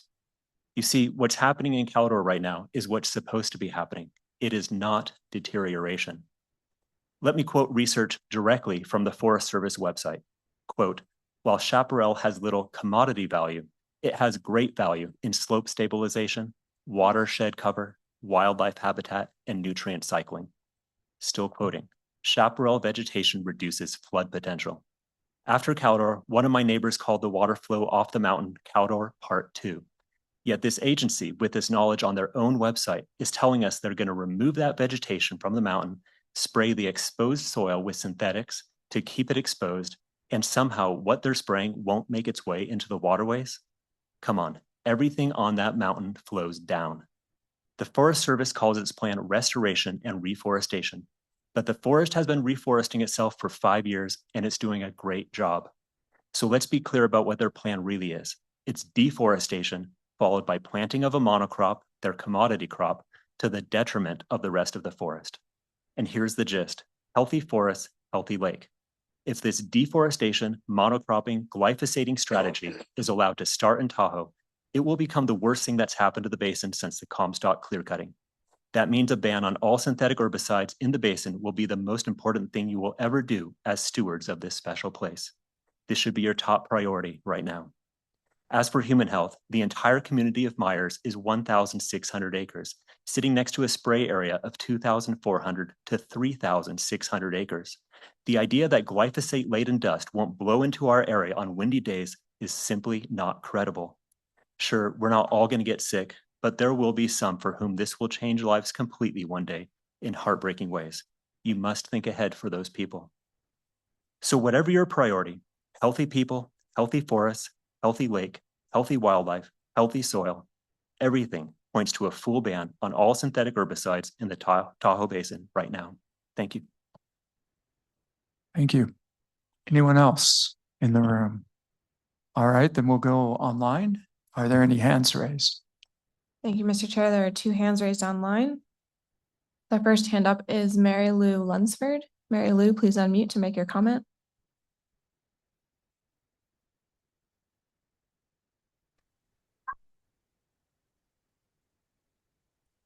My name is Mary Lou Lunsford, and I am the owner of a parcel located at 1105 San Bernardino Avenue in South Lake Tahoe. I am submitting this comment to alert the governing board to a significant error in TRPA's public tracking database that unlawfully restricts my property rights using outdated information. TRPA's public system lists my lot with the IPE score of 0, mapping it as a Class 1B stream environment zone. This data is completely false based on both legal and physical evidence. The historic 0 score was tied to a restricted covenant placed on my lot on July 16, 2001, over 25 years ago. On November 8, 2024, a legal instrument was successfully executed and recorded with El Dorado County, entirely removing and dissolving the deed restriction. Because that contractual restriction has been legally terminated, TRPA has no ongoing authority to label this lot as retired.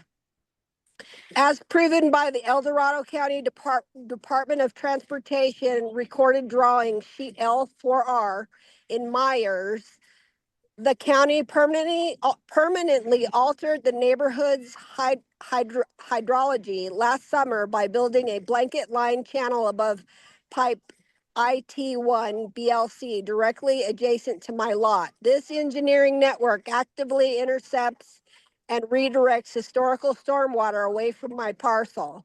Localized data and certified professional land surveys show that my property sits on high capability self land matching the 5.6 building capability rating of the Myers Elementary School directly behind my lot. TRPA cannot maintain public mapping records based on erroneous information under Chapter 10 of the Code of Ordinance. I have submitted a formal request for correction to the TRPA's Executive Director and Legal Department. I ask that the governing board ensure staff complies with by-state Compact Article 6 by correcting the public record and halting an administrative overreach on unrestricted private parcels.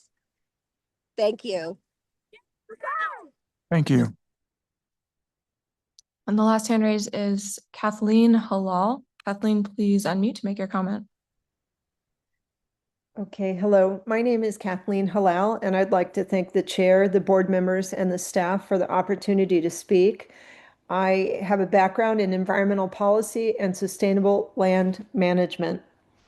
I led the movement in Irvine, California, for our city to adopt an organics first citywide policy for their landscaping and their parks. I think that we need to prioritize environmental health, soil biology, and water quality when we care for the land. Effective land management and environmental protection can work together. I encourage you to, as you consider how to manage the forest around Lake Tahoe, which is of course a big priority, I would encourage you to search for alternatives and approve products that are organic, 25B exempt, or bioherbicides such as Firehawk bioherbicide. I now represent Firehawk because I want to offer people an alternative to conventional chemical herbicides. I spent more than a decade looking for alternatives, and it took me a long time to find one that worked, but Firehawk is very efficient. But even if it's not Firehawk, I would encourage you to please be careful of what you're applying to the forest around the lake, because it could all run into the lake. We need practical and environmentally responsible solutions.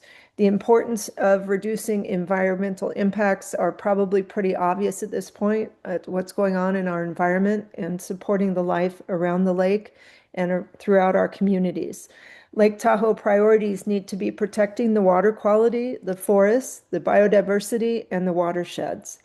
The wildfire risk reduction is, of course, essential, but the management methods matter.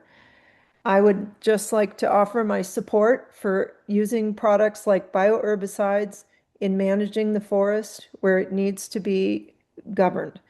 An alternative to conventional herbicides wherever appropriate. Conventional herbicides cause a lot of downstream damage to the environment. They have runoff. They will stay in the soil. They could further damage the lake environment. I think that what you need to develop is an integrated wildfire mitigation strategy. The environmental benefits of paying attention to what products you're allowed to use in the forest and around the lake will support environmentally focused land management.